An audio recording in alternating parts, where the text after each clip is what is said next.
Digit is a general insurance company with almost 5-star customer rating. मैं भी Digit पे switch कर रहा हूं. क्या आप करोगे?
Hello everyone.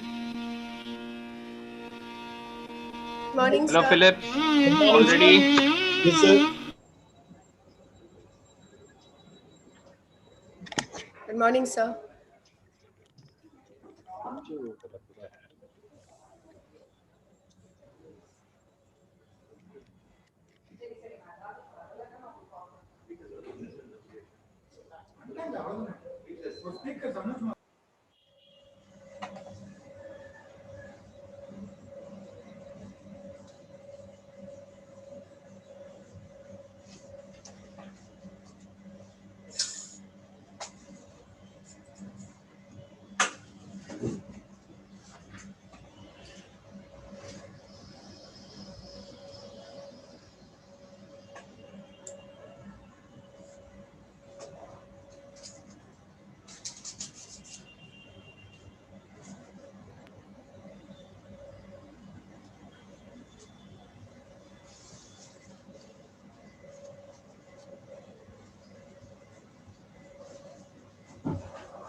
नमस्ते sir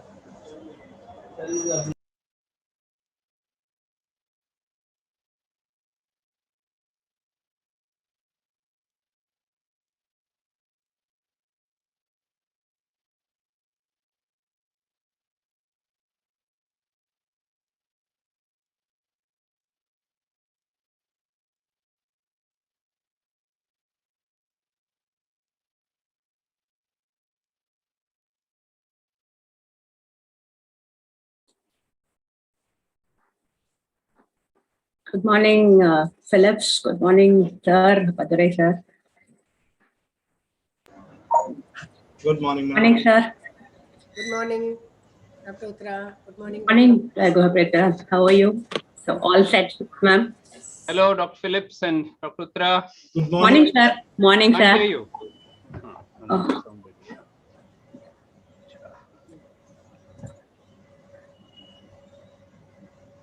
Can you hear me? Yes, sir. Can hear. Okay, okay. Welcome. So what I'll do is I'll just say a few introductory remarks. And then after that, you will both be introduced. Yes, sir. And then you conduct the thing. I'll just be around. When the Q&A session comes or the Q&A is ending somewhere, I will just thank Dr. Anuj Maheshwari and Dr. Manoj Chawla and thank both of you. Huh? Sure, sir. That's enough. Yes, sir. And some questions related to this, if nobody else is asking, Yes, sir. you can ask. Okay. Sure, sure, And sir. you can make it appear as if from the audience it has come. Yes, We've got a lot of questions, but we'll take some of them in the Right. interest of time, like that you can say. And then you ask some questions. Definitely. That will be good. Sure, sir.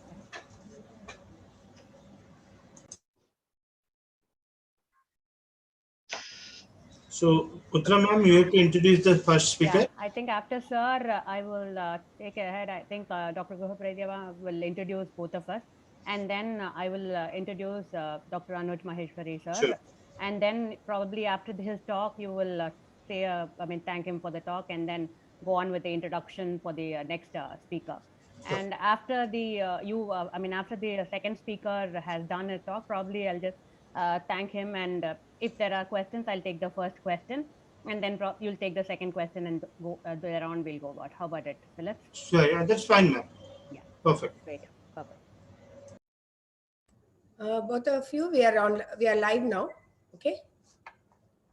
Sorry, ma'am. Yeah, we are live right now. Oh, okay. You're live, so people can hear you now and see you. 53, no? Yes, sir. We'll start sharp at 9. Lighting and all okay? Fine, sir. Everything's fine.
Good morning.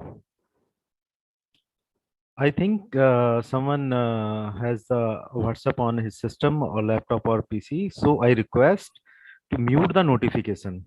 Otherwise, a ding bell coming regularly, continuously. So How to avoid it? please put off the notification from your WhatsApp if you are logged in on system or laptop. Otherwise, it will be disturbed. Okay, can everybody check that? Whoever's logged in now? Because I heard so many times. Yeah. Show notification. That's the one to go off, is it? Yeah. Notification off.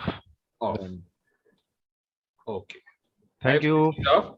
I hope everyone else has switched it off also.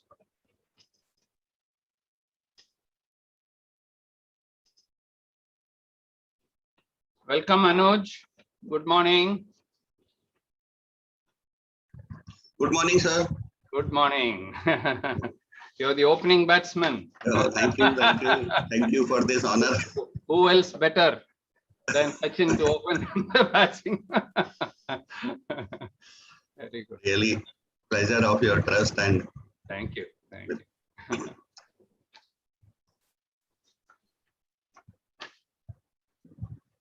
So Dr. Phillips and Dr. Putra from my team will be chairing the session.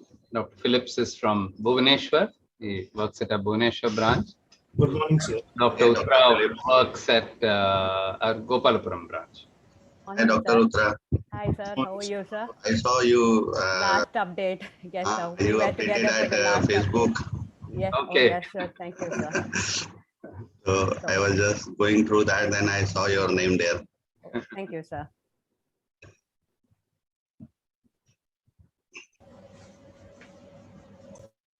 So still 4-5 minutes are left, sir. 3 minutes. 3 minutes. 8:57. Right. 9 sharp. We will start. I'll give a brief introduction and then we should be, and then hand over to Dr. Utra and Dr. Phillips. After you, sir, Dr. Pratibha will introduce both of us and then Correct, we'll go ahead. Correct. Yes, sir? That's how it will. Yeah. That's okay. I will start, then sir will continue. Yeah, then- yeah. Okay, okay. Yeah. Yeah.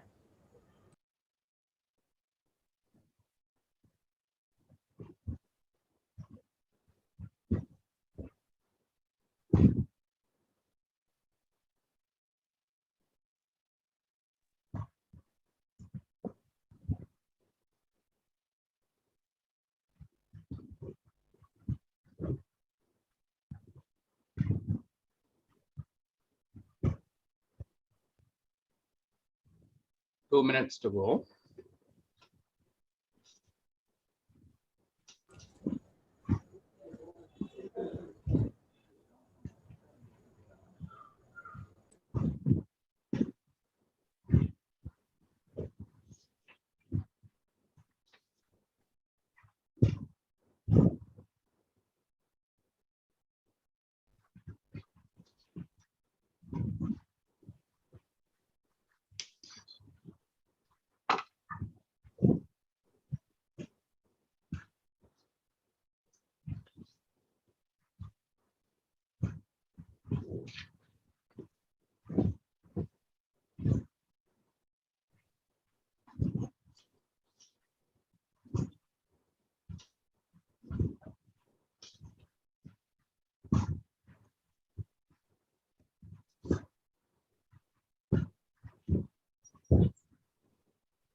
One minute to go. Can be ready.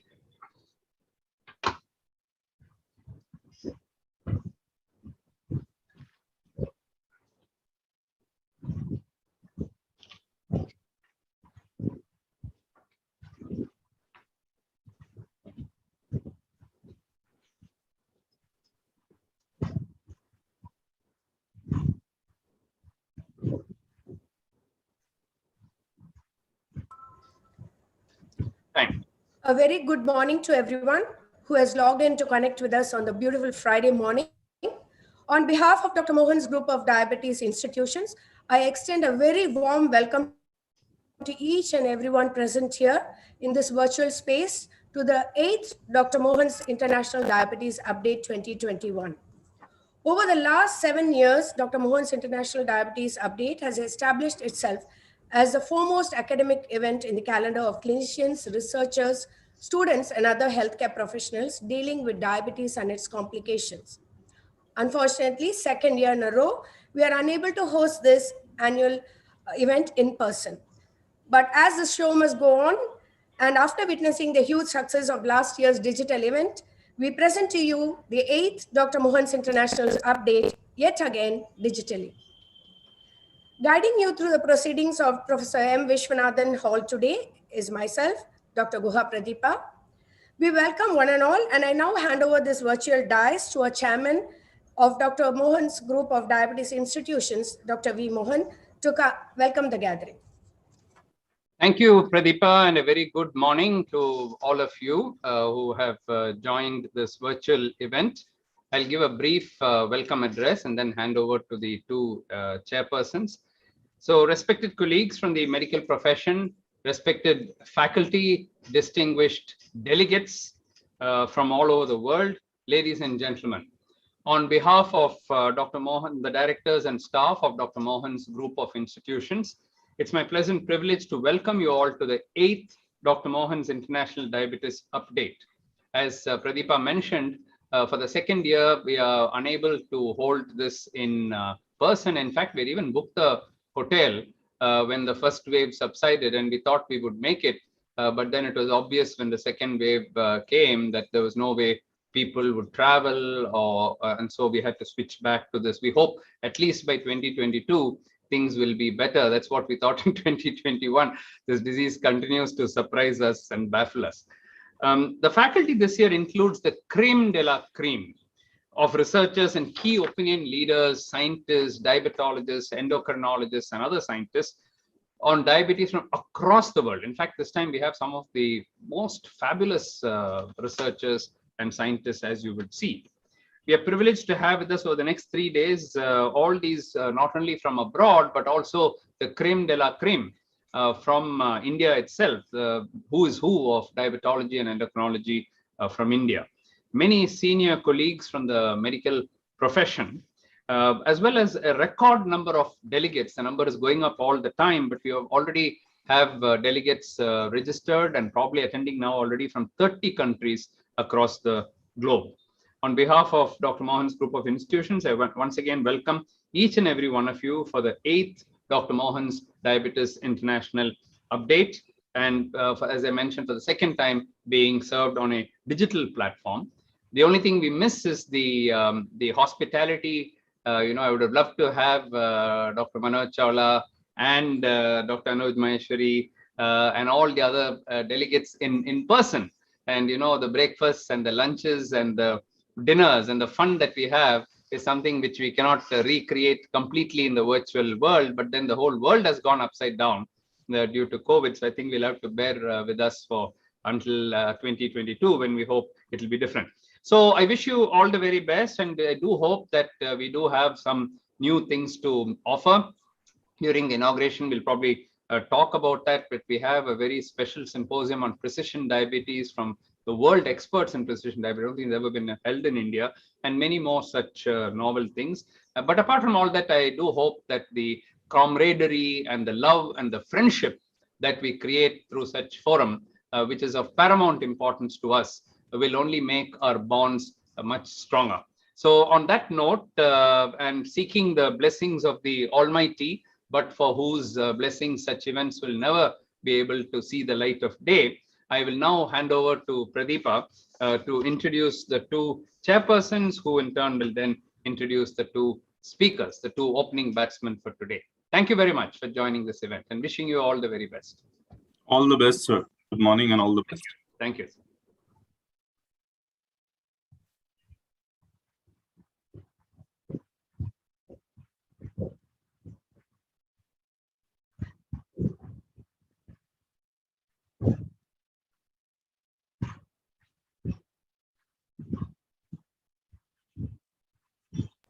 So now we will kickstart the Dr. Mohan's Virtual International Update 2021 scientific programs.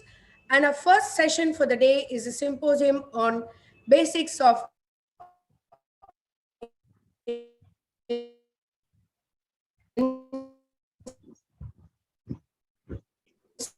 The voice is breaking, Pradeepa.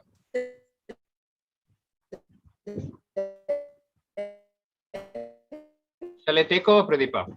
Your voice is breaking. This session will be chaired by Dr. Okay, sir. The voice is breaking.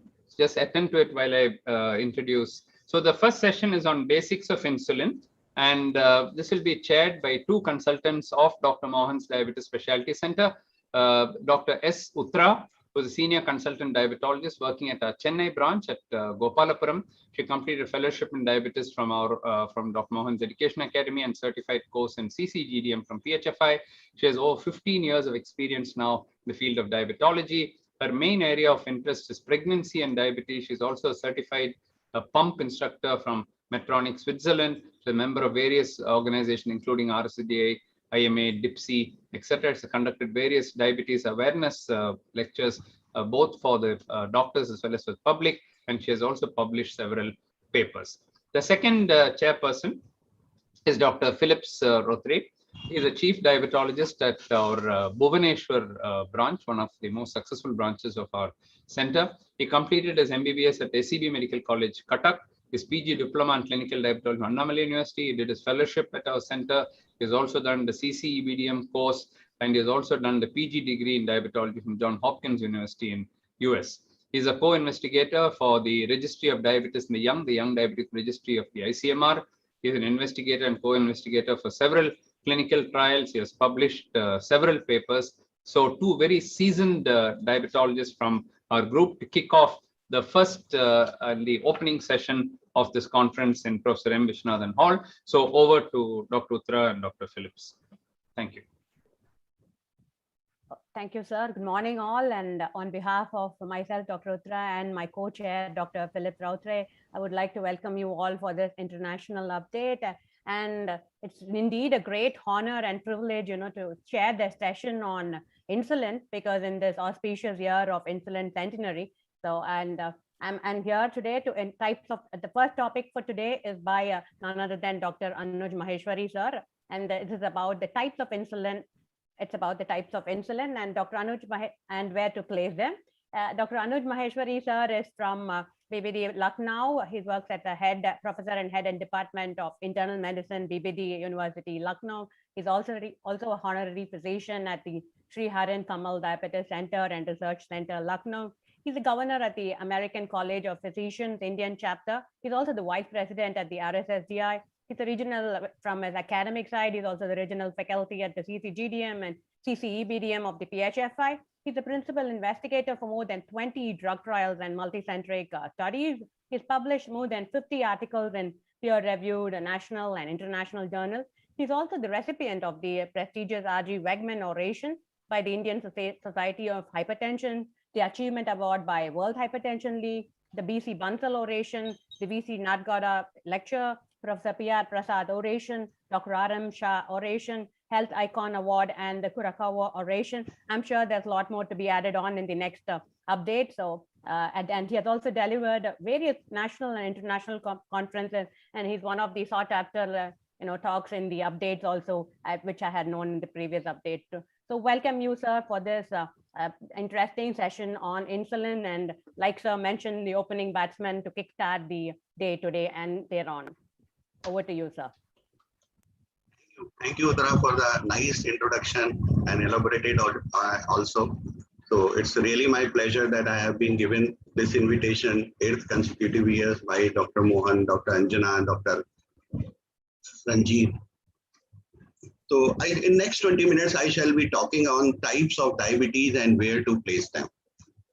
At the completion of the centenary of diabetes, insulin invention, it is the great honor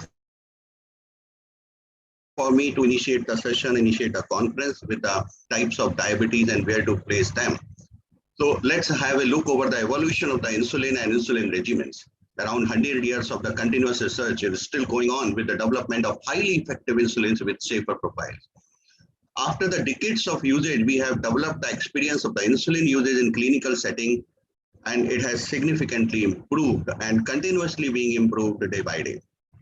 We have now the perception that insulin therapy is complex, less safe, and makes life inflexible is removed almost, and it is going to be changed and being changed very fast. Innovations in basal bolus as well as premix insulin Now we have the co-formulation also. They have made the insulin therapy more safer with lesser hypoglycemia, reaching more easily towards the intensive targets. It is more flexible. Now we don't have to wait for 30 minutes of the meal before the meal. At the same time, now if we can forget the insulin injection, he can take it between the meals or after the meals also. Patient friendly, being with devices, and of course, now it is more simple and pragmatic. So let's have a overview of the available insulins and their evolution. We have got the basal insulin, bolus insulin, and premix insulin. Indian market is more inclined towards the premix insulin for various reasons, but we shall be discussing in the next few slides. If we have a look over the evolution of the basal insulin, after the invention of the insulin in 1921, it was available in the animal insulin preparations for many years as a regular short-acting insulin only. In 1946, the year when NPH has been invented, means insulin which was conventionally available has been contaminated and it has got its life increased. Duration of action has been increased up to 12 to 20 hours, and half-life was also improved 5 to 10 hours. In the 2000, we could see a very innovative and game changer insulin, Glargine. It was the first generation basal insulin analog, was having almost 24 hours of its duration of action, and it has got its much lesser variability as compared to the NPH. Finally, we got the Degludec, which has been considered as an ultra long acting basal insulin analog, having the half-life of 25 hours, and it is effective till 42 or more than 42 hours with least variability. After that, we could also see another addition of the Glargine insulin in the form of the U300, which was supposed to be effective till 32 hours and was also having a very good flexibility profile and as well as least variability. In the meantime, in between of these insulin, we got the Detamir also, and it was also equally good as the Glargine. And good thing was this insulin that it could be used in the pregnancy also with similar benefits as the Glargine were having. Let's have the patient benefits with evolution of the basal insulin. NPH, we all know it was the oldest and earliest developed insulin, having the advantage of controlling fasting hyperglycemia, but having its own limitation that variability was very high. It was required to be given twice a day, and risk of hypoglycemia was there because of its peak in the insulin. Glargine U100 has been introduced to us as a first peakless insulin. Once a day dosing could be ensured with lower risk of the hypoglycemia, but again, it was having some limitation. It could not be used in the pregnancy. It was having further scope of improvement as far as the glycemic variability and hypoglycemia is concerned. When we talk about the Detamir, as I already said, this was the insulin with almost all similar advantages which were there with the Glargine U100, but in some patients, those who were requiring more amount of the insulin, they need to be given in 2 divided doses, and it was allowed in the pregnancy. This was the beauty of this insulin. Although having still the scope of improvement of in the front of the glycemic variability and hypoglycemia. Glargine U300 has been invented just simply making it more dense. The 1 ml insulin of Glargine was having 100 units in the earlier edition, but in this edition, it has been compacted with the 300 unit, and simply this change has made a lot of differences in the effectivity. It has been found to be with lower risk of the hypoglycemia as compared to its previous edition. At the same time, it was also having least variability of the time of insulin, but although it's still having some more scope of improvement as far as the flexibility is concerned and variability. Degludec is the most advanced one, once a day dosing, better fasting plasma glucose profile, lower glycemic variability, CV safety, available in the easy administrable devices, and lesser dose is needed. The beauty is that it is having the longest duration of action is 42 hours, can be given daily also. At the same time, the one limitation cannot be given in the pregnancy.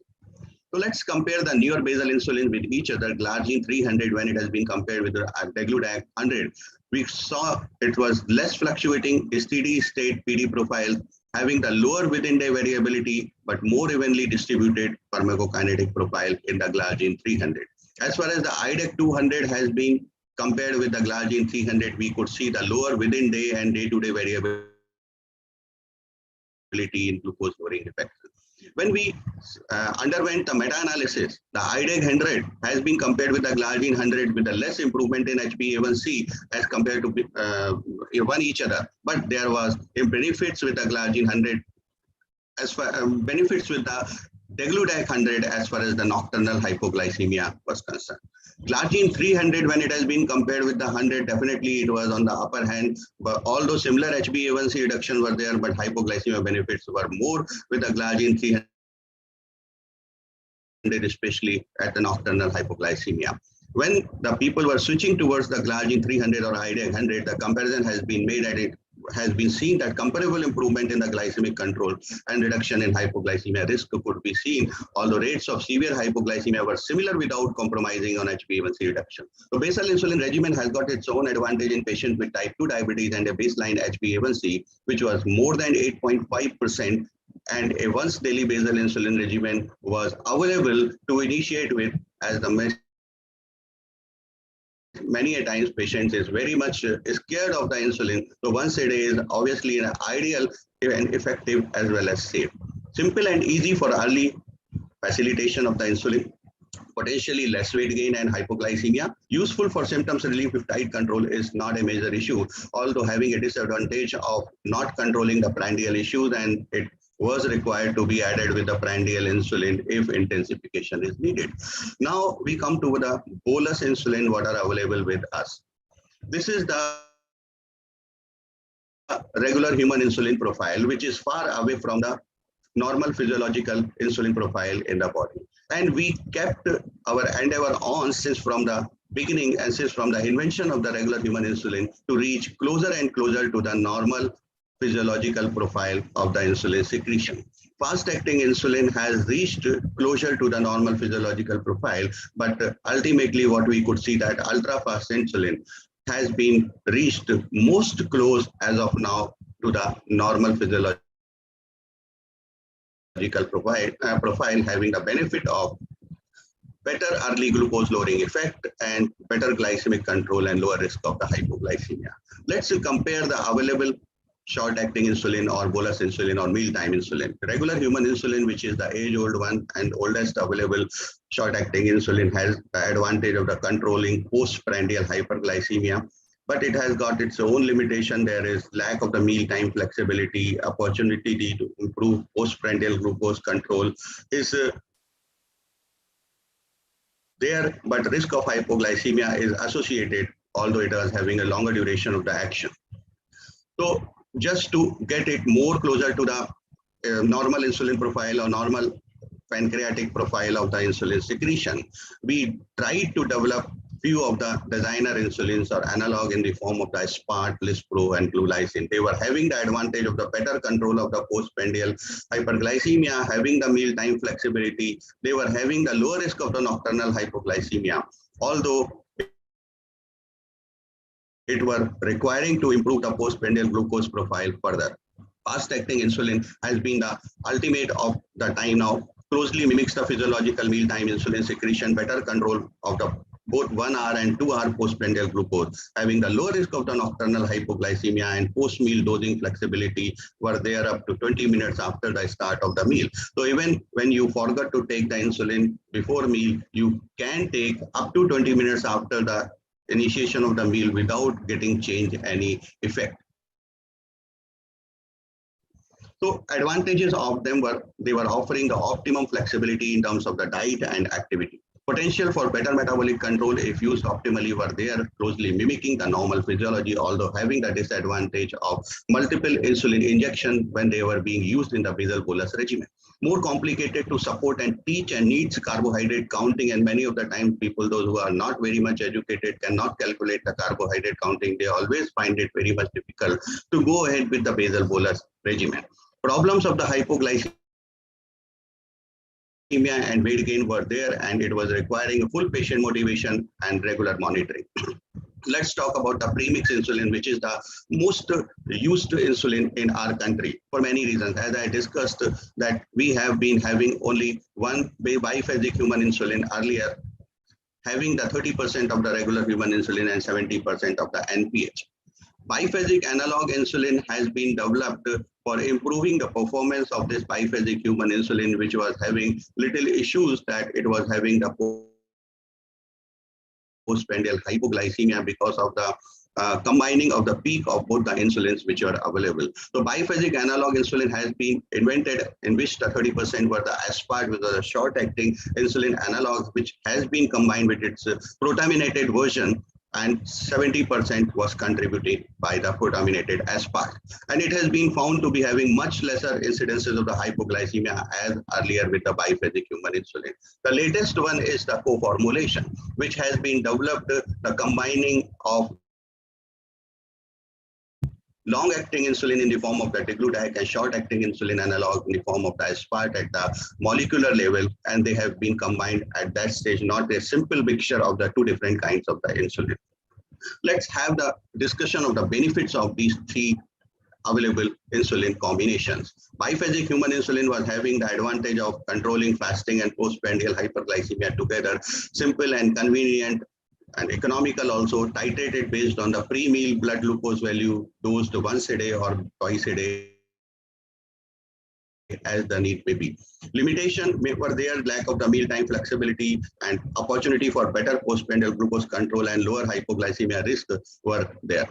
Biphasic analog insulin has been invented with the once a day, twice a day, even it could be given thrice a day dosing also for a straight line, very good control of glycemia. Lower risk of the hyperglycemia was there as compared to the biphasic human insulin. Better postprandial glucose control was there. Mealtime flexibility was also available, but the limitations were there. It was having the further scope of improvement of hypoglycemia and flexibility, but there were the fasting plasma glucose was not being addressed so well as it was being addressed in the previous one. Insulin degludec combined with the aspart at the molecular level, which was called as the co-formulation, having the advantage of once a day or twice a day dosing with the largest meal of the day. Better control of the fasting plasma glucose, lower risk of the hypoglycemia, lower insulin dose requirements, and less weight gain. So it was having the advantage of the premix insulin regimen, relatively easy to teach and simple for the patient. Offers fasting and better postprandial glucose control together. It is more effective in lowering HbA1c than basal insulin. Improved compliance because of the one insulin, one device, but the disadvantage was there. A fixed daily routine is required to undergo with optimum control with regards to the lifestyle, carbohydrate content, and meal timing is needed. As far as the insulin therapy, if we really wish to keep a right balance, basal insulin therapy, once daily basal insulin regimen is effective and safe, simple and easy for the early facilitation to the insulin, but a basal insulin alone may not achieve glycemic target as the regimen does not offer the optimum control of the postprandial hyperglycemia. As we all know that Indians are eating more of the carbohydrates, so they need postprandial correction since from the very beginning, because of what we always need the prandial insulin. That's why the premix insulin has been more popular in our country. As far as the basal bolus therapy is concerned, of course, it's the gold standard. Closely mimics the normal physiology. Requires the multiple insulin injection, more complicated to teach and needs carbohydrate counting. These are the some shortcomings or limitations with these insulin. Of course, the hypoglycemia and weight gain has also been seen more with the basal bolus therapy. Good patient motivation and regular monitoring is needed as compared to these two conventional way of the insulin injection. The India is more comfortable with the premix as well as the co-formulation because they offer both fasting and postprandial coverage together. Relatively easy to teach and simple for the patient, and improved compliance because of one insulin, one device, and lesser peaks as compared to the earlier one. Balancing good glycemic control with the convenience. were there by doing so. The recommendation on the insulin initiation, especially the Indian recommendation, says that we can start the insulin even at the diagnosis if the fasting plasma glucose is more than 250, postprandial is more than 300, HbA1c is more than 9%. If the patient has systemic infection, sepsis, acute MI, unstable angina, diabetic ketoacidosis, pregnancy, and pre-operative care. As compared to these initiation, but we can completely having the previous initiation of the insulin when we were using it as an OAD failure, when the fasting plasma glucose is more than 150, postprandial is more than 200, HbA1c 8.5%, and oral antidiabetics are not being effective, we should use the insulin at that time. Although there are some other indications if there is systemic infection, sepsis, acute MI, unstable angina, diabetic ketoacidosis, non-ketotic coma, pregnancy, and kidney disease. So hyperglycemia in type 2 diabetes with the defective insulin secretion has been seen. It's not only the first phase insulin secretion is lost, but we see second phase secretion is impaired early. And these are responsible for the postprandial hyperglycemia, because of what? We need more premix insulin and even earlier also for the postprandial correction. Deterioration of the glucose hemostasis in type 2 diabetes occurs in the three steps. As we see the 24 hours glucose profile, we see that first postprandial hyperglycemia occurs and postprandial control goes away. Later on, we see that fasting hyperglycemia develops and finally nocturnal hyperglycemia comes up. A gradual loss in daytime postprandial glucose control precedes a stepwise deterioration in fasting plasma glucose with deteriorating diabetes. 24-hour glucose profile, metabolic and hormonal basis, we see that blood glucose level goes up with the carbohydrate absorption, and the same way the insulin secretion is initiated and it goes vis-a-vis and responsible for the postprandial hyperglycemia if the insulin secretion is not appropriate, and which remains up to the 4 to 5 hours. After the 5 hours, there is the post-absorptive phase, which is actually governed by the glycogen breakdown in the liver, and it is causing the hyperglycemia. Finally, after the 10 hours, we see that hepatic gluconeogenesis from lactate, alanine, and glycerol, they are the reason of continuously hyperglycemia existing, and which leads to the fasting hyperglycemia. So in a subject who eats 3 times a day, 50% of the day is spent on the postprandial phase. And we know that Indians are more carbohydrate eaters, so treatment strategy should address both meal-related as well as fasting hyperglycemia for optimum HbA1c. Meta-analysis of the 11 trials revealed that postprandial glucose reduction impact HbA1c much more than the fasting plasma glucose. We have seen that postprandial hyperglycemia triggers multiple pathways leading to the cardiovascular complications. And we also know that epidemiological studies show association of the postprandial excursions with the higher cardiovascular risk. So cardiovascular disease and mortality are associated with the postprandial hyperglycemia. The glucose spikes are associated with microvascular complications like diabetic nephropathy, diabetic retinopathy, and diabetic neuropathy. That's why these spikes are to be targeted very optimum way. Postprandial hyperglycemia and association with the microvascular complications in Indian population has been seen in multiple studies, in which we could see that postprandial hyperglycemia is associated with increased risk of the diabetic nephropathy, neuropathy, and retinopathy in Indian type 2 diabetic patients. So summarizing the talk, insulin, obviously a miraculous discovery of the human race that has saved millions of the lives. The most powerful agent to control glucose spikes also. It has got the standard insulin-based regimens poorly recreate the physiological action profile of the endogenous insulin when it has been invented.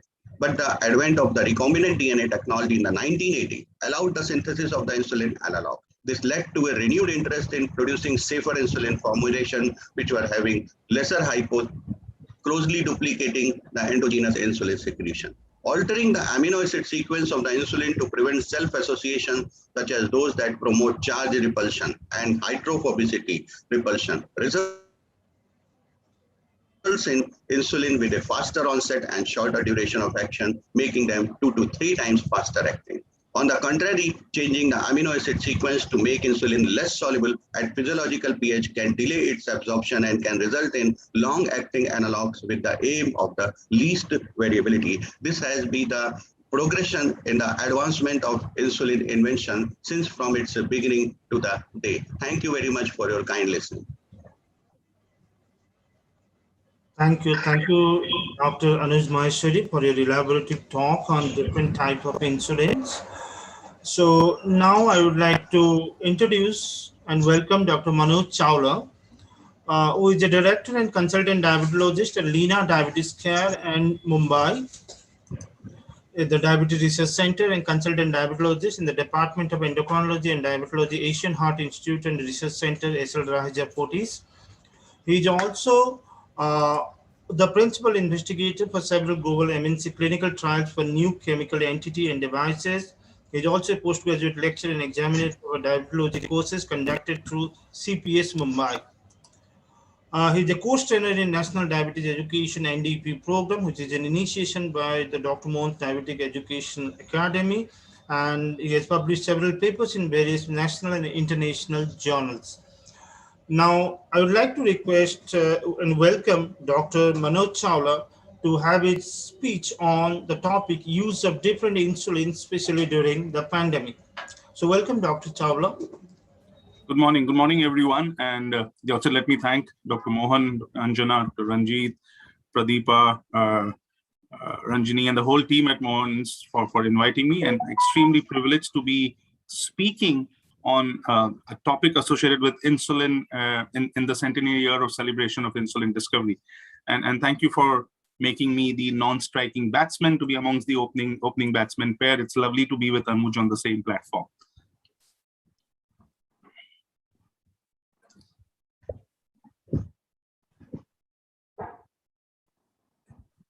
I believe I have my slides in the full screen mode.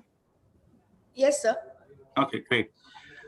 I'm going to be talking about use of yes. different insulins. Yes, sir. Especially during the pandemic, Dr. Anuj did a wonderful job of giving us the entire purview of different insulins, the journey, and what's often preferred in the Indian context. I'll be speaking more about the changing scenario and what's really affected us during the pandemic. So I'll cover the connect between diabetes and COVID-19, move on to talk about steroid-induced hyperglycemia, and essentially from the angle of the usage of steroids during the last year and a half of the COVID-19 pandemic, speak about the paper that we came out with last year on insulinization with basal analogs in type 2 diabetes during COVID-19, touch a little about general hospital management of hyperglycemia, use of insulins during the COVID pandemic, some new real-world evidence on the pre-mixed co-formulations, and then summarize the talk. With diabetes and COVID-19, clearly we've been getting more and more aware about that persons with diabetes have greater chance of serious complications from COVID-19, and they are at increased risk of mortality. When you look at what all the world associations have been talking, it's in unison. Everybody's been saying, let's have clearly better glycemic control for people with diabetes. Dr. Mohan here did the initiative of declaring the last month as an awareness month so that people really move towards getting more aware about better monitoring and improving their diabetes. And in unison, as we see, everybody's been speaking just the same language. And I'll just quote what the IDF says, that people with pre-existing medical conditions such as diabetes, heart disease, asthma, appear to be more vulnerable to becoming severely ill with the COVID-19 virus.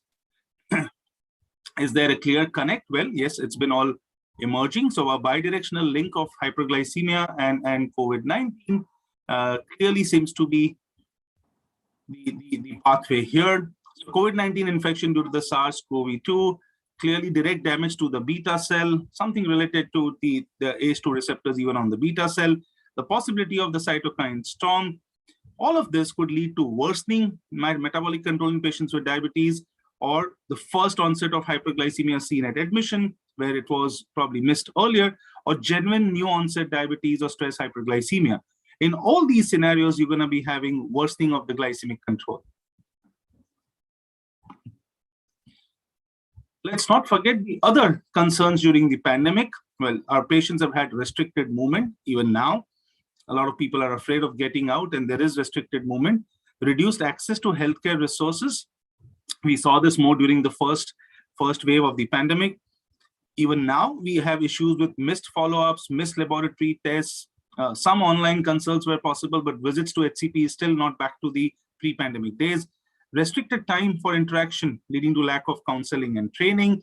with the burden on largely the healthcare infrastructure across the country, we have seen these aspects again come up to the forefront. Challenges with remote monitoring of blood glucose levels and lack of adequate troubleshooting, what could have been done by a complete team. So any diabetes dedicated center across the country would have had a certain SOP of handling patients, doing the best for them, and all of that has taken a toll during the pandemic time. Now, we talk about three aspects here about the link between patients with diabetes. What we see here clearly is that persons with diabetes are 50% as likely to have severe COVID-19, nearly twice as likely to end up with ICU admissions, and almost thrice as likely to succumb to the disease. So patients with diabetes have a higher chance of poor worsening outcomes. Second aspect is your control before you get the COVID-19 infection. So worse pre-COVID-19 glucose control indicates the risk of higher severe course of infection. We see a non-linear association between the worsening outcomes and as the HbA1c before the infection is on the higher side. An interesting other study which showed that if you take baseline HbA1c as a relative risk of 1 and compare the relative risk as the HbA1c goes down from 8 to 6, you see reduction in the relative risk of poor outcomes. So when HbA1c is reduced by 1%, the risk of developing severe COVID-19 reduced by 21%. So that's as important, just like we keep quoting about the 1% reduction and its connect with the microvascular complications from the UK PDS. This is another way of talking about 1% reduction in HbA1c and its advantage. And finally, the third aspect is once you do have COVID, the good glycemic control that you can achieve will improve your clinical outcomes in COVID-19 hospitalized patients. What was seen in this Chinese study was as compared to patients with good control, the survival rates was lower in patients with control. So essentially, if your sugars were going beyond 180 or 10 millimoles, there was 10 times higher chance of in-hospital mortality as compared to if your sugars were kept less than 180. So coming down to understanding this better, when should we consider temporary dose reduction or discontinuation of anti-diabetic medications in patients with diabetes and COVID-19? Well, let's understand most of these drugs can be used in patients who are treated at home or not really sick, but some concerns, metformin, issues with levels of lactic acidosis, especially in hospitalized patients, SGLT2 inhibitors, some worries with volume contraction, GLP-1 can cause vomiting again in extremely sick patients, and the worry of volume overload for pioglitazone. How do you really control hyperglycemia in such sick patients? Well, it always comes down to insulin as the drug of choice in any sick patient. In all patients where anti-hyperglycemic medications are being considered, you're going to be looking at initiating basal insulin with or without bolus, depending on what kind of glycemic profile you're seeing for that patient. For sick patients, let's never forget the application of sick day rules. We're talking about controlling the sugars, use of insulin, restricting the carbohydrates, monitoring for sugars and ketones. All of this, with the use of technology as possible during the pandemic, has really made a difference in us trying to help our patients wherever they've been stuck, whether it's at home in your city or elsewhere, wherever they are consulting you from. Now let's move to the other part on the agenda, which is steroid-induced hyperglycemia. Does it really negate the benefits? Now, steroids have traditionally been used during viral infections, and this is to manage the impairment in the gas exchange, which happens in viral pneumonia, irrespective of whether patients have diabetes or not. But we know that today use of steroids is going to counteract the effect of insulin and do everything that is opposite. So it's going to promote proteolysis, it's going to promote lipolysis, it's going to promote glucose production from the liver, and all of that is going to create a milieu of extreme hyperglycemia, which can lead to various other complications in the future. Now, this was a paper that we published about a month back, steroid use during COVID-19 infection and hyperglycemia. The Diabetes India group came along to come out with some of the recommendations. And you had another paper published very recently by the ESI group on the same topic of management of steroid-induced hyperglycemia. Let me give some highlights from both these papers. So what was interesting for us to note is the peak effect, peak glycemic effect based on different steroid usages. So for methylprednisolone, it is usually 4 to 6 hours after ingestion. Suggested insulin is NPH. Dexamethasone, it is 8 to 10 hours. Your suggested insulins would be any of the basal insulin, preferably the analogs as mentioned here. And when you're using just prednisolone, it's 2 to 3 hours after injection. And sometimes you may just suffice in using the rapid-acting insulin analogs or maybe NPH once daily, depending on when the peak is really seen. So when we talk about management of steroid-induced hyperglycemia, this busy slide is telling us one thing in unison. You need to look at these patients and kind of identify those with stress hyperglycemia if their A1C is less than 5.7, those who are newly diagnosed where their A1C is more than 6.5, or previously diagnosed patients with uncontrolled sugars and their sugar HbA1c is on the higher side. A lot of them, metformin and DPP4s maybe where required, some sulfonylurea would be sufficing in treating these patients. But if the HbA1c is higher, a large dose of steroids are used. You're going to be looking at using insulin in these patients. An insulin calculation, the total daily dose is going to be based on their body weight, 0.5 units per kilogram for those with type 2, and in those with type 1, it may go up to 1 unit per kilogram body weight. Choice of insulin, again, if you look at their glycemic profile, you have high fasting and normal postprandial. Glargine once daily or NPH twice daily may suffice. You have high fasting, normal fasting and high post-meal because of only morning dose of steroid. NPH once daily in the morning may suffice. You have everything which is high. Fasting is high and throughout the day, post-meal, the patient is high. Basal bolus would be the ideal therapy. Some may prefer premix, but clearly more evidence and flexibility for basal bolus insulin. Basal insulin should be titrated 2 to 3 units regularly. Rapid insulins may be again titrated 2 to 3 units every time to target a postprandial glucose less than 180. If the patient is on twice daily, premix insulin 30/70, increase the dosage by 10 to 20% when steroids are started. Now, these are certain guidelines, they're not sacrosanct. They allow physicians to start off with and then titrate. If post-lunch glucose continues to be high, consider switching to 3 injections a day where you would be using a rapid-acting analog at breakfast and lunch and probably using your premix insulin just at dinner. We continue with certain recommendations here that basal bolus can be initiated during hospitalization or when high steroids are prescribed, and the dose would be altered based on SMBG. In case of hypoglycemia, reduce the dose given before hypoglycemia by 3 to 4 units the following day. So if you have low sugars, say pre-lunch, reduce the morning breakfast dose the next day by 3 to 4 units. And importantly, continue SMBG. That's extremely critical to prevent hypoglycemia and prevent severe hyperglycemia, especially in the period post-discharge. And I think that's where we've seen a lot of things go wrong in the pandemic. Things were managed in the hospital to the best of the capacity of the physicians wherever the patients were admitted, but post-discharge was a little chaotic with no real clear directions. I thought I'll get this quote here that we used to experiment by launching monkeys into space, but now we use CEOs for the same, and that's progress. And that's how the progress has been in the development of insulins as well, as Dr. Anuj Maheshwari showed before this presentation. So this is the third part of the agenda where we came out with the paper speaking clearly about insulinization in type 2 diabetes with basal analogs during COVID-19 pandemic, an expert opinion from an Indian panel, which deliberated how basal insulin fits in and what are really the benefits. Now, from this paper, I'll be quoting some of the recommendations, solution and tips for insulin initiation during the pandemic. Well, the tips are safe and convenient insulin regimen requires less monitoring to be preferred. Insulin initiation using disposable pens. So we know that the replaceable cartridges, the longer term use pens would be more economical, but during the pandemic, using disposable as the first introduction of insulin would be simpler. Changing of cartridges and needles for a reusable pen may be confusing for the beginners. Of course, needles need to be changed even for the disposable pens.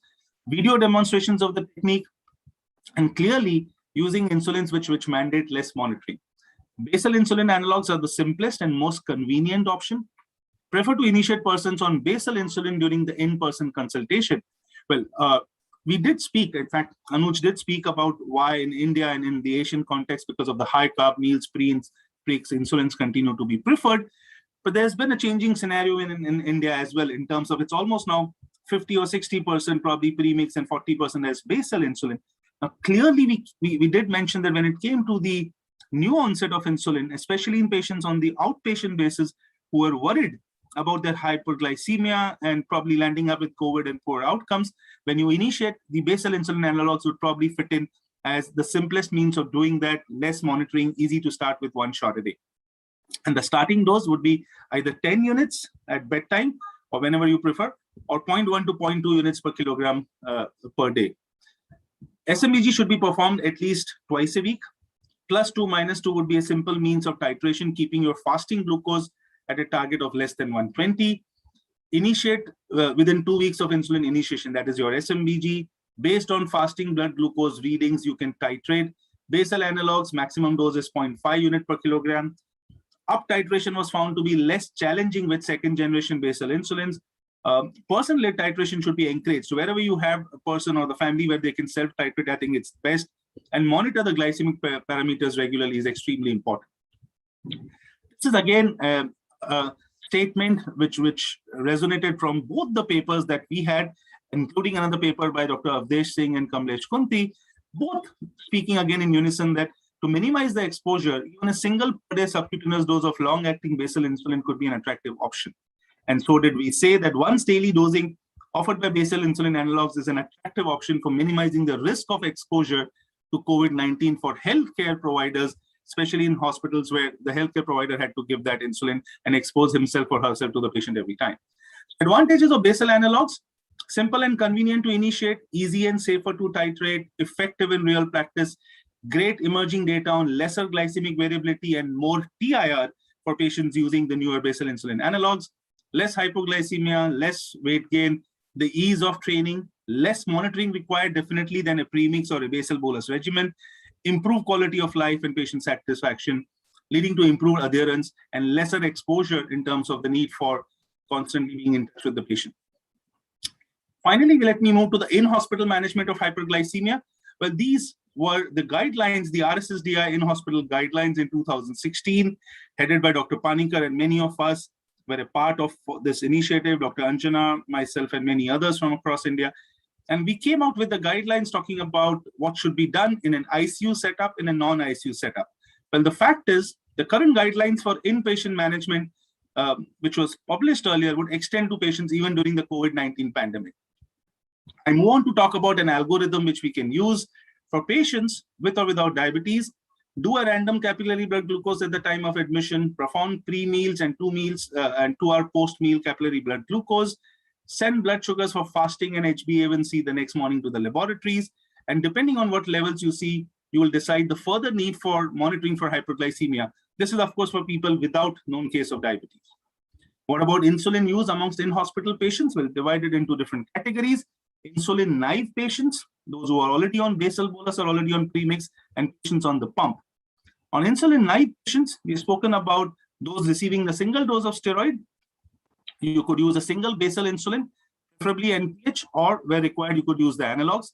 Patients who are receiving a larger dose of steroid and have uncontrolled hyperglycemia, the basal bolus regimen would ideally be what should be used. We talk about patients who are already on basal bolus. Well, there 20 to 40% increase in basal dose has to be kept in mind. 10 to 20% up titration of the bolus dosages 2 to 3 times a day. Those who are on premix, again, up titration of the morning dose by 20%, sometimes intensification to the high mix insulin. So where you're using a premix 30, you may prefer to use a premix 50 in these patients, as that would help in covering the postprandial hyperglycemia better.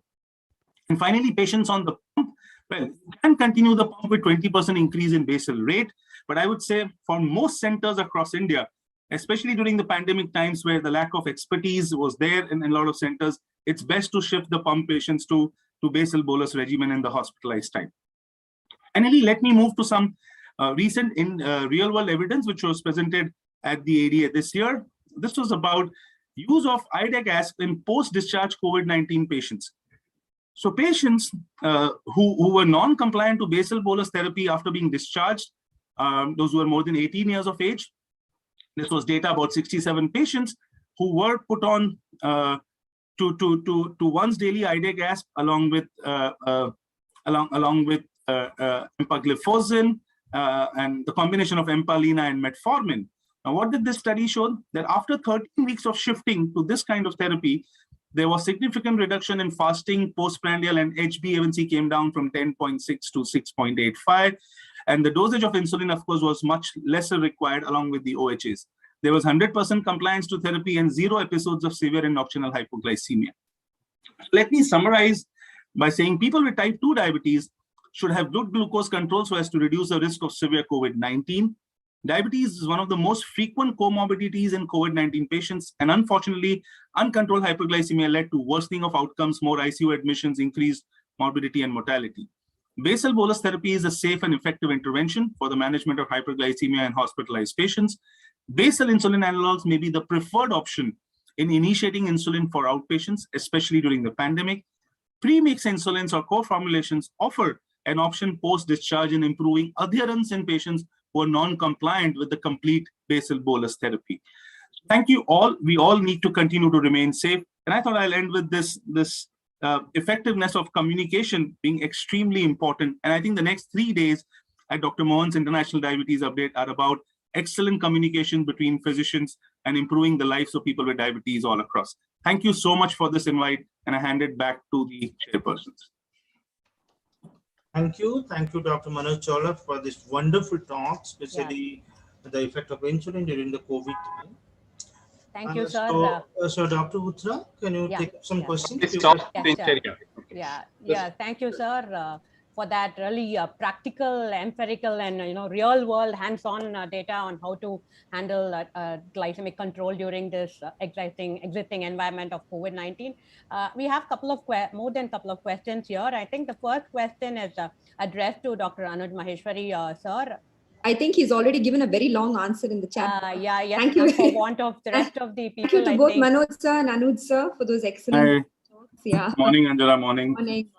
So I think there's a long answer in the chat. But, Do you want me to take the question, ma'am, or shall we I think, maybe sir can give. He can answer. Yeah, shorter answer. So, sir, it's basically about, will all insulin absorption be same for a lean person with less subcutaneous fat? So I think they're assessing the variability of absorption of insulin, the injection site, and so on. That's basically, so probably you did mention about the absorption of insulin differences, but probably a little bit more is what is the question is about, sir.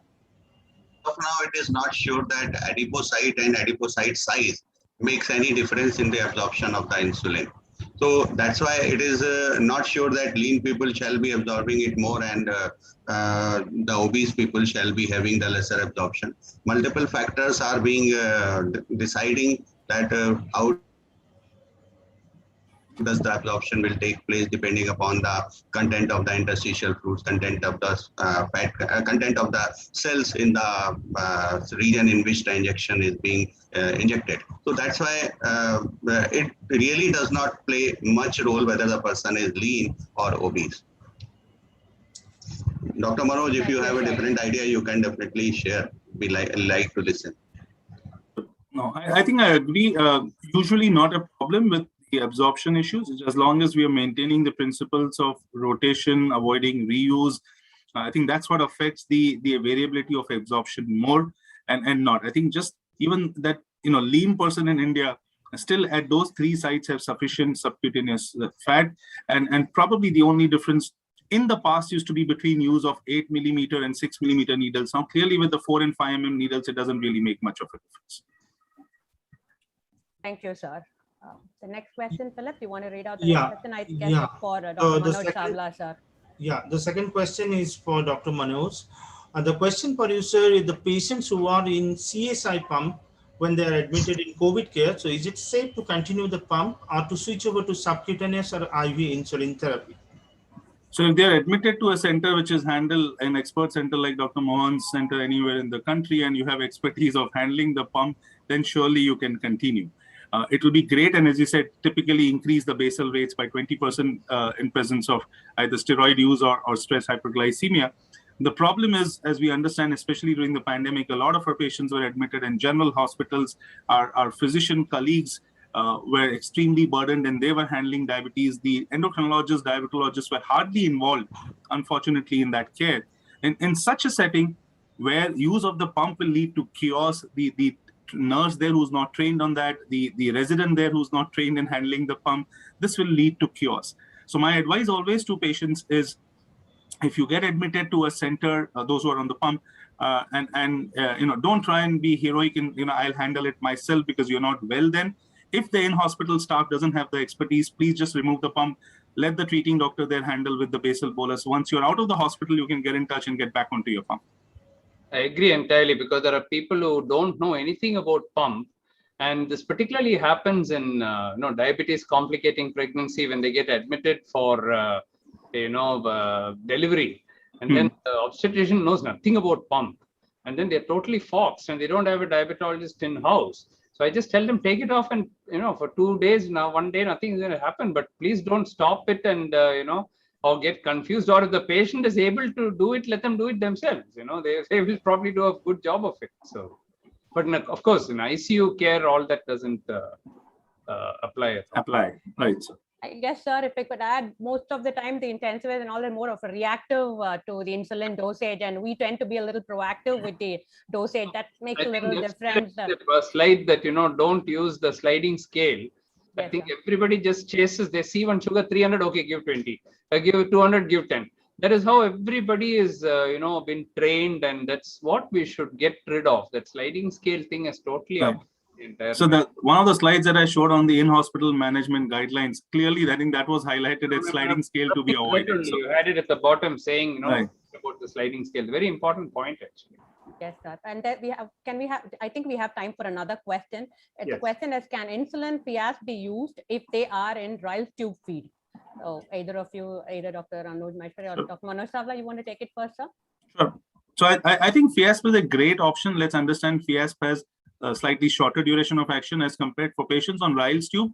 You can use it, just keeping in mind that when you're going to be using Fiasp for patients on Ryle's tube, you may actually be needing to give it more frequently. So your typical Ryle's tube feedings in the hospitals is going to be from 8 a.m. to 10 p.m. in the night, 8-10 feeds, too early, and so on. When we're using regular human insulins, you were actually asking them to check 6 to 8 early. But if you're going to be using Fiasp, ask the patient there to be, or the hospital staff to check sugars after the 4-hour RT feeds.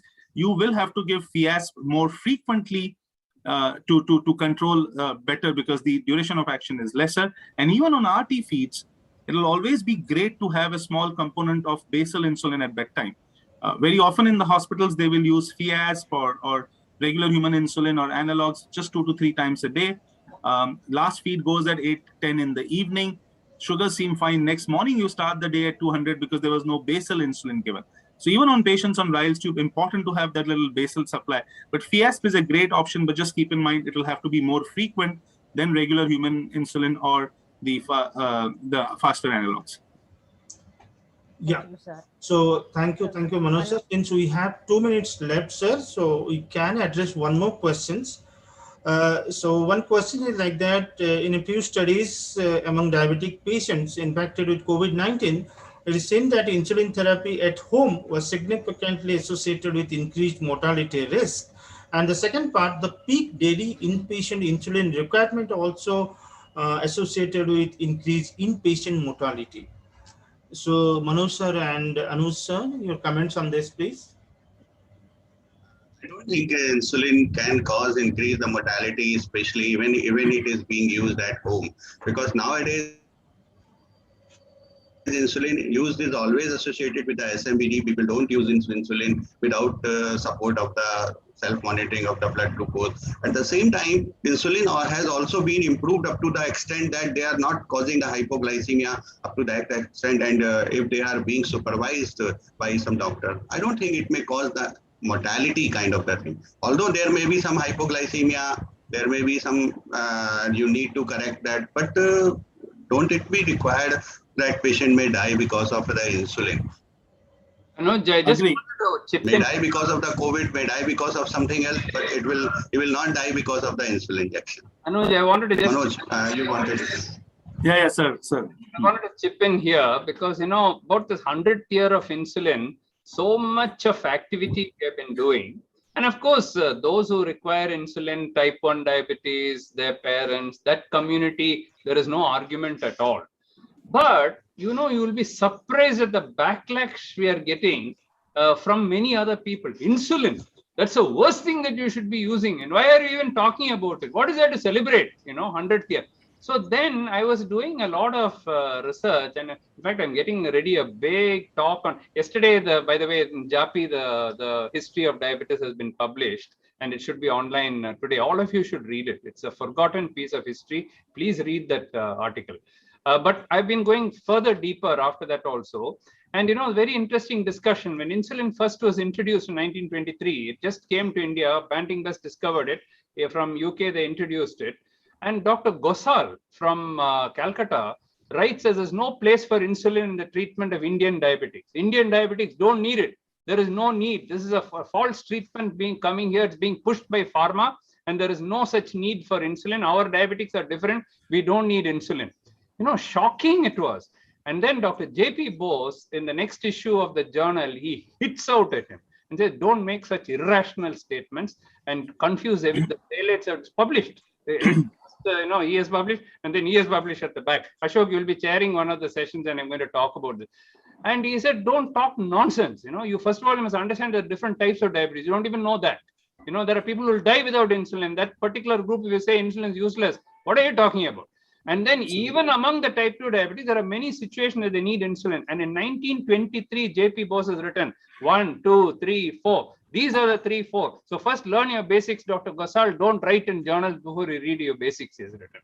Amazing how he gave it back. So the same thing, I was just thinking 100 years later. Absolutely. Discussion continues. Yeah. Oh, insulin? Why is this guy even talking about insulin? Yeah, so it's as irrational. I'll just say one statement. I know we're out of time. It's like saying that ICU admission increases the chances of death. Exactly. So, because you're critical, you're in the ICU, there are going to be chances of mortality. Because you're not well, you're given insulin therapy in the hospital. You're going to say that use of insulin is connected with mortality. I think it's ridiculous.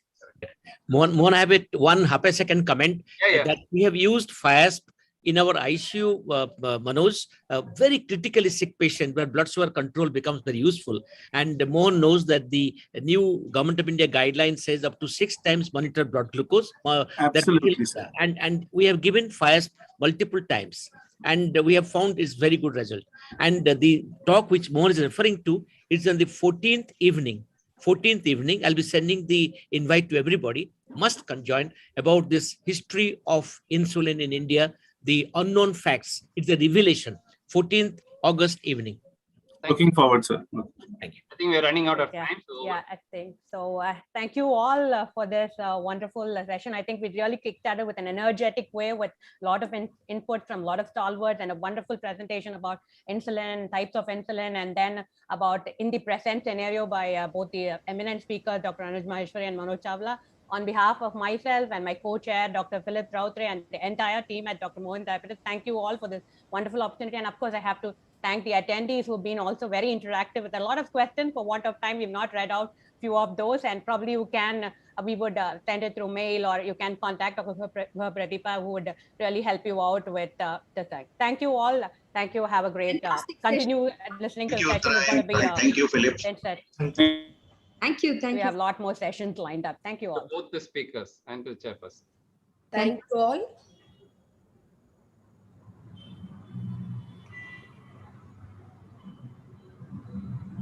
So our next symposium is on oral hypoglycemic agents. An update which will be chaired by Dr. V.K. Abhichandani and Dr. Ashok Kumar Das.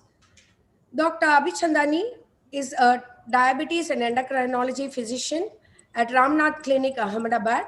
He is a principal investigator for several phases of phase 3 trials, and he is an active member of American Association of Clinical Endocrinologists, European Society of Endocrinology, Endocrine Society USA, and EASD. He is a life member of RSSDA and fellow of the Research Trust of Diabetes India. Dr. Abhichandani is a regional faculty of CCEBDM, CCGDM, CCMH, ACMDC, CCDR, and NDEP. He's an eminent speaker in a number of national and international diabetes conferences and has several publications in various national and journals and chapters in textbook. We welcome you, Dr. Abhichandani. Thank you very much, ma'am. Thank you. Our next chairperson is Dr. Ashok Kumar Das. He is a consultant and Department of Medicine and Endocrinology at Pondicherry Institute of Medical Sciences, Puducherry. He has served as former head of Department of Endocrinology, JIPMER, Pondicherry. He is a national president of API, RSSDI, and Dean, Indian College of Physicians. He is a steering committee member of ICMR, National Program of Prevention and Control of Diabetes, Cardiovascular Disease and Stroke, and in the ICMR INDIAB study. He's a national convener of Pratibha, you can stop here. Pratibha is enough. Yes, sir, that's it. Thank you. Thank you very much. Thank you. We would like to welcome our speakers for this session, Dr. S.R. Arvind, Dr. Rajiv Koval, Dr. Jayashree Gopal, and Dr. Shashank Joshi. I now hand over the virtual dais to the chairpersons. May I also add my welcome to both the chairperson, Dr. Abhichandani, Dr. Ashok Kumar Das, and of course our distinguished panel, Dr. Arvind, Dr. Rajiv Koval, Dr. Jayashree Gopal, and of course Dr. Shashank Joshi. Thank you very much. Welcome everyone. So happy to have you. Mohan, thank you very much. I will hand over the session to Dr. Abhichandani, whom I consider a very witty and very knowledgeable and academically, clinically, practically oriented diabetologist of a country. He will see the sparks of his wisdom in the course of the meeting. I'll just mention that the first talk will be by Dr. Arvind. After that, since he has some exigencies, Dr. Abhichandani will take up discussion for 2 minutes on his talk after 20 minutes of talk, and rest of the 3 talks, we'll be taking it up together. Dear friends, oral hypoglycemics are the seat anchor of type 2 diabetes management. We have 4 great speakers to enlighten on this. Over to Dr. Abhichandani. Yeah, I believe, sir, you have to welcome the honorable first speaker. Okay. Dear friends, it's my great pleasure and honor to welcome Dr. S.R. Arvind.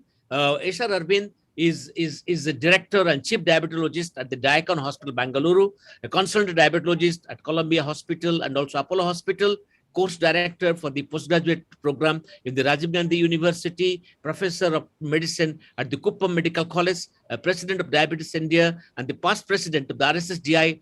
And I will forget about the written, but I must tell you that he has contributed immensely in multiple papers and multiple clinical trials. He has been conferred Lifetime Achievement Award. But I must tell you what is most important about him is the smartness, is his love for the fellow colleagues and the way he interacts, full of humor, full of love, and full of energy and academics. Over to S.R. Arvind for the very important talk. He's talking about the myths, debunking the myths about sulfonylurea. Over to S.R. Arvind for his talk. Your talk is for 20 minutes, followed by discussion. Please put the question chat box for Arvind. We'll take it up immediately after his talk. Thank you so very much, sir. I think without wasting time, I will start sharing the screen. Thank you very much for that introduction, and my sincere thanks to Dr. Mohan, Anjana, Unni Krishnan, Goa Pradeepa, and the entire team of Dr. Mohan's Diabetes Center for this opportunity that has been given to me.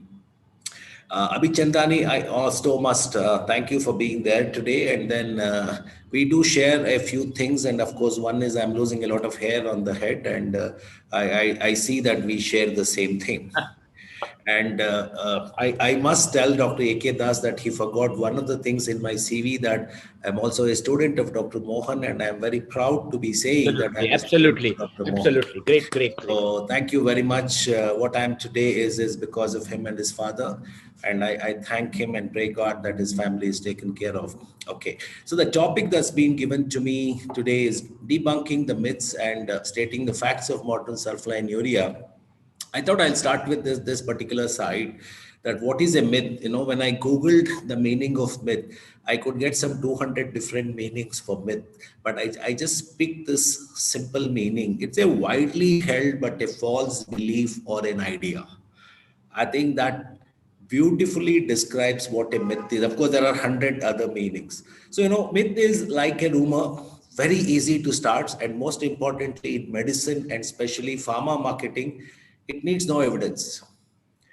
But debunking takes all the evidence and the efforts. So today my job is to actually put in that effort and the evidence to actually remove all the myths. I'll start with a small thing that happened a couple of days back. A new company person walks in, an MR walks in, and then he has his briefing sheets in front of him, and he told me that this is a new DPP-4 with metformin. And then he went on to say, sir, this does not cause hypo at all. So it can save your patients from death. Okay, then he went to the next page, and there it was a glimepiride and a metformin combination of the same company. Then I asked him, does this cause hypo? Yes, sir, a little, but this you can give it to your educated patients, sir. So that is how it starts. The way in which they are taught to talk to the doctor. So as that MR said, I hope all the listeners are in that educated class of people who are now prepared to actually see what I'm going to be speaking about. So very quickly, we will discuss weight gain, hypo, beta cell exhaustion, concomitant use of insulins with glimepiride, and most importantly, the cardiovascular profile. For the last 10 years at least, ever since the DPP-4s came into the market, I think I've been talking this topic, and we continue to discuss this because this is important. And sulfonylureas are very, very important, and it's only the myths. It's time that we clear the myths. We'll start with the first myth. Weight gain is always blamed on sulfonylureas. The important thing to remember is, compared to conventional sulfonylureas, glimepiride has been associated with least weight gain. And I will also tell you that the weight gain with sulfonylureas is attributed to its enhanced utilization of ingested glucose and lowering and glycosuria. So it is the effect of the sulfonylurea and not the side effect of it. He gives the kick to the beta cells like Muhammad Ali giving a kick. It produces more insulin, and if there is a calorie overload, then probably that gets converted to fat. Now, let us look at some of the studies, how glimepiride has been weight neutral for over 5 years. In fact, this is one of the things which clearly tells us that even after 5 years, there was hardly any weight gain seen in our patients who were on glimepiride. So I will just take this cursor. So a strict glycemic control can be maintained with sulfonylurea, especially glimepiride and metformin, in real life setting without any relevant weight gain. And this is, of course, from Carolina. Now, what you can very clearly see is, even after 6 years, the weight gain in the glimepiride group in the Carolina trial was only about 1.5 kgs.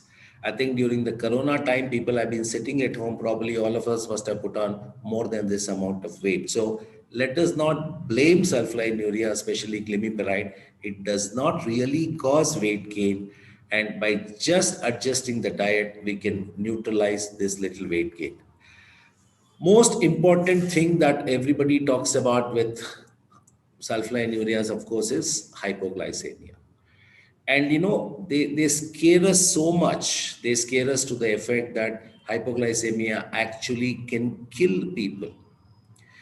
Now let's look at the endogenous insulin sparing effect of glimepiride. Now, compared to other sulfonylureas, the insulin glucose ratio is the best when it comes to glimepiride. So the ratio of plasma insulin increased to blood glucose decreasing activity was least for glimepiride group, which shows that glimepiride has insulin sparing effect.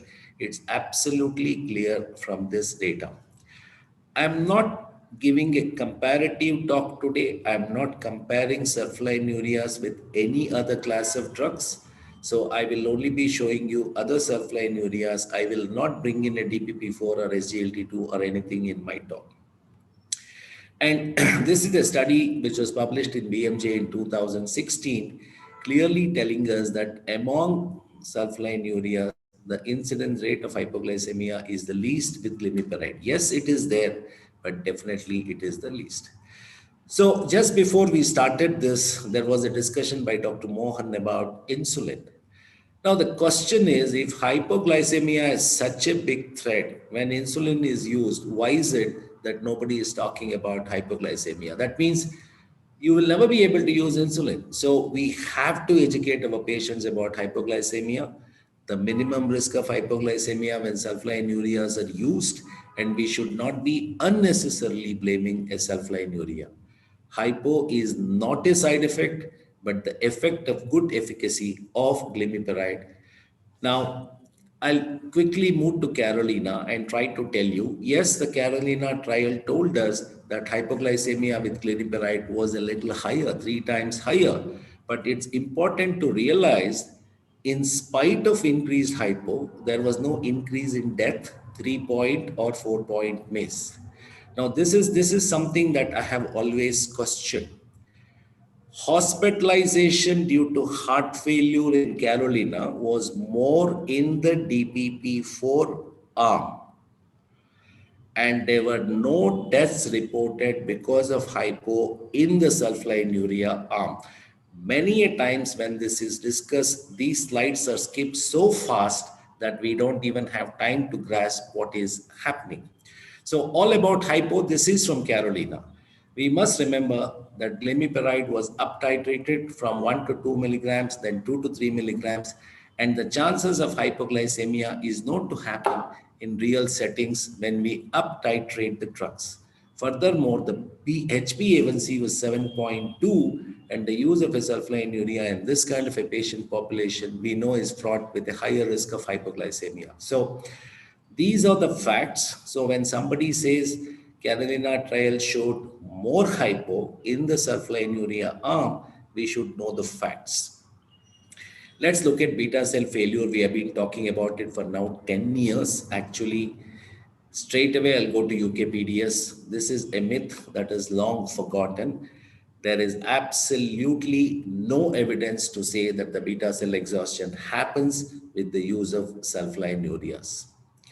In fact, this is a study which is from Diabetes Care of 2014. They talk of exenatide and sitagliptin and glimepiride on beta cell secretory capacity, and it clearly says that exenatide or sitagliptin had no significant effect on functional beta cell mass as measured by the beta cell secretory capacity, whereas glimepiride appeared to enhance the beta cell secretion. So this is the truth that we should know. Now, the next thing is the pharma company and many of the colleagues scare us with the use of insulin and sulfonylurea. You know, they keep talking about hypo so many times. You know, the doctors are also getting freaked out. Repeatedly, if these announcements keep happening, at one time, you tend to believe that probably this may be true. So it is like saying that death is in your medicine cabinet. So when it comes to pharma marketing, we must understand that they are not doing anything wrong. They are only selling their drug. Yes, they have to be judicious how we approach the patient doctor with side effect information. As doctors, we should be very careful about reading more data and not just believing what the marketing person has said. Never make mountain out of a molehill. A lot of drugs must be sold, so the pharma marketing world is very active. In order to achieve, well, anything can be told at times. It can be small lies, it can be a bit of a fraud and scare tactics. So the doctors are the principal salesperson of a drug companies. So they are repeatedly told to a point that the doctor finally ends up believing that maybe some of these things are true. So I want all the doctors not just to listen to your MR, want you people to read the journals very repeatedly and know the facts very clearly. Now, coming back to insulin and glimepiride, yes, please continue to use it. It has great advantages, greater HbA1c reduction and lower daily insulin requirement. And its comparable effects on glycemic control is known, and there will be better effects on weight gain, insulin dose, and hypoglycemia. So the combination therapy with insulin and oral hypoglycemic point, there are so many smileys here, and we all have been doing it and using it. It conserves beta cell function, achieves faster glycemic control, facilitates reduction in insulin dose, reduces insulin resistance, and the net effect of all this are listed here. Better sensitivity, improves the effect of both endogenous, exogenous insulin, minimizes the weight gain, reduces the risk of hypo. So never be scared of using insulin with sulfonylureas. It has stood the time and we know how it is. And especially the combination of glargine with glimepiride and metformin is known. And these are some of the data to show that when you use glargine with the glimepiride metformin combination, you get a better HbA1c reduction. And then the dosage of insulin also is lower when you use metformin glimepiride with glargine, so much so that a dosage of almost 10 to 12 units can be reduced in most of the patients. Well, cardiovascular safety, not many people are really talking about the cardiovascular safety. There was a time when we were talking about ischemic preconditioning, but that has been given up because people have understood that with modern sulfonylureas, this is no more a threat. And among the sulfonylureas, also we know the least cardiovascular threat is with glimepiride and glycoside. And of course, this is a paper, thanks to Dr. Mohan, which came out in JAPI, clearly telling us the cardiovascular profile of modern sulfonylureas, and the focus was on glimepiride.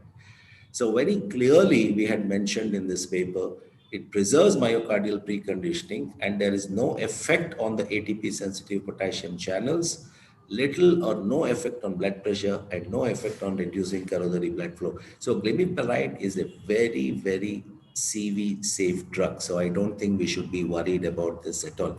If anybody wants to challenge this article, you're most welcome. I think there is enough evidence to prove that we don't have to worry. Now, Carolina trial, I will not go back and then take this in because we know that there was no significant difference in occurrence of 3-point MACE in patients treated with glimepiride compared to linagliptin.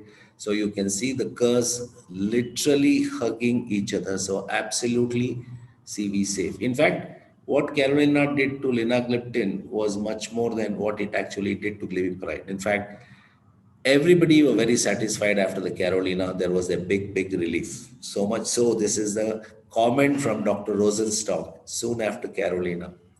So he went on to say, with this study, we provide very specific data for the magnitude of risk of hypo, end of weight changes, so people can decide whether to use it or not. So it was very clear. He says it's the difference between a $10 pill versus a $150 pill. The DPP-4 inhibitors make billions of dollars, so they're going to be cost concentration.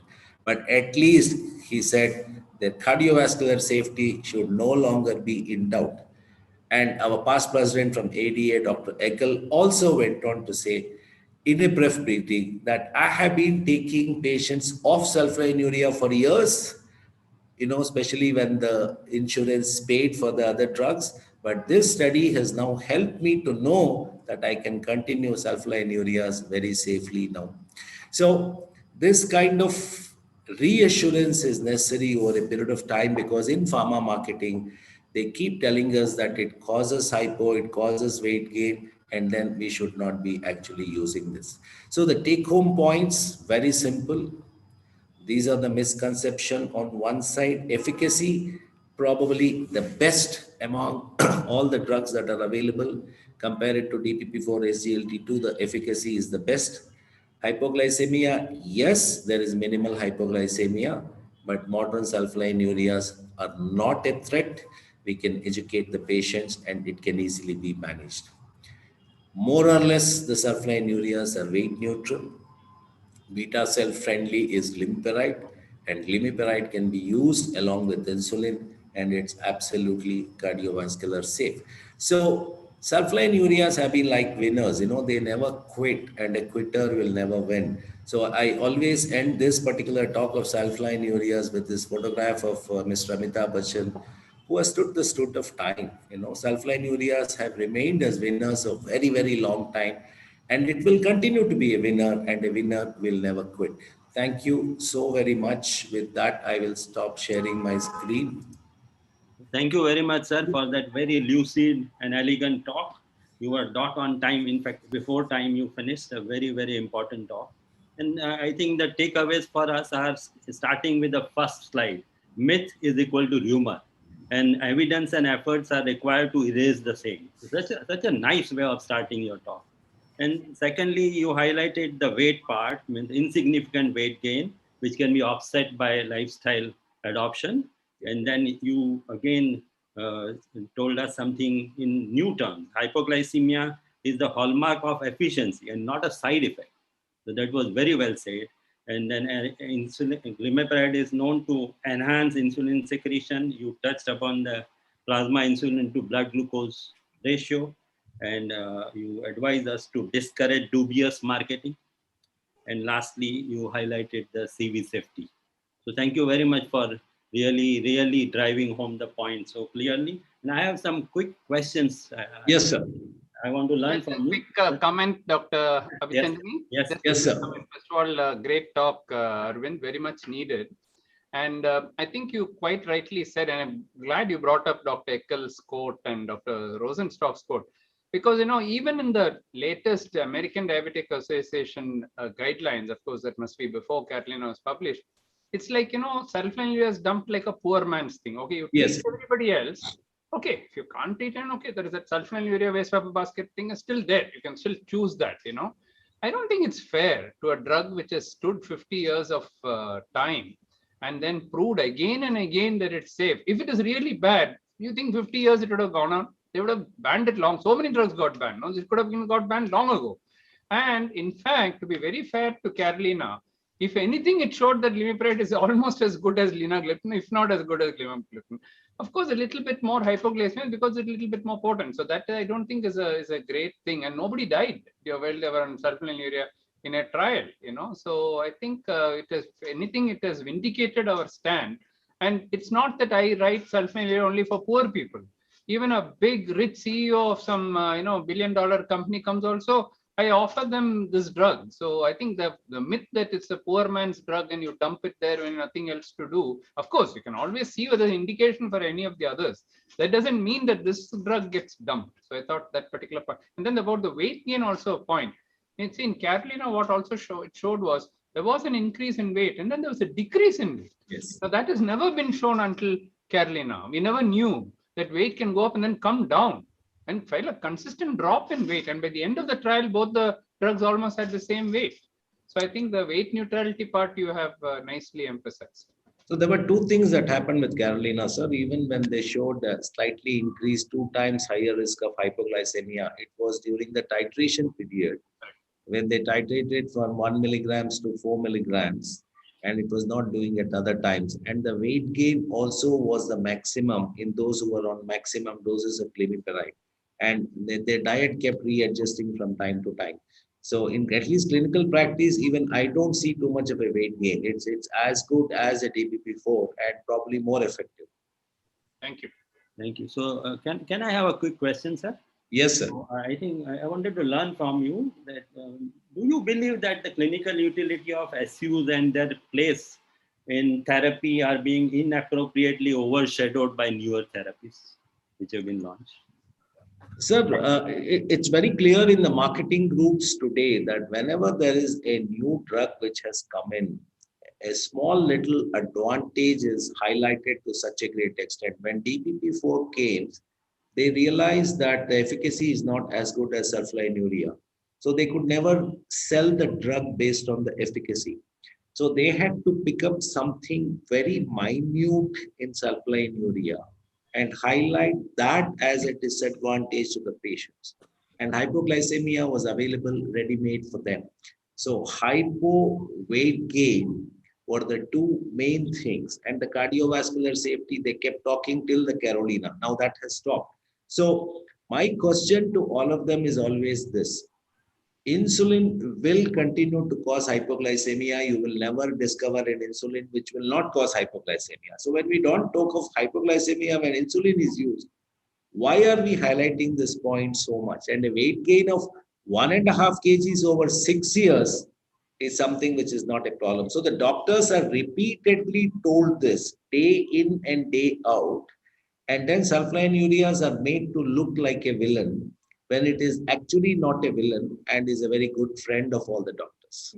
And my last question that so can combining a later generation SU like glimepiride with SGLT2 inhibitor be a fair clinical option, especially in those with renal impairment? Because a lot of data from China is endorsing such a view. So I wanted your valuable The glycoside among the sulfonylureas are slightly better off when it comes to renal impairment, but glimepiride is not far off. But then DPP4, especially linagliptin, probably takes the place whenever there is a renal insufficiency and when you are using insulin. So in patients with CKD 1, 2, 3, 4, as long as you're cautious and readjusting the dosage, there should be no contraindication to use a sulfonylurea. And you can also add an SGLT2 along with the other measures that you use for nephroprotection. Yeah, and there is a question in the chat box. You just, I think, alluded to that. Gliclazide extended release versus glimepiride in terms of side effects of hypoglycemia. That is what the gentleman. Well, hypoglycemia, see, when both the companies do the trials, it is shown as almost equal. But then when we had done the trial in patients undergoing Ramazan fasting, this was almost about 7-8 years back, where we had patients on glyclazide and glimepiride. In fact, the hypoglycemia was lower in the glyclazide group compared to glimepiride. But later on, there have been several studies clearly saying that glimepiride is as good as glyclazide in terms of hypo. Efficacy-wise, probably both of them are equal. So I think it's the choice of the doctor. He can pick what he wants. Avi, I have one small comment before you close the session. I think, Arvind, what you said is absolutely true. And these 5 smart and safe sulfonylurea meetings we did, the last comment is what exactly you said. We have coined 2 words that modern sulfonylureas are cardio safe and glucose smart. You referred to that. You referred that nobody has efficacy, no oral drugs efficacy as much as sulfonylurea have, minus 2.5 to 3. Last comment is the fact that in the combination therapy, it is actually weight comes down. You showed that in the 5th point, because the insulin gains more weight than sulfonylurea. When you combine, the insulin dose comes down. Thank you very much. There's another question, which combination better with metformin issue or gliptin issue? I will not give the answer. It's for the questioner to see. The answer is Government of India statistics says that the use of the maximum combination therapy is metformin sulfonylurea. Over to Avi to call the next speaker. Thank you so much, sir. Arvind, thank you very much. All over the world also, Ashok, not just in India. Even all over the world. Yes, all over the world. Because yesterday we went to Data Mohan, and it is glimepiride of particular companies 550 crores. You know, it goes higher and higher. Gliptin has not reached that level. Yeah. So now I will proceed to invite the before Vinod, before you invite, I'd just like to welcome Dr. Rajiv Koval, Dr. Jayashree Gopal, and Dr. Shashank Joshi from my side. And now it's Thank you so much, sir. Thank you so much. Thank you. Thank you. It gives me great pleasure in inviting Dr. Rajiv Koval, an eminent diabetologist, a researcher, and a prolific speaker. He has been a founder member of the UDF, United Diabetes Fund, and is a faculty for Diploma in Diabetology course. He's going to speak on sulfonylureas in combination with metformin in the management of type 2 diabetes, a fresh look and what is the new perspective. Over to you, dear Dr. Rajiv. Thank you so much, Dr. Abhichandani. Thank you, Dr. Mohan, Dr. Anjana, Dr. Ranjit, Dr. Pradeepa Guha, the whole team for having me here. And it's always wonderful to share it with Dr. Arvind as well as Dr. Mohan, who gave their perspective. And the last slide of Dr. Arvind, where he spoke about Amitabh Bachchan, I think Dr. Mohan, Dr. Das, and Dr. Arvind are the Amitabh Bachchans in the diabetes world, and they have withstood the test of time for more than 3 decades, similar to SUs. And SUs in combination with metformin in the management of type 2 diabetes. And that's what I'm going to give probably a fresh look. And as Dr. A.K. Das spoke, that almost 70% of the Indian market is actually dominated by SU plus MET, where it's glimepiride plus MET. And the guidelines, whether it's the ACE guidelines or the guidelines by the ADA, always puts this, which Dr. Mohan also alluded to, that is this only the cost? When it comes to cost, is that the only time that you're going to use an SU? And has it been, he said that whether it's been dumped into a trash can, because the cost is the factor. So that is the first question I'm going to address, whether SU is only limited when cost is the major issue. If you look at the glucose lowering efficacy of an SU, is second only to insulin. And 25 years back, when I started my foray into diabetes, it was the chicken and egg story between insulin sensitivity and beta cell dysfunction. And today we have 8 pathophysiological defects, and we've got more and more confused. If you look at the effect of different classes of diabetes agents in combination with SU and its effect on HbA1c and fasting plasma glucose, you can see the effect that whenever you add an SU to any background medication, you have fantastic reduction in FPG as well as the HbA1c. Now let us look at the clinical scenario for patients shifting from monotherapy to dual therapy. What does the RSSDI tell us? Begin with metformin again. Titrate the dose early weeks to minimize discontinuation.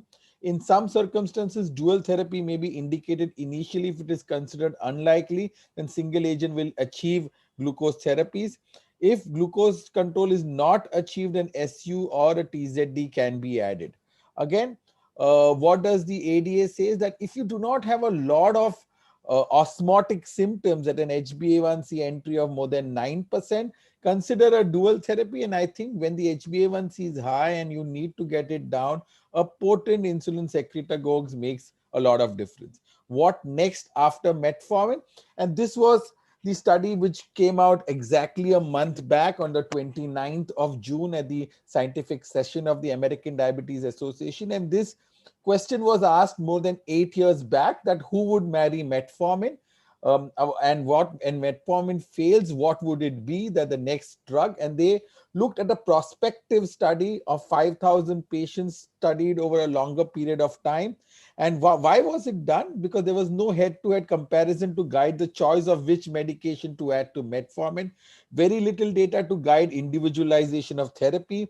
The great study, which we have been waiting for the last 8 years, unfortunately we could not travel to hear it live, was designed to help the guide of choice of glucose lowering medicine that would be added to metformin based on effect on A1C, duration, most importantly, which has always been questioned by a lot of people, whether SUs are durable, whether SUs cause beta cell apoptosis, whether SUs cause beta cell dysfunction. These are the things which have been addressed by the great study. As you can see, there was a run-in period with metformin, A1C between 6.8 to 8.5. Patients were randomized to either glimepiride, sitagliptin, liraglutide, or insulin glargine. Primary outcome was an A1C more than 7%, confirmed on the maximum tolerated dose of the assigned regimen on the background of metformin.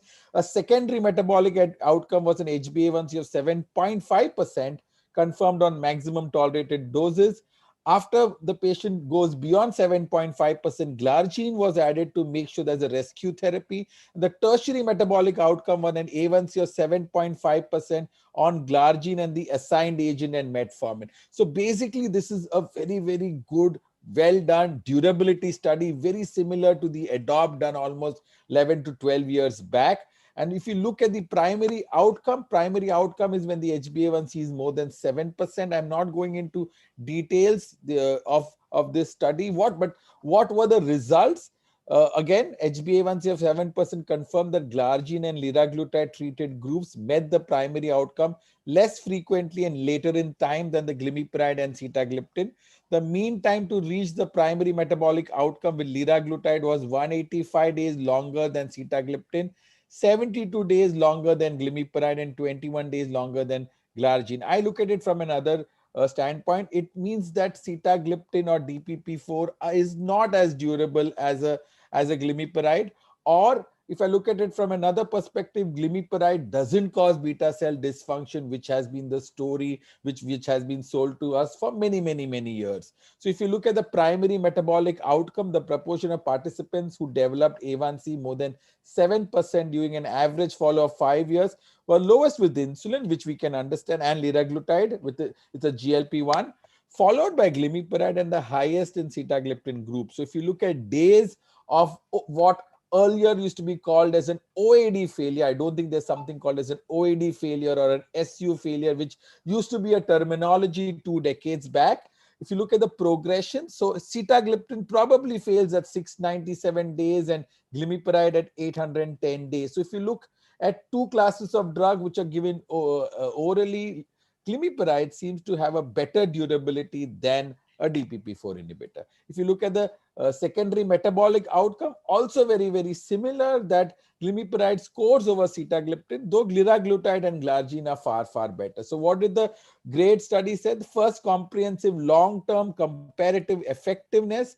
Again, all four medications were generally safe with no difference in serious adverse events. So whether you compare an insulin versus a GLP-1 versus a DPP-4 versus SU on the background of metformin, no serious adverse events. Now, after metformin, and again, is it relevant in the Indian perspective?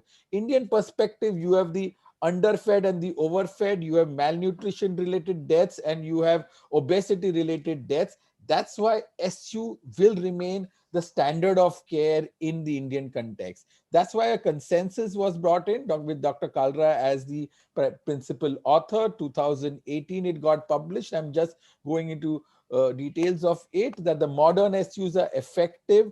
One, modern SUs are effective as initial therapy used with combinations and can get the in HbA1c more than 7.5%. Grade A level of evidence. SUs may be considered for use with most agents except obviously the glinides, because both become secretagogues.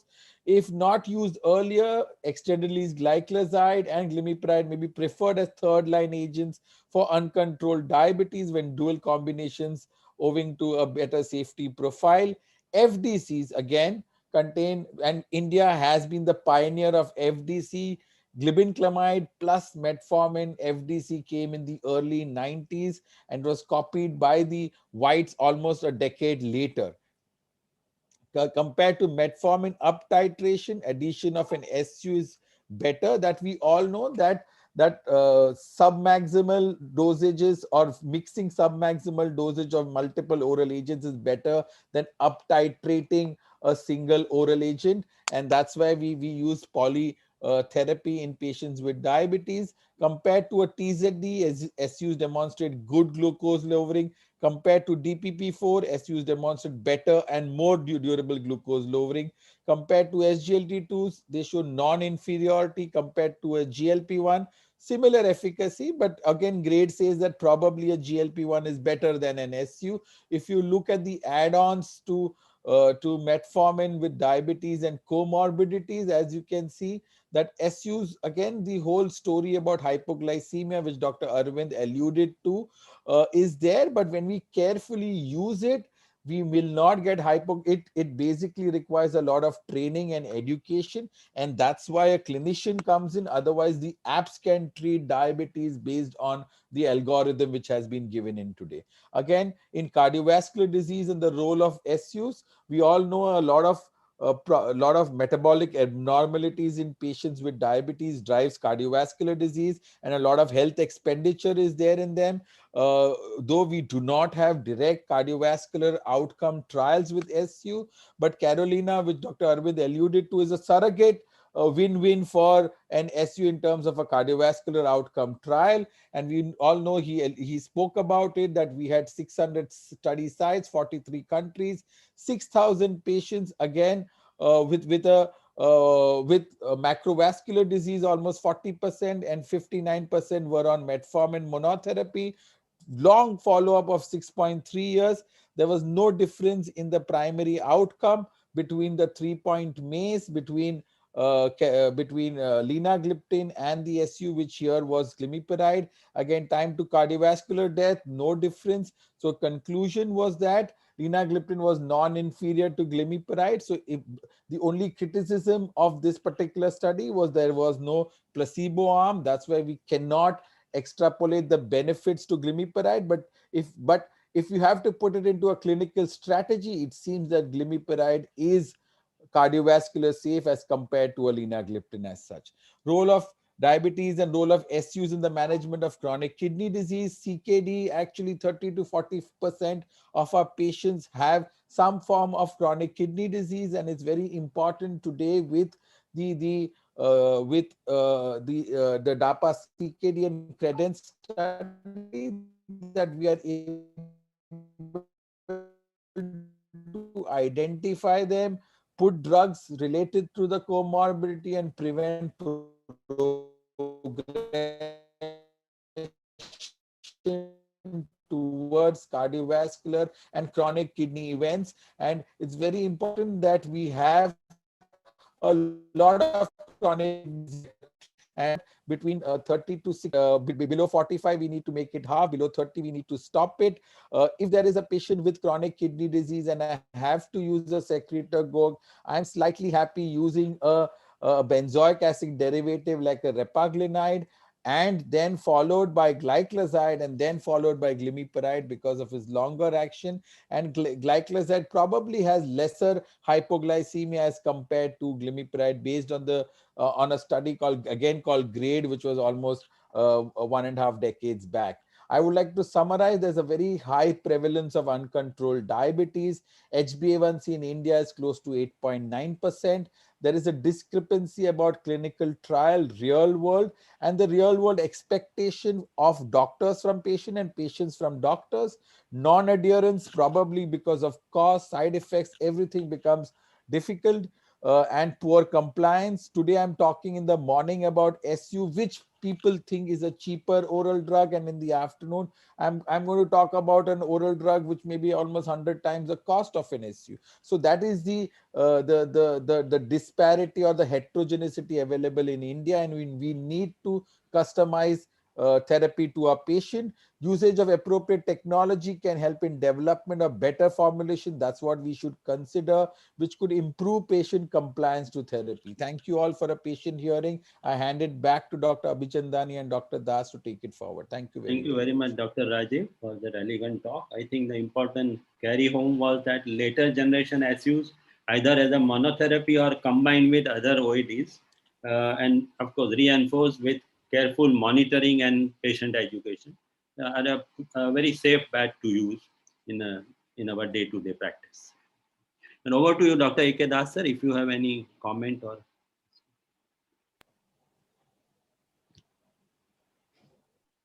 Okay, so now I'm going to invite the next distinguished speaker. It's a privilege and an honor to welcome the next distinguished speaker, Dr. Jayashree Gopal, who is blessed with exceptional academic laurels to her credit.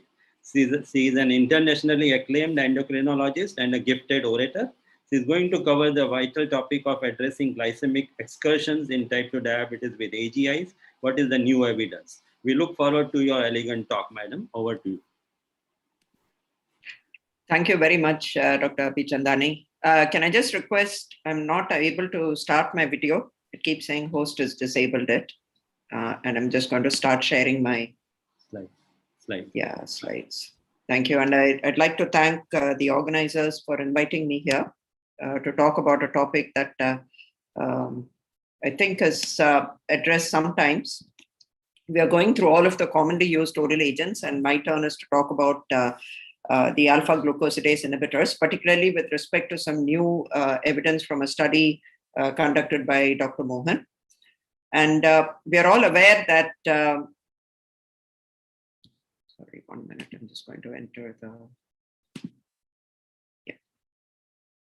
about the mode of action of the alpha glucosidase inhibitors, that they inhibit the alpha glucosidase enzyme present in the brush border of the small intestine.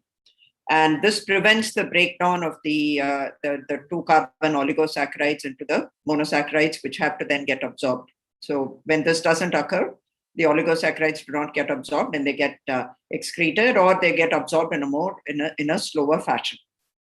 And the currently available alpha glucosidase inhibitors in our country are acarbose, miglitol, and voglibose. And start my video. Yeah, thank you. And I think the one that is most commonly used in our country is voglibose, because of particularly because it is available as a triple combination with the sulfonylurea and the metformin. And we'll talk about some of the data regarding it. These are some of the benefits of the alpha glucosidase inhibitors, and I'll just quickly go through it. This was a slightly older study published a few years back before the advent of the newer agents, which showed that on an average, alpha-glucosidase inhibitors can reduce HbA1c depending on the context in which we use them, anywhere from 0.7 to 1. In certain other studies, it has been shown to reduce it by about 0.3 or 0.4. But whatever it is, there is definitely a reduction with the HbA1c with the addition of AGIs. And this is from the American Association of Clinical Endocrinology guidelines. And we're all familiar with this. They are neutral with respect to occurrence of hypos. They are neutral with respect to weight. They can be used safely in the presence of renal dysfunction or other genitourinary dysfunctions. They do not increase the risk of, say, urinary tract infections. The most important thing we need to keep in mind is the development of GI complaints. And this is very variable. Some people develop a lot and some people tolerate it very well. And neutral to maybe a beneficial effect with respect to atherosclerotic cardiovascular disease, and neutral effects on bone and with development of ketoacidosis. So this, in a nutshell, is about the overall profiling of the alpha-glucosidase inhibitors. They are also very helpful in preventing diabetes, along with the other sort of standard therapy that we use, which is metformin.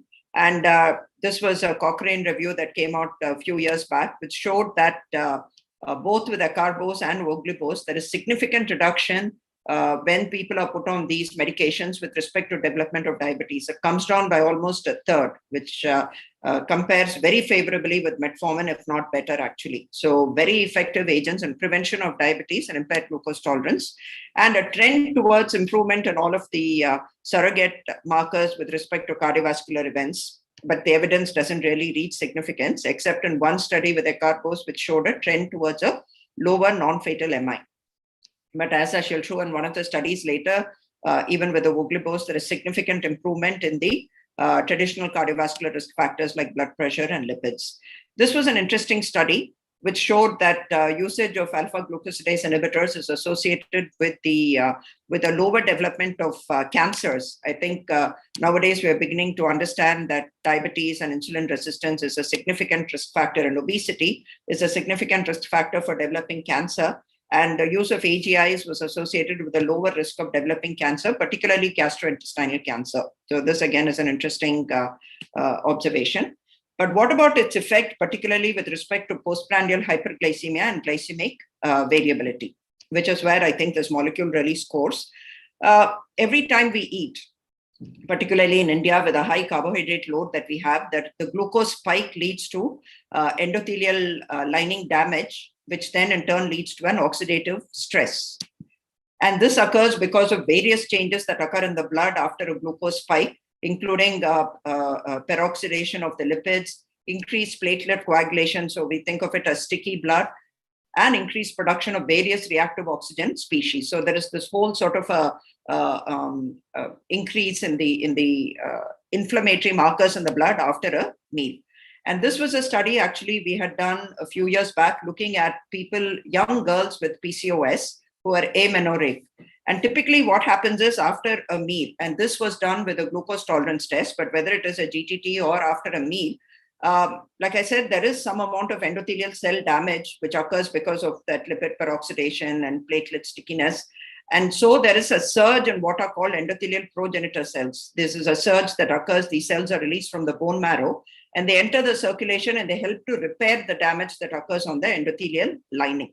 And in normal individuals without any evidence of diabetes or insulin resistance after a meal, so this is at baseline, and this is 1 hour after a glucose load, and this is 2 hours after a glucose load, there is a surge in the production of these endothelial progenitor cells. And these are the different types of the endothelial progenitor cells that are made. And you can see that in all types of cells studied, there is almost a doubling of this endothelial cells. And this sort of doubling is not seen in people with insulin resistance or with diabetes. And the same study has also been done in Dr. Mohan Center, and that was done in people with diabetes. So in other words, people with diabetes or insulin resistance like PCOS, after every meal, there is this endothelial damage that is occurring, which is not corrected or rectified, and which repeated glucose spikes leading to this endothelial damage causes atherosclerotic damage and development of the typical micro and the macrovascular complications that we'll end up with a few years down the line. And talking about glycemic variability, it refers to, of course, the variations in the blood sugars due to not only food intake. Of course, we have a very high carbohydrate load in our diet, but it also is varied depending upon the exercise that we do, and most importantly, by the type of medications that we use to control the diabetes.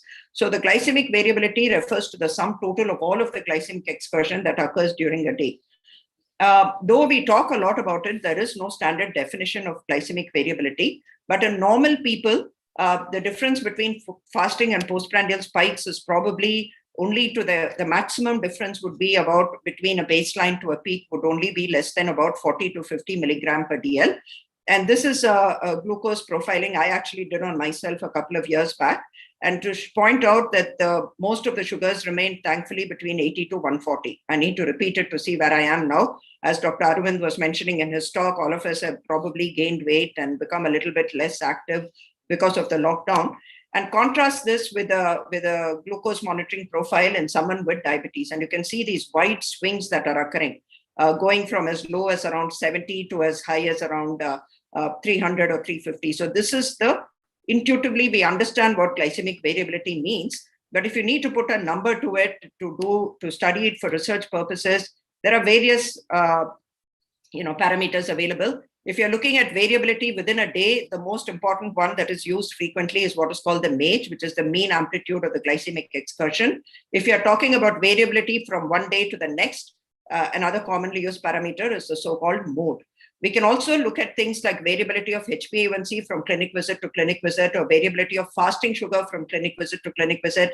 We can look at glycemic variability in a number of different ways. I'll be talking a lot about MAGE going forward, and this refers to variability within a particular day. And why is it necessary that we need to prevent this glucose variability apart from the endothelial cell damage, which I spoke about? Because any acute glucose fluctuation, so changes in MAGE, more changes in the glucose variability has been shown to be associated with higher oxidative stress. And this is the often quoted study. The higher the MAGE, the higher the amplitudes, like that patient with diabetes that I showed you, varying between 50 to 350, the higher the amount of a reactive oxygen species produced. In this case, it was this particular compound, which was measured in the urine. And you can see that there is a nice linear correlation between MAGE and the production of this reactive oxygen species. And again, studies have also shown that people with a higher MAGE are more at risk of developing cardiovascular events as compared to people with a lower MAGE. And in fact, if you compare the risk factors for a cardiovascular event in people with diabetes, a MAGE is as important as, for example, an older age in predicting the risk of a cardiovascular event. So in general, not only are we trying to achieve good glycemic control, we have to achieve a good glycemic control with a lower glycemic variability, as evidenced by a lower MAGE, so that the endothelial health is protected in the long term. So when we avoid recurrent glucose spikes, there's less stickiness of the blood that occurs after every meal, which means that there is better endothelial repair mechanisms in play, leading to lesser complications. Now, how do the alpha-glucosidase inhibitors affect this? This was the study I was alluding to, done from Dr. Mohan's center, where they compared the continuous glucose monitoring profiles before and after addition of voglibose in people who were either on metformin or metformin sulfonylurea at baseline. So they were on a stable dose for at least 3 months, but the HbA1c was more than 7. They took people between the ages of 18 to 70 years, and at least 2 postprandial excursions was definitely above 140. And in this group of people, voglibose 0.2 or 0.3 was added on, and they were followed up for a period of up to 3 months, and 2 sets of CGMS was done, or glucose, ambulatory glucose profiling was done, the AGP, once at the end of 2 weeks and once at the end of 3 months. And this is what the data showed. The primary outcome was to look at the average number of glycemic excursions per day. And I thought that data itself was very interesting. So the primary outcome was at baseline in the metformin with the voglibose arm, on an average, the people with diabetes had 26 glycemic excursions. In other words, the change between a baseline plus or minus 50 occurred 26 times on an average. And that is a lot if we think about people with diabetes, particularly after a meal. And by 2 weeks, this had not changed. But after the addition of voglibose at the end of 3 months, it had dropped to 17. to give an overall reduction of about -8. And if you look at the metformin sulfonylurea voglibose arm, interestingly, the reduction in the number of glycemic excursions was significant even at the end of 2 weeks. If they were on sulfonylureas, even at the end of 2 weeks, there was a significant drop in the glycemic excursions. And this was further reduced at the end of 3 months to give a total sort of reduction in glycemic excursion by at least about 10 numbers. So the number of excursions did come down. And this was the conclusion. And if you look at, there is a lot of talk about the time and range concept. And if you look at the time and range, again, it was much better when voglibose was added, whether it was on a background of only metformin or on a background of metformin with sulfonylurea. And so the time spent above target range was reduced when voglibose was added. So this was the data that was recovered from the study. Also, the mean postprandial glucose levels, which were part of the secondary outcomes, significantly better after every meal, whether it was breakfast, lunch, or dinner, with addition of the voglibose. And it was a statistically significant reduction with the addition of voglibose. And this translated to not only a reduction in the HbA1c at the end of 3 months, but also a significant reduction in the MAGE at the end of 3 months. And there were other benefits also. There was a reduction in the weight, a little bit of reduction. There was a reduction in the blood pressure. There were reduction in the lipid profile parameters, and all of these factors were improved. The surrogate markers for cardiovascular disease, even at the end of 3 months, was improved when voglibose was added to a background of metformin or sulfonylurea. So this was a conclusion that there was an improvement in the time spent within target range and a reduction in the glycemic variability. Now, other studies have also shown similar results, and a lot of these studies are from Japan because voglibose is a very popular molecule in Japan. And I have to point out that it is not available in US. And this was a study looking at, they took people on glimepiride. This was on a very small number of subjects, but they switched over from glimepiride to rapid-acting sulfonylurea, methylglinide, and a voglibose. And what they showed was that glycemic variability improved. So the blue line is the glimepiride. Once they switched over to a newer methylglinide voglibose combination, the glycemic variability was slightly less. But more important was the effect on MAGE. You can see that the MAGE values at baseline in the glimepiride group after the addition of after the switch over to the methylglinide plus voglibose, the MAGE came down, as did the hypoglycemic episodes. So hypoglycemic episodes in the glimepiride group were 2, 0 in this. And hyperglycemia also reduced in the changeover with the addition of voglibose. So in other words, when you used a combination of sulfonylurea plus a voglibose, there was a reduction in the glycemic variability and more time spent in range with less hypos. And the study was also done looking at flow-mediated dilatation, a marker of endothelial health in the same study. And you can see that compared to glimepiride, the group which had the voglibose added had a better flow-mediated dilatation at the end of the study. There has also been a study comparing voglibose with sitagliptin, and both sita and voglibose showed an improvement in the postprandial glucose. However, the slope of the glycemic curve was better with respect to voglibose, probably because there is a delay in the absorption of the oligosaccharide, the breakdown to the monosaccharide, what I had shown in the first slide. Therefore, the speed with which the glucose is absorbed is delayed, and this leads to better outcomes. Similar data has also been shown with acarbose, significant reduction with the MAGE, with the 24-hour blood sugar, and the proportion of time spent in the hypoglycemic range. So the alpha-glucosidase inhibitors, both voglibose and acarbose, have a significant benefit in reducing glycemic variability. One of the main advantages of voglibose in our country is that it is available as a FDC, a fixed dose combination with a triple combination. We are all familiar. We use it a lot with glimepiride and metformin. And in this, you can see that there is an improvement in the HbA1c, a good reduction at the end of 3 months in the fasting and in the postprandial glucose low, a significant reduction. With a progressive decline in when this particular triple combination was used. I finally want to finish by saying that the AACE actually considers the acarbose. Like I said, this is the US, only acarbose is available, but acarbose with metformin is considered a low-risk medication, even in use in pre-diabetes, so it is very safe. And alpha-glucosidase inhibitors have a place in the combination, even in people who are newly diagnosed with diabetes, either as part of dual or triple therapy. So to summarize, the overall safety and efficacy of the class is high. It's been on the market for 20, 25 years. They do not increase the risk of hypoglycemia, do not cause weight gain, significantly improve postprandial hyperglycemia and reduce glycemic variability, and has been shown to be associated with reduction in surrogate markers of cardiovascular disease and short-term studies like the blood pressure and the lipids. And significantly, they do reduce the progression of pre-diabetes to diabetes. And I think they particularly are helpful in our population when we have a high carbohydrate load, which contributes to the high PPG with a low incidence of hypoglycemia. And we should be considering its use earlier, particularly in the elderly population, particularly when metformin is contraindicated or not tolerated, or hypoglycemia is a concern. And I think one of the main advantages of the AGI is that can be added on to any of the existing diabetes therapies. So whether it is one of the older therapies like sulfonylurea, metformin, or insulin, or the newer therapies like SGLT2 or the DPP4 inhibitor, to any one of these medications, you can add in an AGI if you want a better control of the postprandial glucose.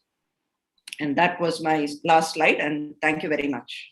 Thank you very much, madam, for that very elegant, brilliant talk. One point I would like to share, something I learned for the first time, was that in PCOS, lack of progenitor cells are existing, and that gets corrected by a carbo. So that was one new thing I learned from your very elegant talk. And now over to one brief comment, if I may, before you take up the questions. Dr. Vijendra, please comment. Yeah. So Jayashree, beautiful talk, and thank you for showing our data, showing the improvement in MAGE. I think the advent of continuous glucose monitoring has helped to study. Otherwise, we wouldn't have been able to take up studies like that, where the MAGE is also ensured, that has been confirmed by the other Japanese study also. So definitely reduction in MAGE is something which after the AGIs we have seen. I also wanted to just make a comment that there's a lot of evidence coming on the beneficial effects of AGIs on the gut microbiota. You mentioned cancer and so on. Gut microbiota, and we are currently taking up a large study looking at the gut microbiota effects of AGIs as compared to other drugs. We know that metformin already has some effect, and we published that in Genome Medicine last year, where we reported a very large study of gut microbiota and diabetics and pre-diabetic as two separate papers in Genome Medicine back to back. But now we are looking at the drug effects, and hopefully by the next update, we will have data to show the effect of AGIs on the gut beneficial effects on the gut micro. I just thought can I ask us can I learn from you? I think between the available AGIs, acarbose has evidence of favorably impacting the. You are right. The Chinese studies are already there, and acarbose has that. We'll have to see whether it's a class effect or whether it extends to other molecules. I'll just stop there, and you can take. Thank you very much. Over to Dr. A.K. Das, sir. Thank you, Avi. Thank you, Mohan. I think we'll have all the exciting discussion again at the end of Shashank's talk. Dear friends, it's my great honor and pleasure to introduce Professor Dr. Shashank Joshi. I call him a phenomenon of having achieved everything at a very young age. He's currently the consultant endocrinologist at the Diabetic Hospital and the Bhatia Hospital, Mumbai. He's the chair for the IDF Southeast Asia and also the president of the Indian Academy of Diabetes, popularly called IAD. He's the past president of API, HSI Hyper Society, of the RSSGI and Endocrine Society of India, and the chair of the American Association of Clinical Endocrinologists, the India chapter. Dear friends, he has a wide area of interest: diabetes, obesity, thyroid, osteoporosis, and growth, and contributed immensely in all these areas. He is a recipient of numerous awards, including the Padma Shri Award by Government of India and International Clinician Award by the American College of Endocrinology. Dear friends, he has been the emeritus editor now of the JAPI and the consultant editor of the Journal of Endocrinology Metabolism, and contributed over 600 publications. Dear friends, above all, Shashank is, as I told you, inspires a lot of young people. And today he is going to talk to us on a very important topic. Should all type 2 diabetics in India receive SGLT2 inhibitor? Shashank, all is yours. Thank you, Shashank, for joining us, and everybody has been eagerly waiting for you. And I know immediately after this, you'll switch to the other hall and give a talk there also. So congratulations and welcome. Thank you. Om Sai Ram, sir. Thank you, sir. Thank you for the opportunity. And thank you. At the onset, I want to thank Dr. Mohan, Anjana, Ranjit, and the entire Dr. Mohan's Foundation. Thank you, Dr. Das, for your effusive, kind words. As usual, unusual you are. And that is your statement. And you know, this is the hottest topic today, which Dr. Mohan has asked me to do. Should all people with type 2 diabetes in India receive SGLT2 inhibitors? I think there are molecules of each decade and molecules of each year. And probably the hottest molecule, last year and this year has been the SGLT2 inhibitors. This is a sponsored talk, so I have a duality and conflict of interest with USV as far as this talk is concerned. We all know the ticking clock hypothesis, and clearly we know that beta cells do fail much before onset of over diabetes, but it's fundamentally insulin resistance which is preponderant, and we know the macrovascular complications take almost a decade or decade and a half before microvascular clock starts kicking, and it's that macrovascular impact which kills diabetics. Every 7 seconds on planet Earth we lose a diabetic. And fundamentally, it is through the cardiorenal complications. And therefore, can we make a dent on the cardiorenal complications?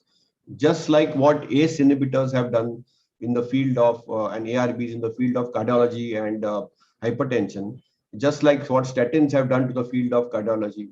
Similarly, probably, SGLT2 inhibitors have some compelling evidence in the field of endocrinology, and they have now expanded their footprint beyond endocrinology to cardiology and nephrology as well. So obviously, SGLT2 inhibitors have been a game changer. And we have seen that in the recent years, there has been a paradigm shift in the management of people with diabetes, because it is not just good glycemic control which we are aiming at. See, optimal glycemic control is feasible, but we need to look at additional pleiotropic benefits like cardiovascular safety, cardiovascular protection, renal safety, and renal protection. And that is where SGLT2 inhibitors, apart from the GLP-1 agents, have come into the spotlight. And they have clearly shown beyond reasonable doubt that they significantly improve the outcomes in people with established cardiovascular and renal disease. So obviously, we know that across all treatments, and since morning you have heard sulfonylureas, you have heard AGIs, you have used every therapy in diabetes. The A1C reduction is seen. But with SGLT2 inhibitors, and DAPA is the gold standard in that, because the first SGLT2 inhibitor to be researched from the research table which came out was DAPA, though it got a delayed and a protracted launch, and has the largest evidence base on planet Earth. Whether you use DAPA in monotherapy as an add-on to metformin, as an add-on to SU, as an add-on to gliptin with metformin, as an add-on to insulin with any agent, you can see the A1C reduction is consistent at around 0.8 to 1. Which is very, very clear. So it's very compelling evidence which we have. The other advantage of the agents is that they are increasing weight loss. And we know that the glucose urea produces caloric loss, which is associated with modest reduction of body weight. But predominantly they are causing fat loss. And placebo-controlled studies have shown that if you give 5 milligram of DAPA per day, you can lose up to 1 kilogram or 2. And if you give 10 milligram, you can lose up to 2 kilograms. And obviously, this is not just a short-term effect. The weight loss is maintained it's a durable effect over long-term treatments. But Indian patients, have their own challenges. For example, Professor Mohan has shown for very elegant work from himself that higher abdominal obesity, higher visceral fat at any given BMI. So that's the big challenge. We have more waist circumference, more waist hip to waist ratio. We have lower adipokines, higher leptins, with higher triglycerides, lower rate of glucose disposal, and impaired insulin secretion and insulin resistance. And what SGLT2 inhibitors do is they cause body weight loss. There is more fat mass loss than subcutaneous fat loss, which is very critical to understand. They reduce waist circumference, decrease body triglycerides as well as leptin, increase the rate of glucose disposal, improve beta cell function, and decrease insulin resistance. What is more compelling and exciting about SGLT2 inhibitors is they are actually inhibiting hepatocyte death and development of NAFLD. NAFLD has no real treatment options today. It's an unmet need. And SGLT2 inhibitors clearly reduce the deposition of lipid droplets in the liver, improve the insulin resistance in the liver, decrease the de novo lipogenesis in the liver, improve the fatty acid oxidation in the liver, decrease the NF-kappa beta, NLRP3 of inflammation in the liver, decrease the oxidative stress and cappase hepatocyte death. So it basically protects the liver cells. And histologically also there is evidence to show that SGLT2 inhibitors reduce the inflammatory cell infiltrates, the tag accumulation, and the tunnel positive apoptotic cells are clearly reduced. So clearly it saves the hepatocytes from the onslaught of insulin resistance. Is there data? DAPA has excellent data in a double-blind placebo-controlled randomized single-center study.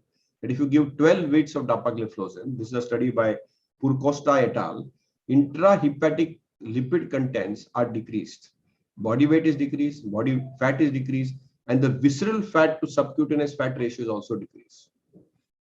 But the larger picture for DAPA really is in the current clinical practice was demonstrated by the large trial called the Declared TB 58.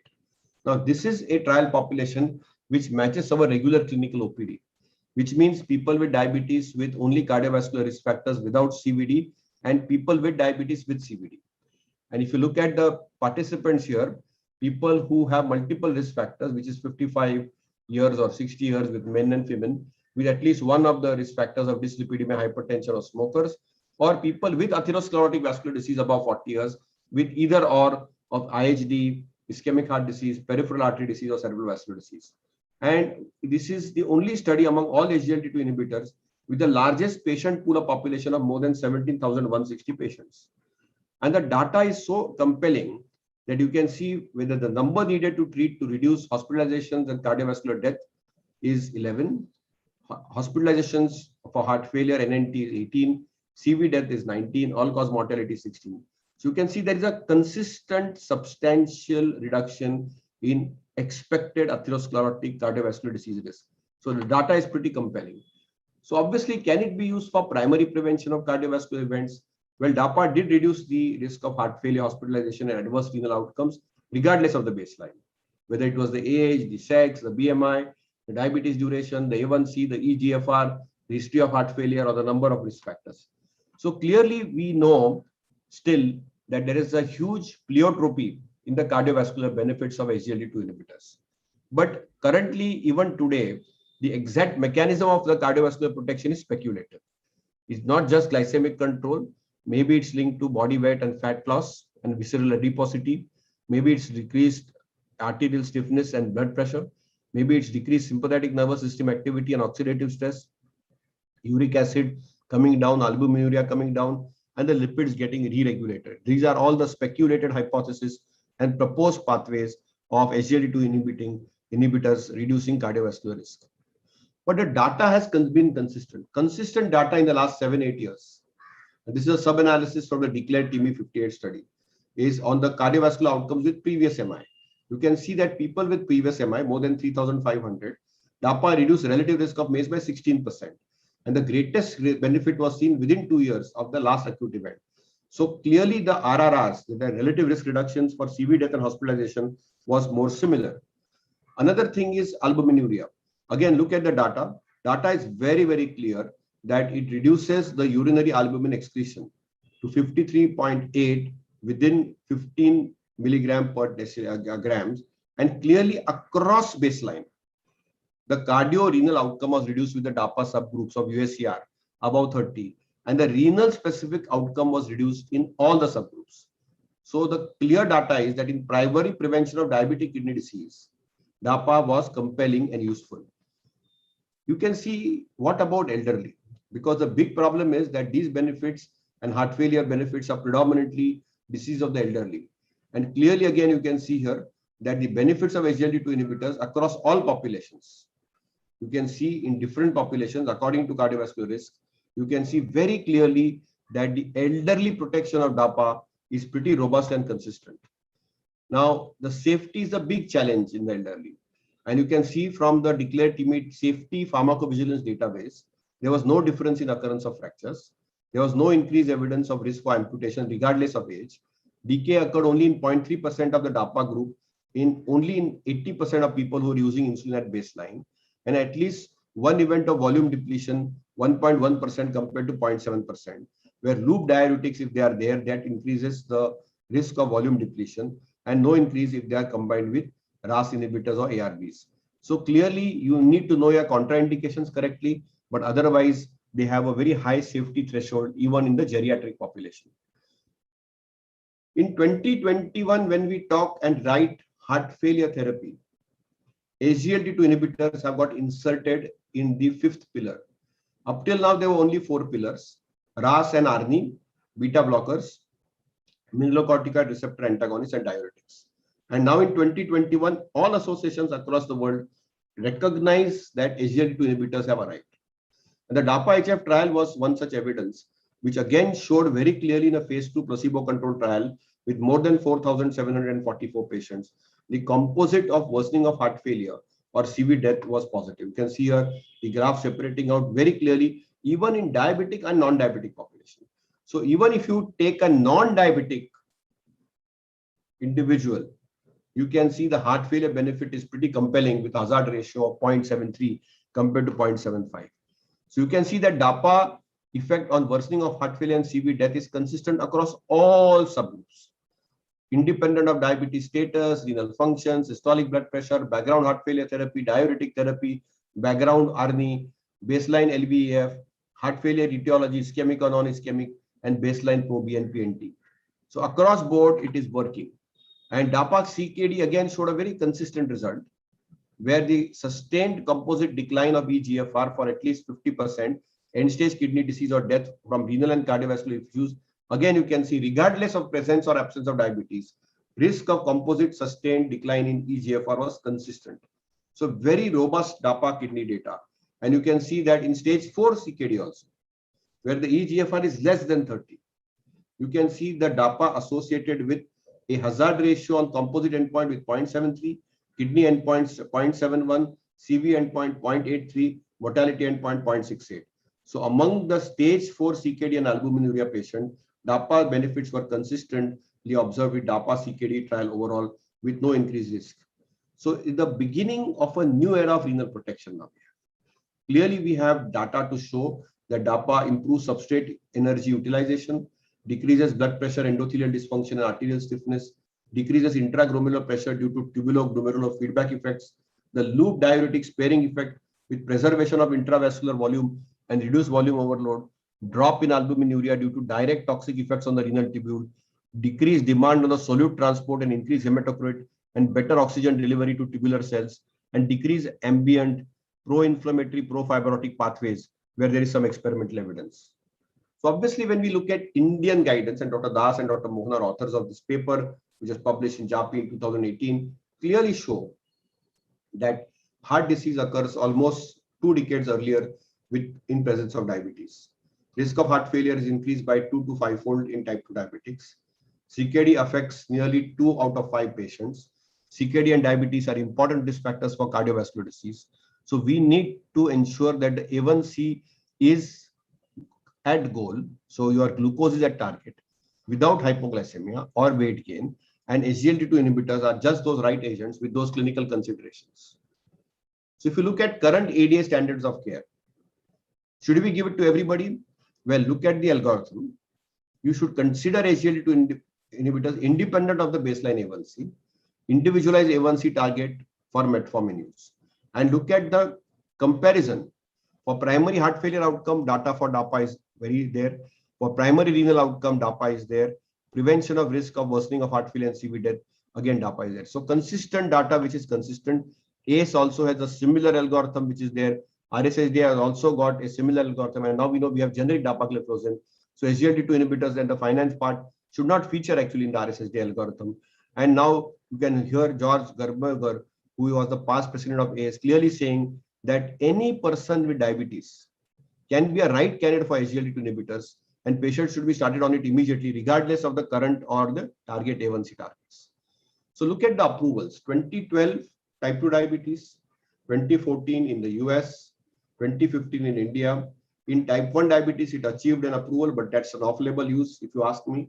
Reduced risk for hospitalization for heart failure, They got a label change in October 2019, heart failure for reduced ejection fraction in 2020, and now they have a US FDA approval for CKD at risk for progression with or without type 2 diabetes. So now it has not only become an endocrine drug, but it's also a drug for cardiologists and nephrologists. So where is the drug likely to be in 5 years of time? Well, it will have larger footprints in NAFLD. It will have a larger footprint in neuropathy. Is there ongoing data? Yes. Two data you should look out for from the DAPA. One is DAPA-MI and second is DICTATE-AHF. The DAPA-MI is the one which is looking at DAPA on CV events in acute heart attack, and DICTATE-AHF is looking at DAPA on acute heart failure. Now, the last part is the DARE trial. Why was DARE is a very daring trial in COVID, and it looked at potential benefits of SGLT2 inhibitors in COVID in short and long-term complications. And here you can clearly see at each stage, DAPA can have an impact on ARDS, on cytokine storm, on decreasing lactate production in anaerobic conditions, on new onset heart failure, which myocarditis of COVID can happen, on reduction of myocardial damage via cardiac arrhythmias, and new onset of diabetes. So DARE trial, though did not have a positive conclusion, numerically fewer patients with DAPA experience organ failure or death in hospitalized patients. So it didn't have a statistical significance for the dual primary endpoints. Last week, Lancet published a trial, but DAPA was very well tolerated.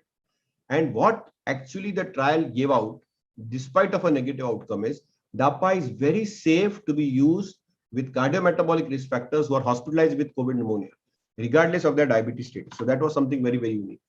The last point is that now we have generic dapagliflozin. You know that DAPA patent has been controversial. And we know that there is this amorphous dapagliflozin, which is supposed to be equivalent to the innovator.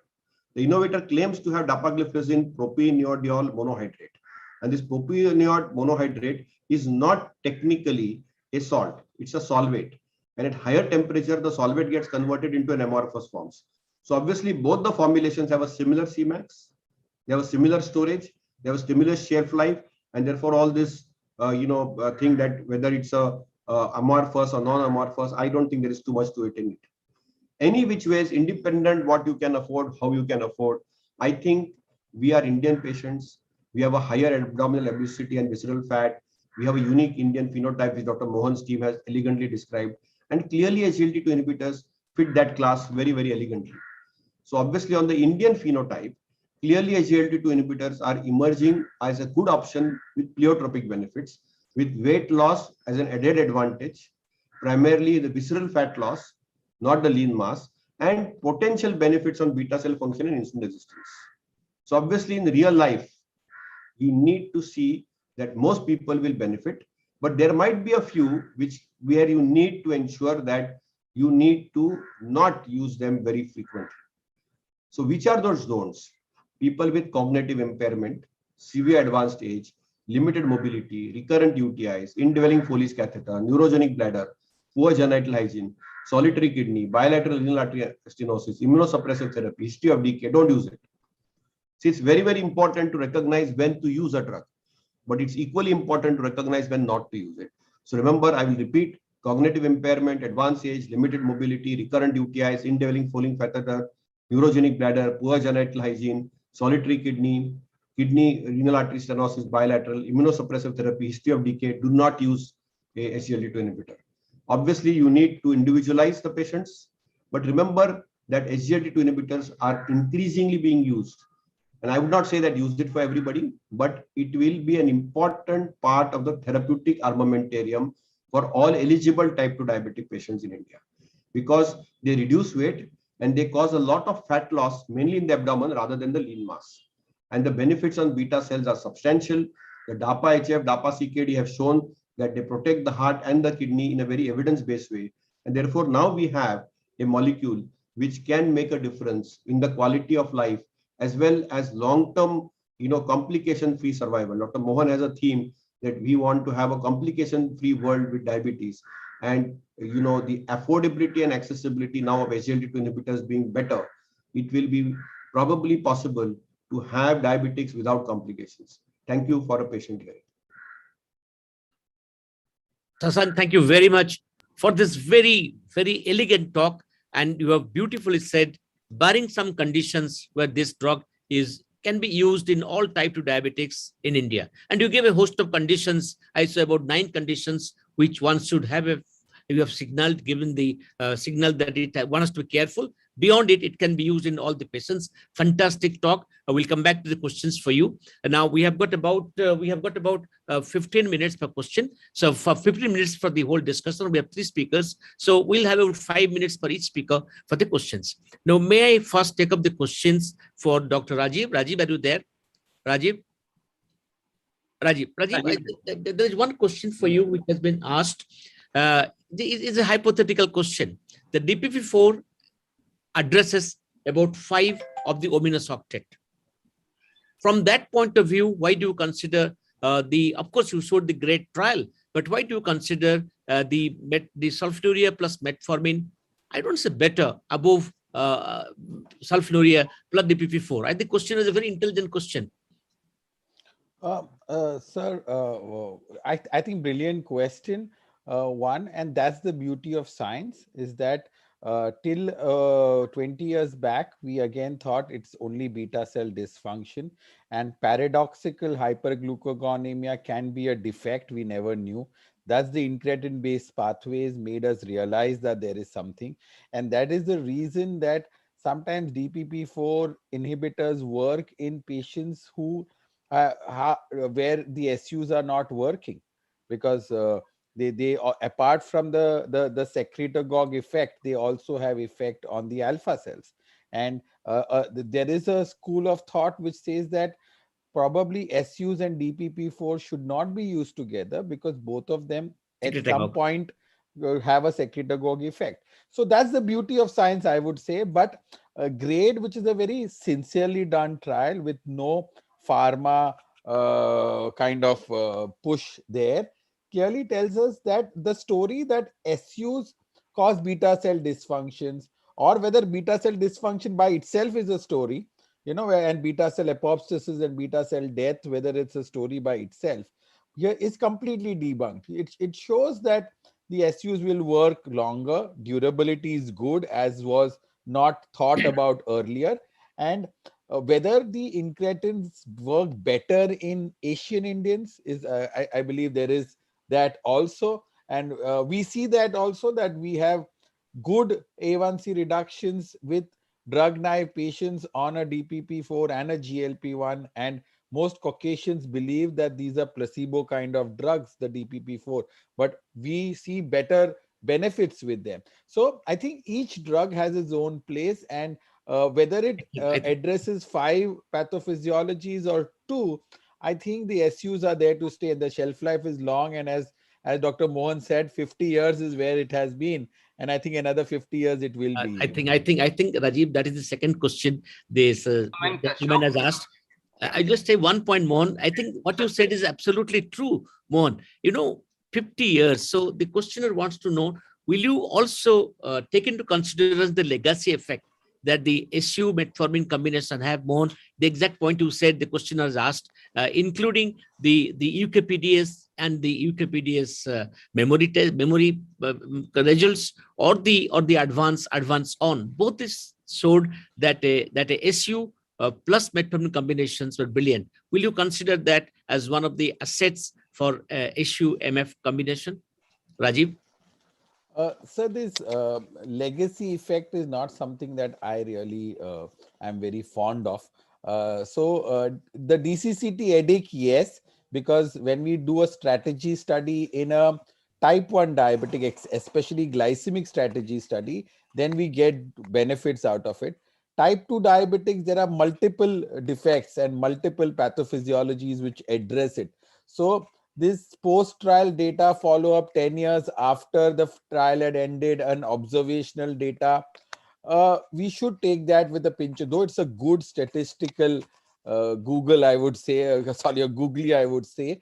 But if we had done it, but in the type 1, yes, but in type 2, I'm not so sure. But it does say that there is some change which occurs in the positive when you control them aggressively earlier.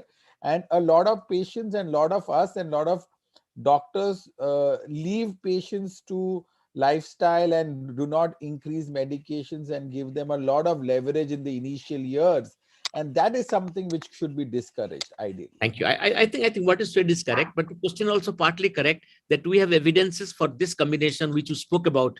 He's speaking in your favor, Rajiv, that he spoke about has some evidences because it is there for more than 50 years, as Mohan pointed out. Before I pass Mohan sir would like to make a comment. Yes, Mohan. Just a brief.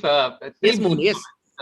One, Rajiv, at the sulfonylurea DPP4 combination, I don't think there's anything wrong in it. It's not like combining two sulfonylureas. They're completely different mechanism of action. They might be, potentiating the action of insulin. In fact, we had that big paper in DTT published years ago, where we intentionally gave a DPP for this in the early days when DPP4 came, expecting that it won't work when sulfonylurea metformin has failed, and it worked. There was a 1% reduction. Second point, what you said was, we and others, many have shown, Abdesh has shown that systematic reviews have been written, Korean data, Indian data, all showing that in Asians we do better. And you also corroborated that. So it's certainly not like a placebo, what the Americans say that DPP4 is a placebo. It's certainly not so. Certainly seems to have 1 to 1.2% to 1.3% reduction in Indians. The third point that I wanted to say was that in our recent meta-analysis systematic review published last year in Diabetes Care,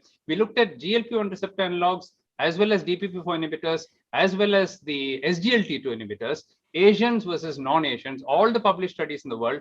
Sushrima Gunn from Dundee, our PhD student, was the first author of the paper.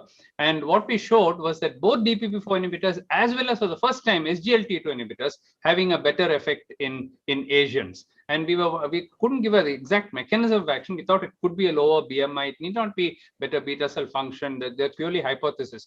But for DPP-4, we do have some evidence that it increases adiponectin levels, and there are some evidences for that. But the good news is that both the drugs seem to work better. Of course, in that particular study, GLP-1 receptor analog, we did not find, but there are only 3 studies in Asians.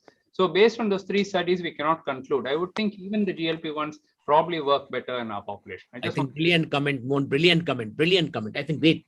Before I close Rajiv's questions, Rajiv, will you also consider the effect of metformin on as a vascular drug? Effect of metformin at an anti-angiogenetic drug or anti-aging drug are also the other plus points for. I'm not comparing plus SU plus metformin. Like it also has a multiple. It has not been explored because it came much earlier than that. But like we wrote vascular euphoria of SGLT2. This also is vascular euphoria, and metformin under vascular. Will you consider it as a good point in favor of metformin?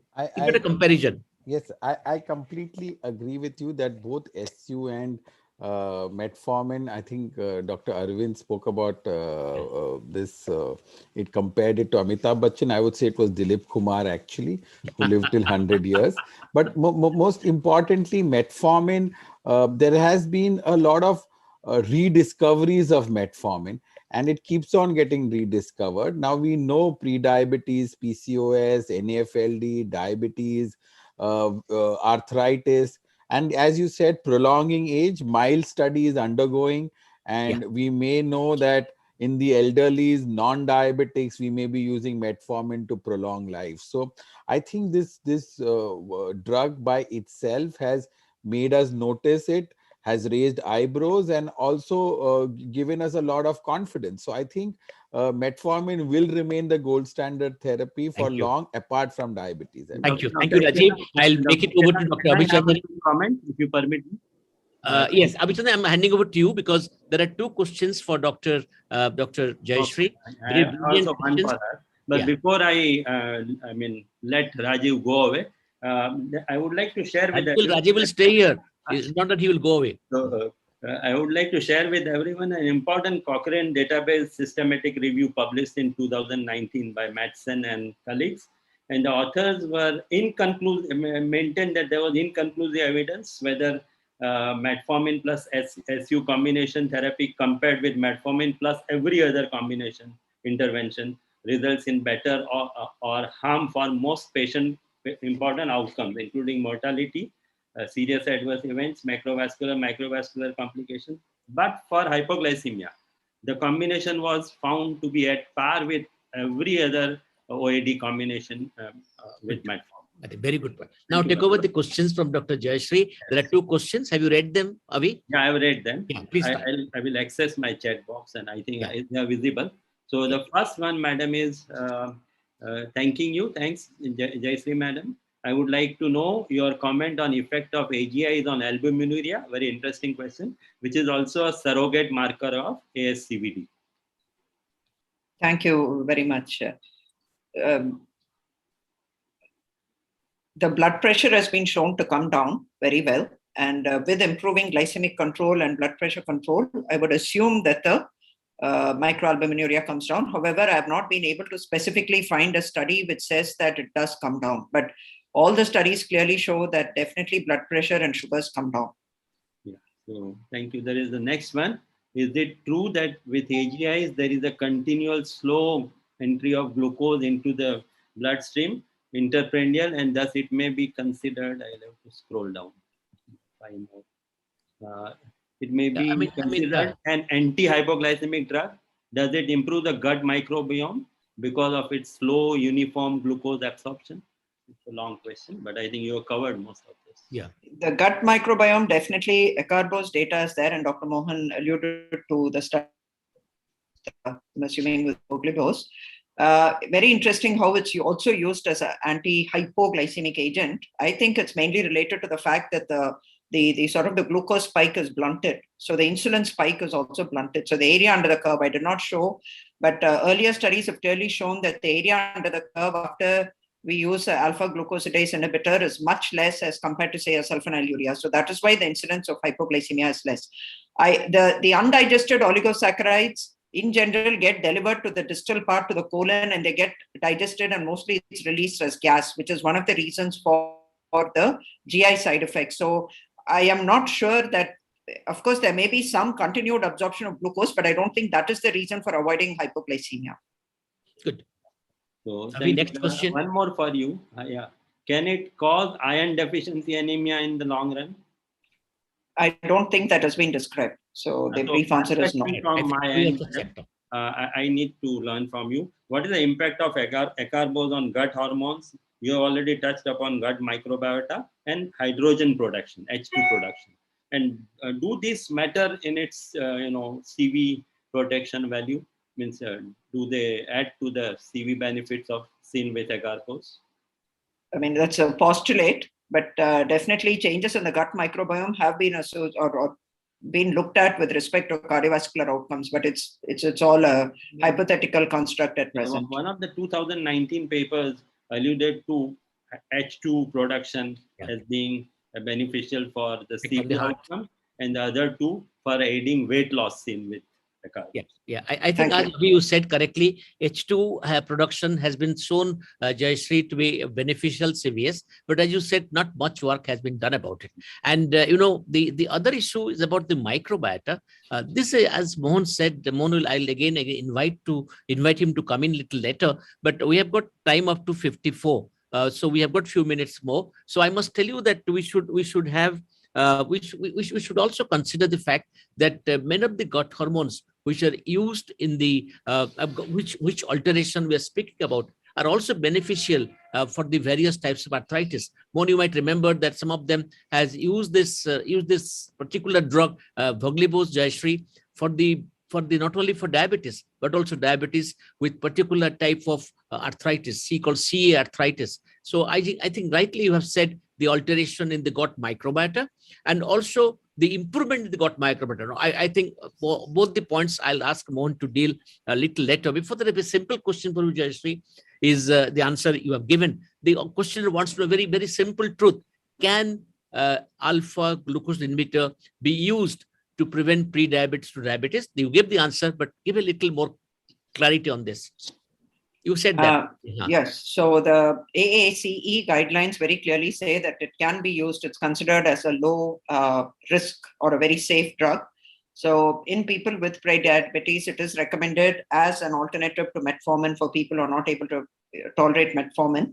It is recommended. And like I mentioned in my talk, in the US, only acarbose is available.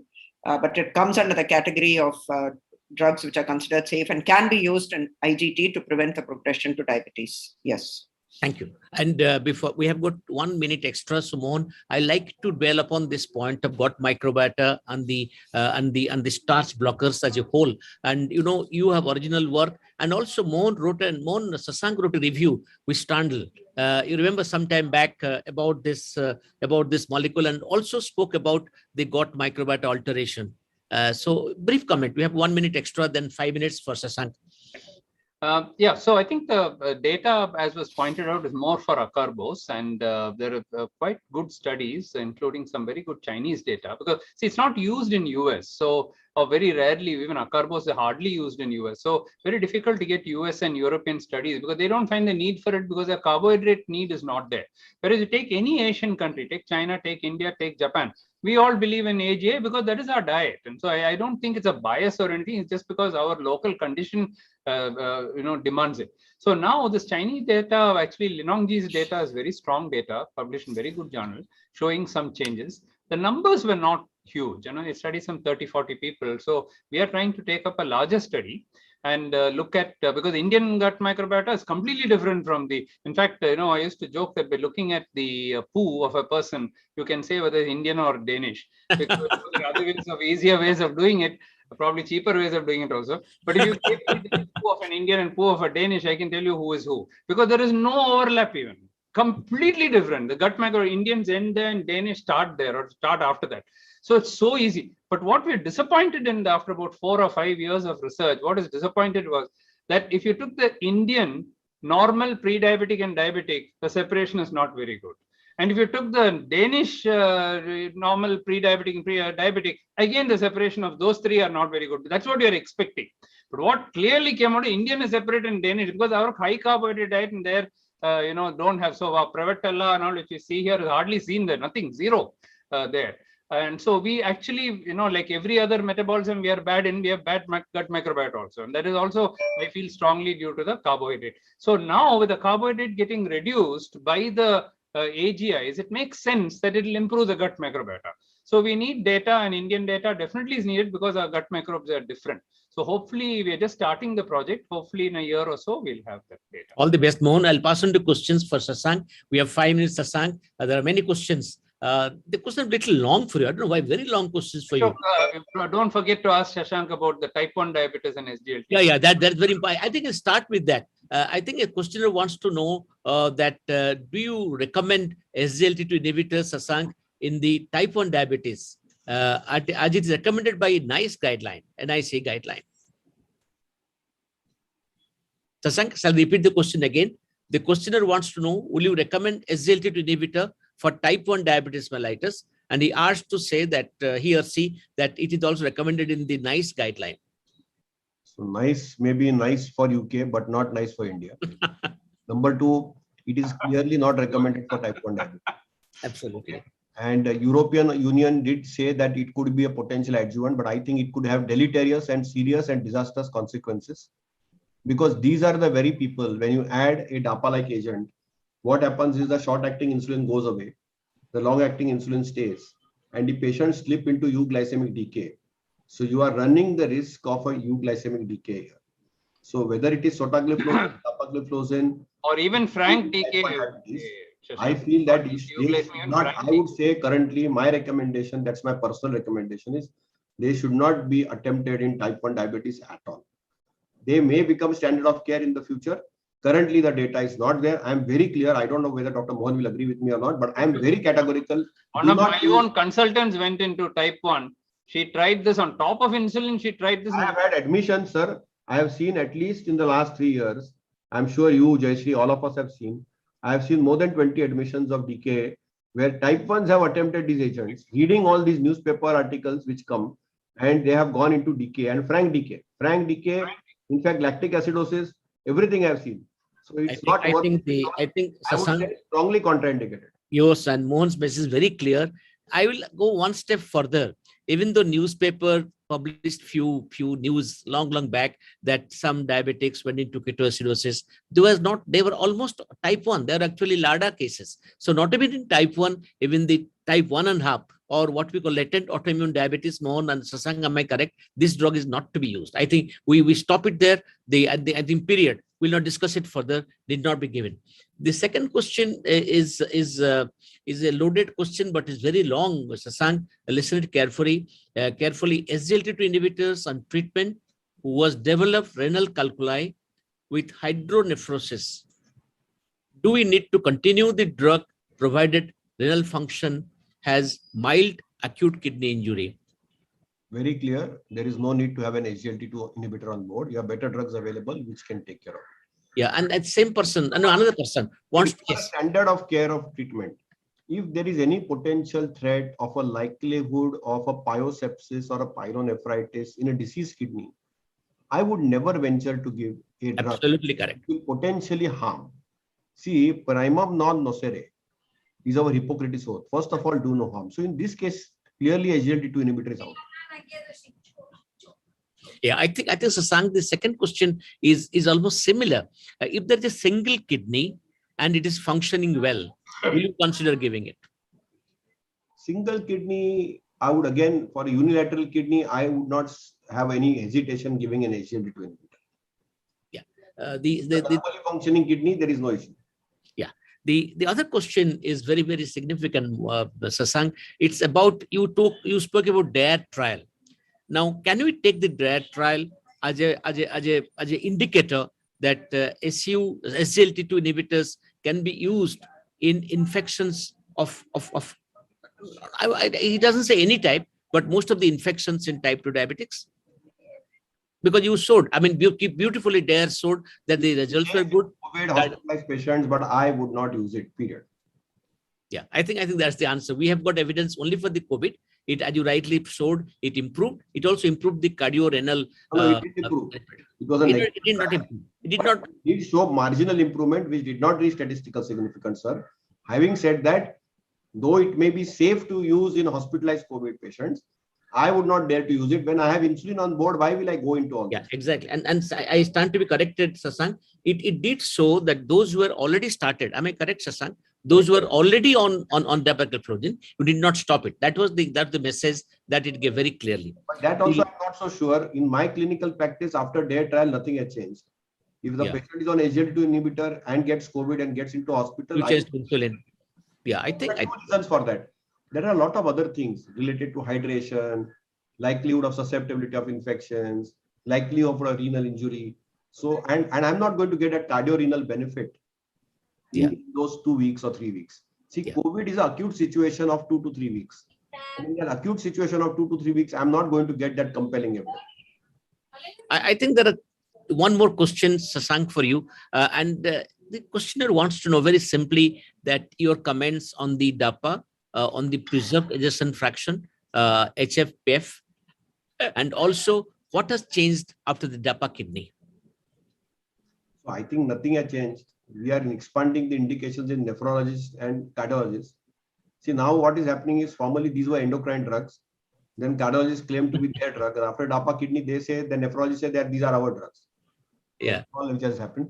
But I think in preserved ejection fraction, though people are recommending it and these may be good agents as offloading agents, and they are reasonable agents, I think heart failure has got overhyped by the pharmaceutical industry.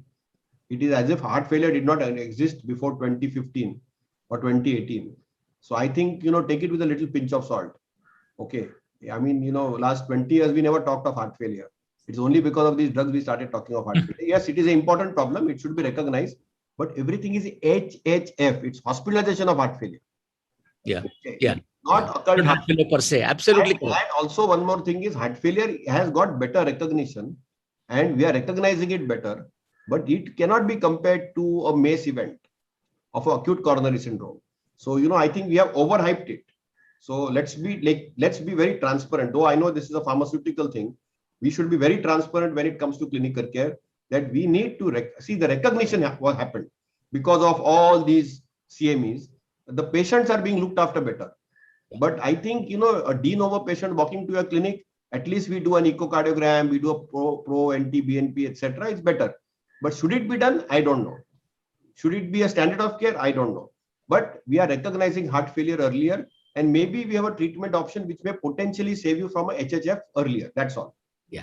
I just want to a last question. Now there is a comparative evaluation of GLP-1 array and the DPP-4. I mean SGLT2 inhibitors, dapagliflozin, between the cardiovascular risk factors and HHF. What's your comment on the SGLT2I on the CV risk factors? No, I think very clear. I think the data is very compelling with SGLT2 inhibitors consistently. With GLP-1 agents, it is heterogeneous. For example, some GLP-1 agents are neutral. Some GLP-1 agents are positive. So in GLP-1, there is a lot of heterogeneity. Some of them are neutral. Some of them are positive. Some of them have cardiovascular protection. So for example, the 3-point MACE impact of a GLP-1 receptor agent for a agent may be better than the SGLT2 inhibitor, which has predominantly HHF impact. But if you really look at it, SGLT2 inhibitors are oral, they are easy to use, they are much more applicable, they are much more freely usable. So I think the generalization is more with SGLT2 inhibitors. The class effect is more with SGLT2 inhibitors. In the GLP-1 class, it's all linked with, the long-acting agent, with the liraglutide, with, the semaglutide and all that. But what may change is the trial of CV outcome of semaglutide oral. That semaglutide oral trial comes in, then you will have a head-on competition. So once that, I think that is the sole trial which will come, and if the sole trial shows a positive CV outcome, then semaglutide and maybe any SGLT2 agent can be compared head-to-head. In absence of that, SGLT2 up, it's like 1-2, SGLT2 gold and GLP-1 silver. Right now, it's Thank you very much, dear friends. Cost factor also. Yes, injectable, cost factor, so many other things, Injectable, yeah. Yeah, I think brilliant speakers, brilliant discussion. Thank you, Avi. Wonderful discussion, Mohan. Wonderful insight. I'll just end by saying one sentence, Avi, that Mohan, very grateful to your organization on the most affordable drugs today. Affordable, appropriate, available, accessible. 4 A's by 4 eminent speakers. Thank you very, very much over to the organizers, me and Avi. Thank all of you profusely for having given the opportunity. Thank you so much. Thank you. Thank you all. Thank you. Thank the chairpersons and the speakers. So we'll now move on to the next symposium.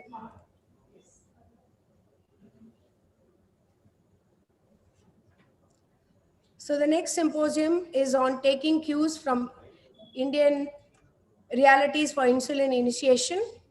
The chairpersons for this session are Dr. Rakesh Sahai and Dr. Shantaram.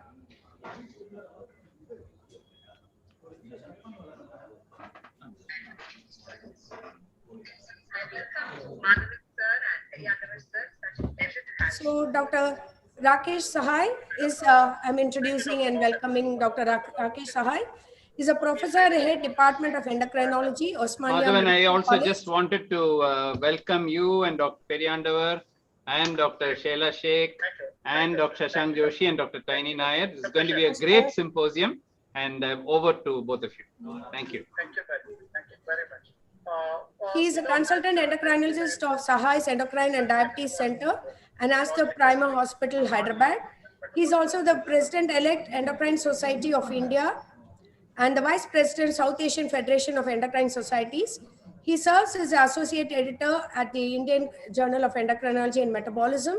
He has delivered several orations, including the Justice Uma Maheshwaran oration of API Hyderabad chapter, Dr. Bankat Chandra oration of IMA Hyderabad, hosted senior lectureship oration of API. He has published over 130 articles in peer-reviewed national and international journals. We welcome you, sir. Thank you. Dr. Shantaram is joining. Sir, you can start because we are waiting for Dr. Shantaram to While Dr. Shantaram is joining, I want to thank Dr. Rakesh Sahai for conducting this, chairing this session. It's a very, very important session. And I'd also like to welcome Dr. Sachin Chittavar, as well as Dr. Ashu Rastogi and Dr. Venkatraman. all brilliant speakers, and this is going to be one of the highlights of this meeting. Over to Rakesh. Thank you, sir. Thank you for the very kind words of introduction, and I would thank you for inviting me to be part of this important symposium. And this symposium, as we said, is about taking cues from Indian realities on insulin initiation. So this is a very important area which needs to be dealt today. And I will start off the session by going on to the first topic, and then we have 3 more speakers following this. So I would share my screen.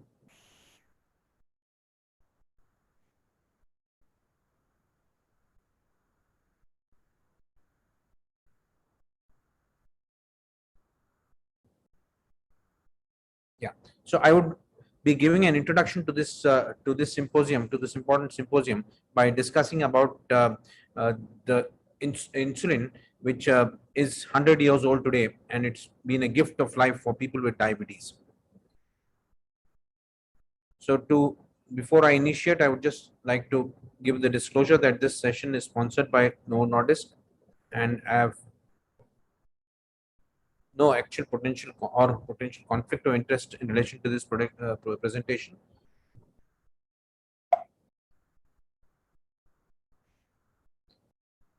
So as we enter into, as we've entered into 2021, we have completed 100 years of insulin use. And as we know, insulin has improved the life expectancy of people with diabetes. Even before insulin, people with diabetes, people with type 1 diabetes used to die within a few months of onset of diabetes.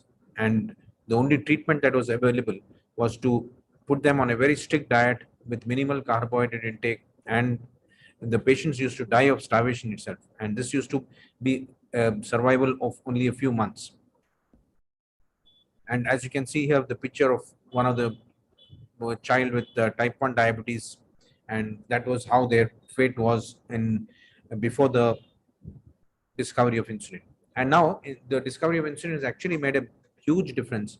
And you could say that now by 1945 itself, a child diagnosed with type 1 diabetes at the age of 10 years could expect to live more than 30 years of a normal life, longer than a child diagnosed with type 1 before the discovery. Much longer, at least 30 years of life was gained.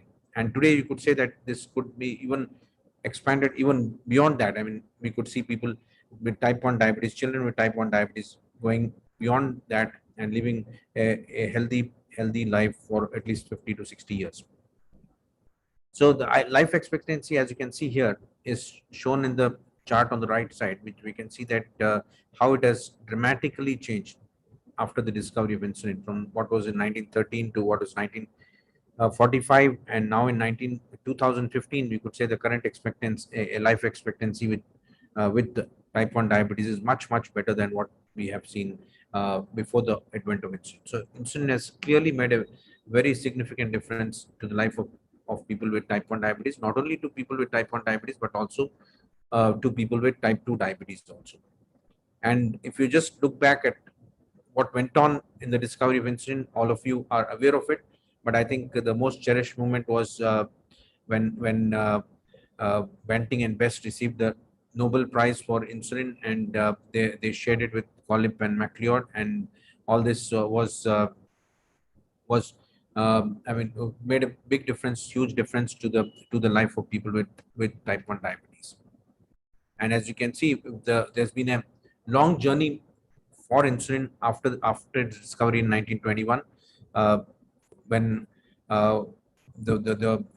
very closely following the 1921 discovery in Toronto University, the permission to produce insulin was obtained in Scandinavia in the UL University, and the credit here goes to Mary Krog, who obtained the permission to produce insulin in Scandinavia, and that began the commercial launch of production of insulin, and that made insulin available to the common people with type 1 diabetes. And Novo Nordisk laboratory in Scandinavia was founded by Hans Christian Hagedorn and August Krog, and Novo Nordisk in 1923 produced the world's first insulin in Scandinavia. So that's how the journey started. The journey of insulin started in 1921 to 23 with the production of insulin starting then.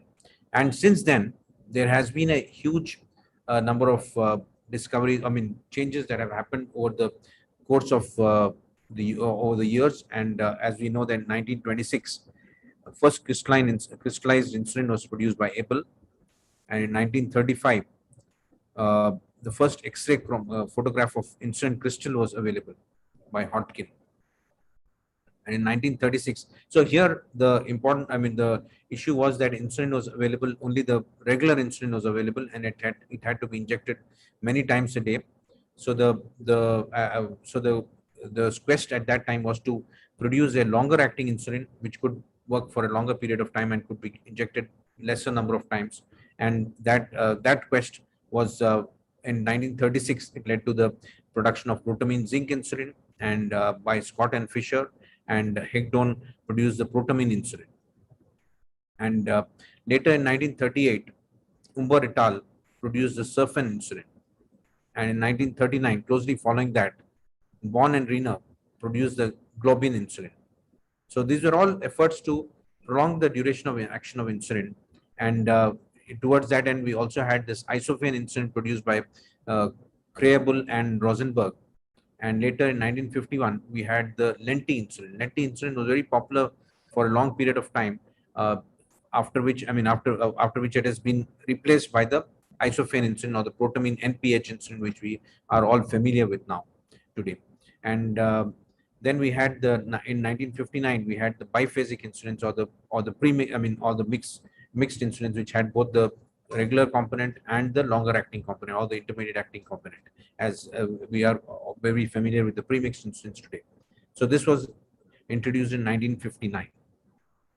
So as we go along on the journey of insulin developments, what we could say, or the innovations in insulin molecule itself, in 1974, the first complete total synthesis of human insulin was done. And this led to the over the years to the production of recombinant insulin in 1979 or to 81. That was the time when Godel et al. Worked on this recombinant human insulin and produced recombinant human insulin. And this was commercially introduced by Eli Lilly in 1982.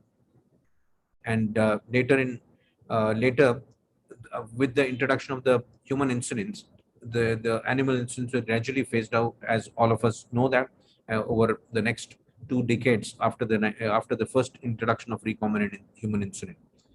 But that also led to a new era of the analogs of insulin being developed. The analogs were basically developed to with minor changes in the molecule structure to basically increase the duration of action of insulin, to provide a good basal coverage, and also to improve the faster acting analogs were produced to basically to take care of the meal related requirements of insulin. And this was the first development in that angle was the production of Lispro, insulin Lispro in 1996, again by Eli Lilly, and insulin Aspart by Novo Nordisk in 1999. And insulin Glargine was introduced in 2000. Basically, this was the first generation and the first in its class of basal analogs, which provided a longer duration of action, a 24-hour action with a near peakless activity of insulin. And this was followed in 2005 by the development of insulin Detimir by Novo Nordisk. And later in 2013, we have the second generation analog, that is insulin Degludec. And this was closely followed in 2015 by insulin Glargine U300, which again is probably we could put these two together as the second generation basal analogs.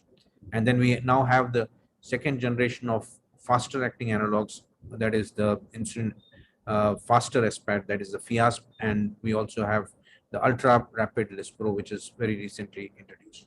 So this is how the innovations have occurred in the insulin molecule itself, trying to overcome these gaps in insulin therapy in terms of providing getting a good longer basal coverage with an analog which has a peakless action lasting for more than 24 hours, and the faster acting analogs to provide a good post-meal coverage. And today in 2000, we have very useful molecules in our armamentarium. That is the Degludec, which is available since 2013, which has the advantage of OD dosing, better control of fasting plasma glucose, lower glycemic variability, and overall nocturnal and severe, lower rates of nocturnal severe hypoglycemia, and it also provides a CV safety and is available in a very convenient to use devices.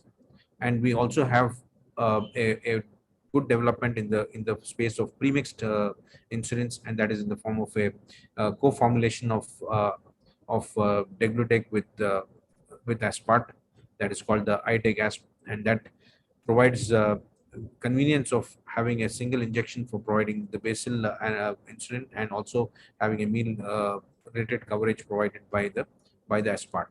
And the advantages of that is that it provides better control of both the fasting plasma glucose and the postprandial glucose levels, with the lower risk of hypoglycemia, lower insulin requirement, and lesser weight gain.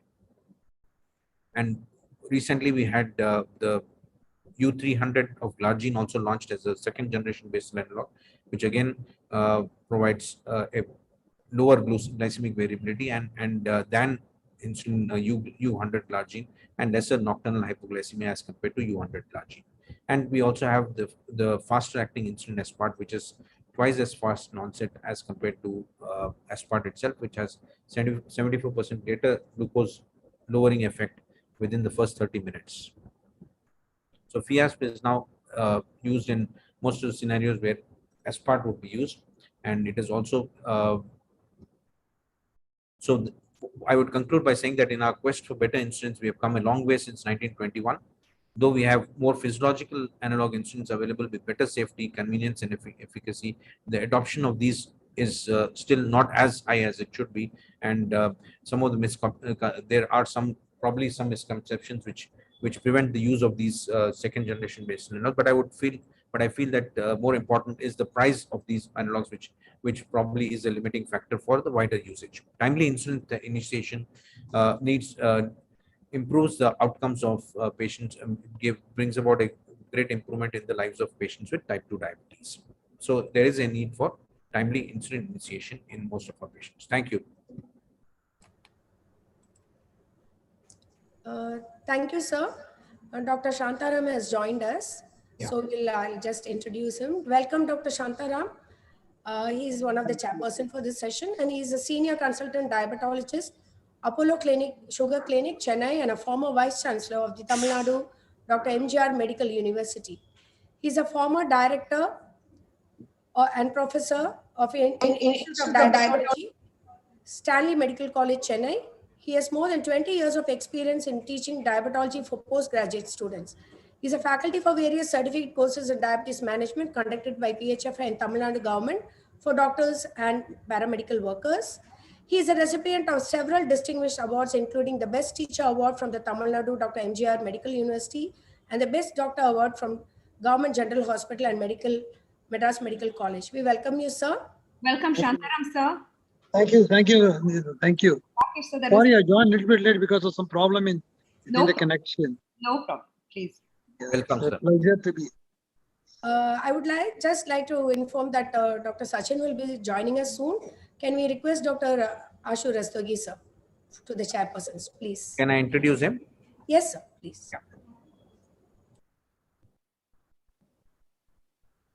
So I have great pleasure in introducing the next speaker, who is Dr. Ashu Rastogi, who is an assistant professor in the Department of Endocrinology at PGI Chandigarh. He is vice president of the Diabetic Foot Society of India, and is also the treasurer of the Research Society of Diabetes in India, the Punjab chapter of RSSDI. He's been principal investigator in several important clinical trials, and he has more than 40 publications in peer-reviewed journals for diabetes and endocrinology, and also has several book chapters to his credit. He has been a reviewer for the Journal of Diabetes, the Diabetic Foot and Ankle, and Journal of Foot and Ankle Surgery from the Asia Pacific region, and also the World Journal of Surgical Oncology. He's conferred the Young Investigator Resident Award and Travel Grant Award by the AAC, and several other awards to his credit. I have great pleasure in asking him to speak on the next topic. So thank you, sir. I hope I am audible, sir. Yeah. Yeah. So, yeah. Thank you, Dr. Pradeepa. And first of all, thank you, Dr. Bhimon, sir, for having this me on this platform and just for a discussion on a very pertinent topic. So I'll share my screen.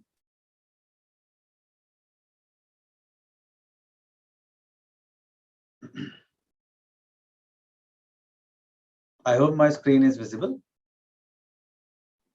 Yes, yes, it is. Okay.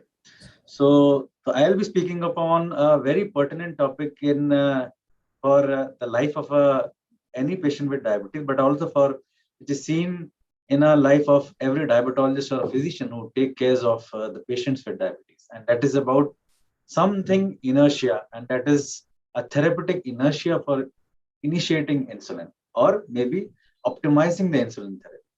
Because we know that this is a chronic disease and patient would need a timely therapy which needs to be changed with time. And insulin is the therapy which will be required for almost 3/4 of patients. I'm talking about mainly type 2 diabetes, but yes, it is definitely life-saving for type 1 diabetes. So my talk would be mainly onto patients of type 2 diabetes, especially about the practical considerations. And we very well know that the importance of the glycemic control by the very huge studies and very renowned studies, whether it may be UKPDS or the further maybe the VADT or the other studies which have definitely highlighted about the role of the intensive glycemic therapy. And for that intensification, what we need is sometimes a timely initiation of insulin, which is the utmost need of the hour in a life of a patient of diabetes. But unfortunately, there is a lot of lag between the need and the adoption of the insulin. So we can just very well see that when a patient comes to us, he is on maybe a 2 or 3 drugs or oral antidiabetic drugs. He lands up with an HbA1c of maybe around 9%. Now, at this HbA1c of 9%, he is already on 2 OADs. Maybe around half to 3/4 of physicians or diabetologists would be happy to add a third OAD. But what is important is we should know what this third OAD will do to the patient's HbA1c, because at the end of the day, by all these anti-diabetic drugs, we want his HbA1c to be at the targets, which is defined by ADA or EAC or EASD. So we can very well see if you introduce a third drug, the patient's HbA1c is likely to fall by only 0.5%. Once his HbA1c, presenting HbA1c is 9%. And suppose a patient is on 3 OADs and he's present with HbA1c of 9%, and you on top of that, somebody adds a 4th oral anti-diabetic drug, and he's still not feeling comfortable with adding insulin. So what will happen? Will it improve the condition of a patient? Probably the answer is no. And this has been very well studied in this paper, which was published in British Journal of Clinical Practice, that even you might see the HbA1c to be on a rise. Unlikely if you initiate insulin at an HbA1c of around 9% or even more than that, you're likely to reap benefits, and the patient will also likely to reap benefits. Similarly, on the other hand, we can see that these are the prescribing patterns for anti-diabetic drugs depend on the duration of diabetes. As we expect, this red bar stands for metformin. So metformin is time and tested, and it was also highlighted in this previous symposium also. But usually with increasing duration of diabetes, we know that the patient will require multiple drugs. And the drugs that have been prescribed are preferably either sulfonylureas or DPP-4 inhibitors, usually after 5 years of diabetes. But remember, it's not only about the duration of diabetes, but also the HbA1c, the prevalent HbA1c of a person. So if we look about the insulin initiation between 0 to 5 years of duration of diabetes is hardly 1.9%. But with increasing duration, it slightly increased to 6.7%, but only 1/4 of the patients are on insulin after 10 to 15 years of duration of diabetes. So is this 25% is a real need of the patient, or we are under treating our patients? That needs to be studied further. So why the patients are not being initiated on insulin? That always remains a key challenge to understand. And these are 3 main factors which I feel that they are very important. I will first like to keep not the patient-related factors, but the physician-related factors, because I feel, and we had talked with multiple diabetologists, physicians, and the primary care doctors, and even the family physicians. It's mainly the physician's inertia that is leading to the lack of initiation of insulin. But yes, there are some patient-related factors also, but I believe that probably they can be really taken care of if we sit with the patient and counsel properly. But if you deal with both of these factors, still our healthcare system is not suited for these kind of parenteral therapies or to counsel the patients regarding the need of insulin or the continuation of insulin. So there is inertia at all these steps. This inertia contributes to a patient who lives with this a suboptimal glycemic control for many, many years, and unfortunately lands up into microvascular as well as macrovascular complications. So this is a study by Kunti, Dr. Kamlesh Kunti's group, and he has found out that median time to intensification of any kind of therapy, if a patient is on one OAD, is around 2.9 years for addition of another OAD. But for addition of insulin, it is usually more than 7 years. So either we believe that the patient does not require insulin for the initial 5 to 10 years of diabetes, but probably this cannot be generalized. So probably we are under treating our patients. When they require insulin, they are not offered. And even if they are offered, they are not provided appropriate counseling. If I look at the patient-related factors, I feel that this last point, that is poor communication between the physician and the patient, is more important for the initiation of insulin. But yes, patient will always complain of injection. He never had injection even when he was a neonate or he was an infant. Even at that time, the vaccination was done, the child used to cry. So this is a very kind of innate reflex in the human beings of a fear of injection. But as physicians and doctors, we have to take care of this fear of injection. Sometimes the patients say that there are too many injections if the insulin therapy is much complicated, maybe a basal bolus kind of therapy.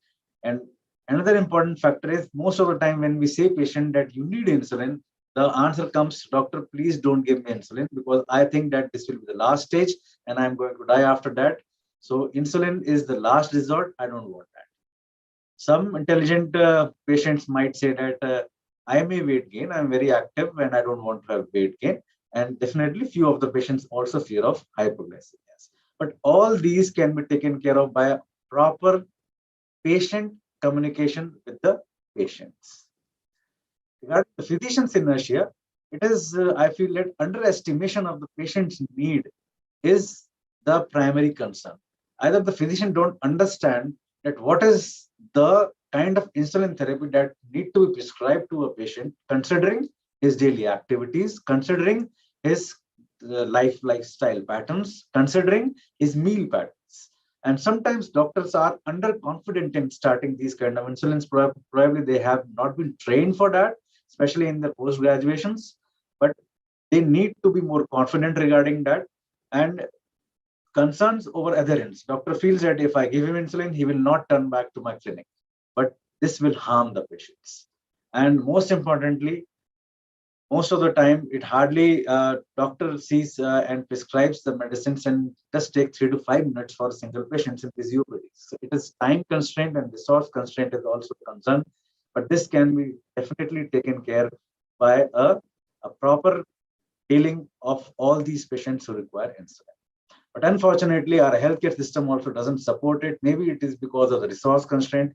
Insulin still is not being provided at multiple centers, especially if it is a reimbursable kind of thing. The insulin is not provided in that, especially the designer insulins or the newer insulins. Still, the patient is being provided with a premix kind of insulins when he requires a basal bolus kind of therapy.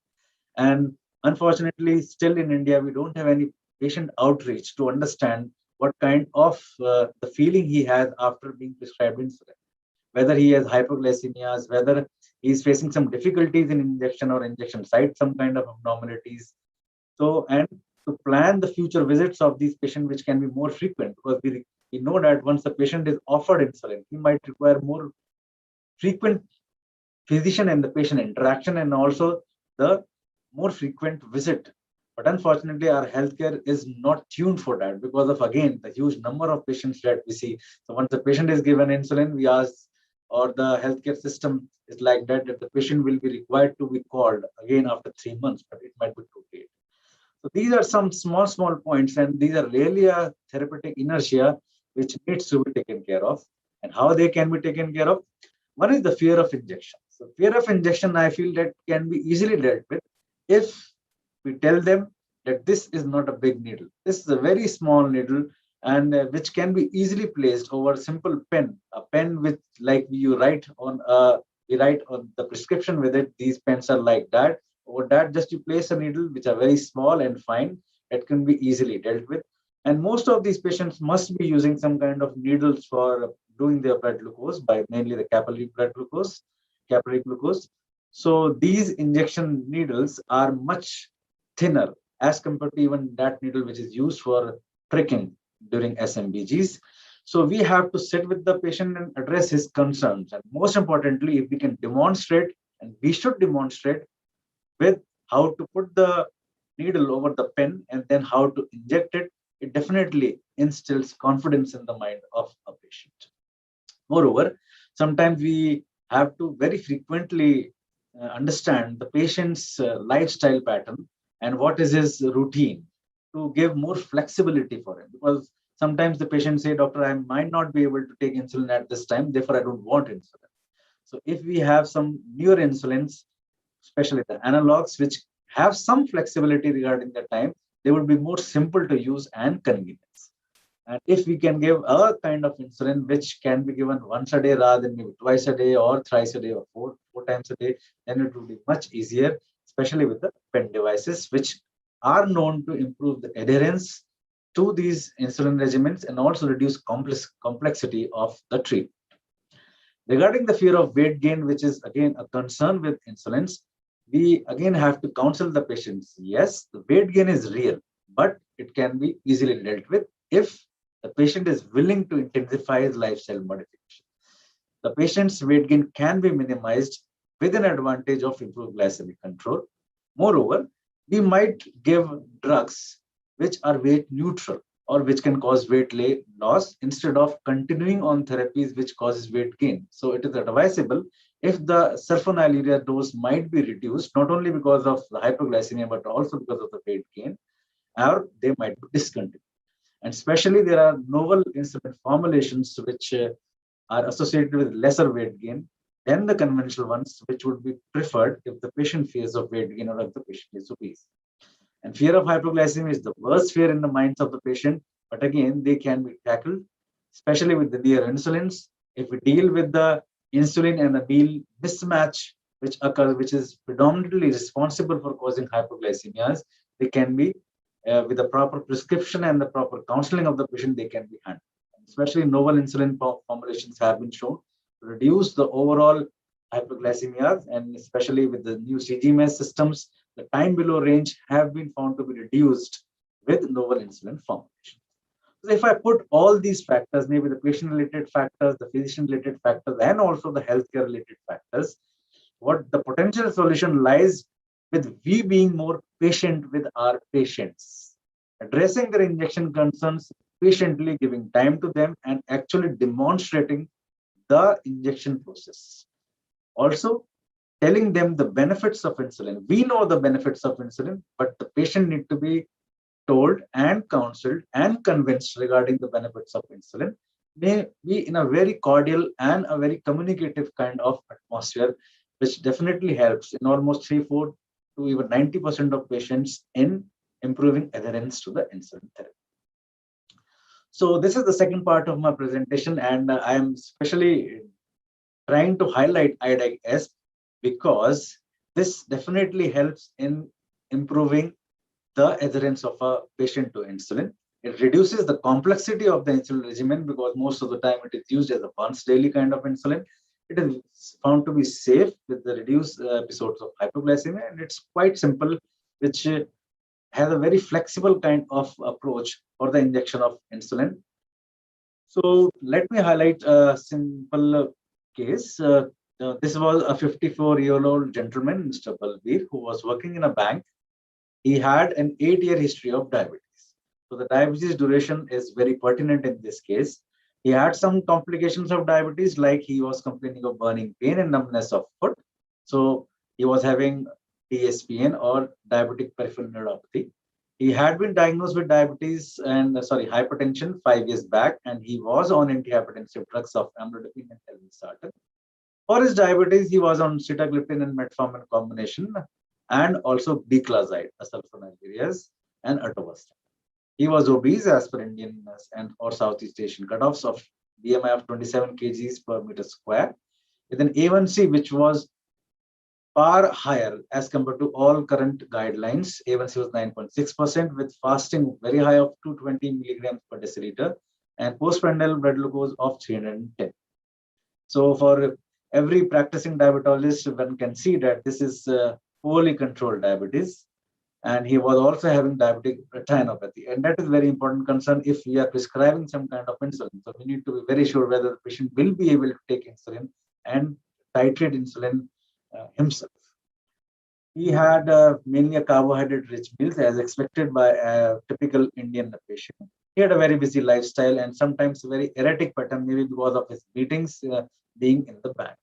So important highlight in this history is that we took the history regarding his lifestyle, regarding his eating patterns, and what was the drug he was receiving. So he was an uncontrolled diabetes with neuropathy and retinopathy, mainly NPDR, and he was also hypertensive.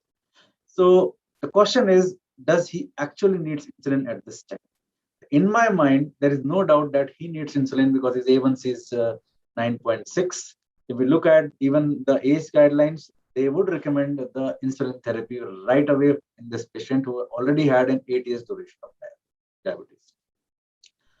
So in this patient Balbir, the reason to choose predominantly IDAC-S would be he is insulin naive, still does not have adequate response to 3 oral antidiabetic drug. And as highlighted by the second slide, that if we add another oral antidiabetic drug to this patient, probably it will not do benefit in this patient.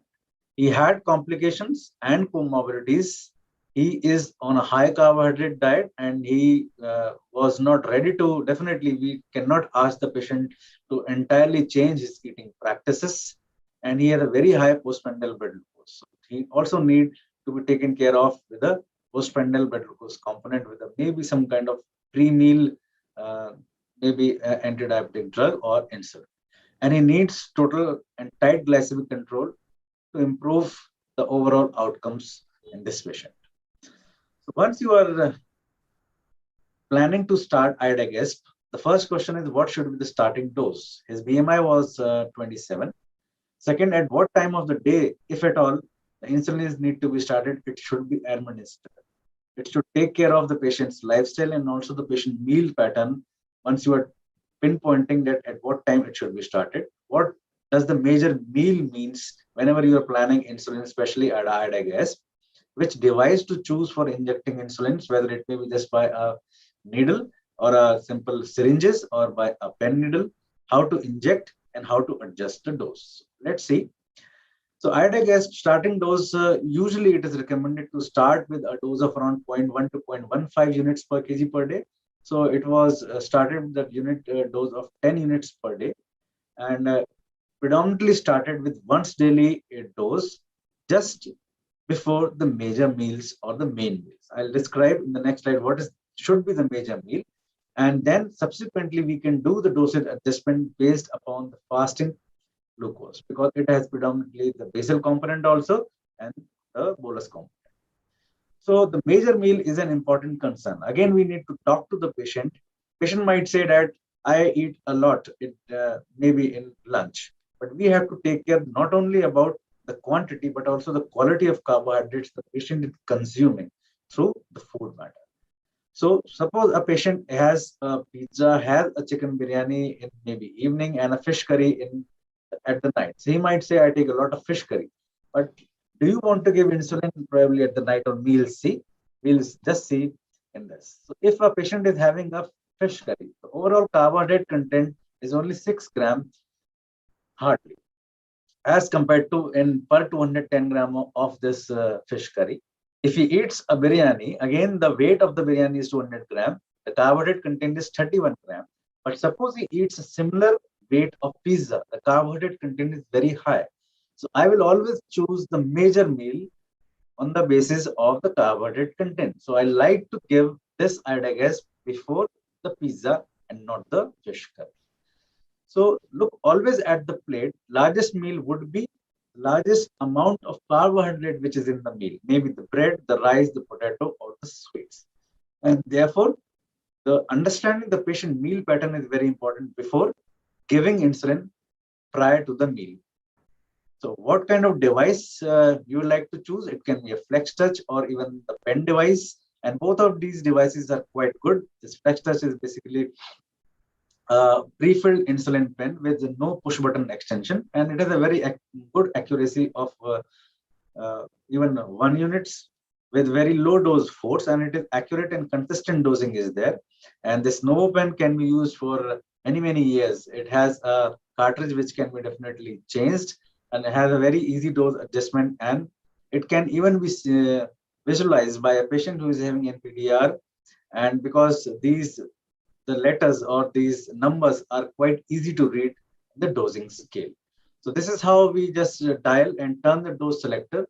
And by that, the patient can definitely adjust his insulin, and it is injected by pressing the dose button until the 0 comes, and then let the needle remain inside the skin for at least 6 seconds. And that is very important, the 6 seconds. Otherwise, some of the patient just remove this needle out of the insulin injection site, which might not deliver insulin properly. And we have very frequently seen that patient comes with this kind of swelling over the insulin injection site. So this is not uncommon, even with the insulin analogs. So it's slightly less common as compared to the conventional insulins. This is insulin site lipohypertrophy. And this predominantly occurs because of non-rotation of the injection site. So it is recommended that we should ask and counsel our patients to frequently rotate the injection site on the left upper quadrant, the right upper quadrant, then left upper quadrant, left lower, right lower. And even in this single quadrant, we should ask the patient to rotate frequently the insulin injection site so as to prevent the insulin hypertrophy. Because these kind of patients usually come with a very high blood glucose, they might be on very high dose of insulin, but unfortunately, the physician just does not ask the patient to show me or show him the insulin injection site. That should always be practiced. So we can definitely adjust the dose of iodine based upon the pre-breakfast value. And we know that our targets defined by the guidelines is 80 to 130. So if it is between 80 to 130, you would not like to increase or decrease the dose of iodine. But if it is more than 180, you'll add plus 6 units of the iodine. And if it is less than 80, you'd like to reduce the dose of the iodine. So in this gentleman who was 54 years, who was already on 3 oral anti-diabetic drugs, who had a busy lifestyle and predominantly carbohydrate-rich meals. So what we did started on iodine initially on the 10 units before the major meal, and the fasting plasma glucose was asked the patient to have plasma glucose, and by 12 weeks his blood glucose was very well controlled. So this is how at the end of 12 weeks, what we showed that his A1C reduced to 7.4, and that was a very good response to iodine therapy. So I'd like to summarize my presentation that what we need whenever we initiate insulin or whenever we want to initiate insulin is a patient sitting with the patient and understanding their needs, and then asking them to understand the need of insulin regarding the disease to overcome the therapeutic inertia. And a very cordial and a constructive dialogue with the patient almost helps in initiating and intensifying insulin almost 3/4 of the patients. And iodine is an insulin co-formulation that is very well suited both for fasting as well as postprandial weight loss. So thank you for patient listening, and back to Sahaya sir. Thank you, Ashok. We'll move on to the next presentation. Dr. Shantaram will introduce the speaker.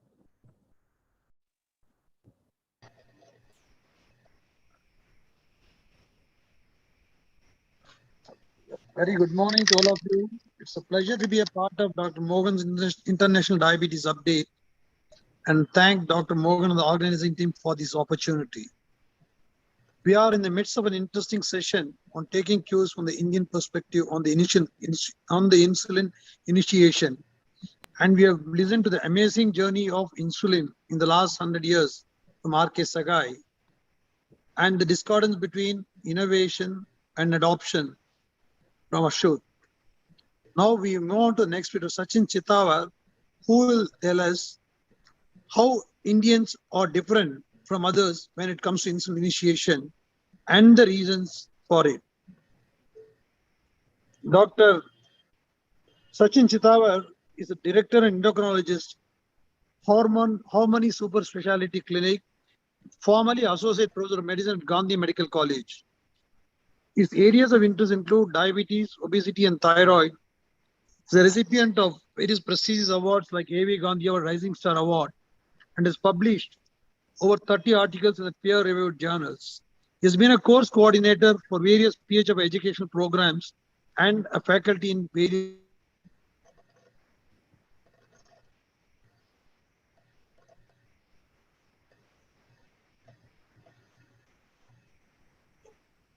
Over to you, Sachin Chitawar. Yeah, good morning, sir. At the outset, I will definitely like to congratulate Dr. V. Mohan for this grand show. And hello. Yeah, I can hear you.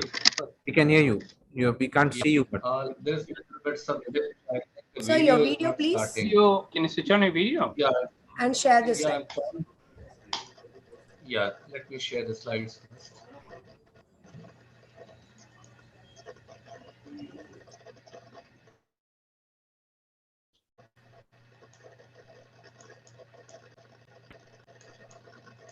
There's some hitch. You want us to share? Yeah, sharing, it is sir. not coming actually. We can do the sharing. Yeah, sure. I can see you. Yeah, from your side also. No, if you Pradeepa, have you the can slides. share. Yeah, sure. Now we can. Now we can see you, but. Can you start sharing, sir? Let's try. Yeah, but the logo of sharing is not coming. Yeah, now it is. I can share. There must be there. Must be. Yes, he's able to.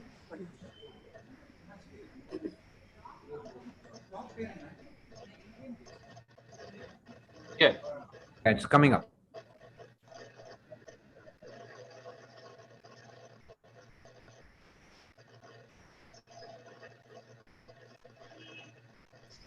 A little bit slow.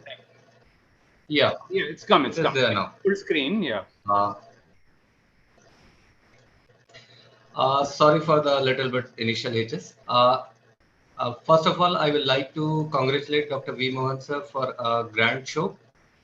Thank you for kind introduction, Dr. Shantaram. And it's always a pleasure to meet Dr. Rakesh Sahai.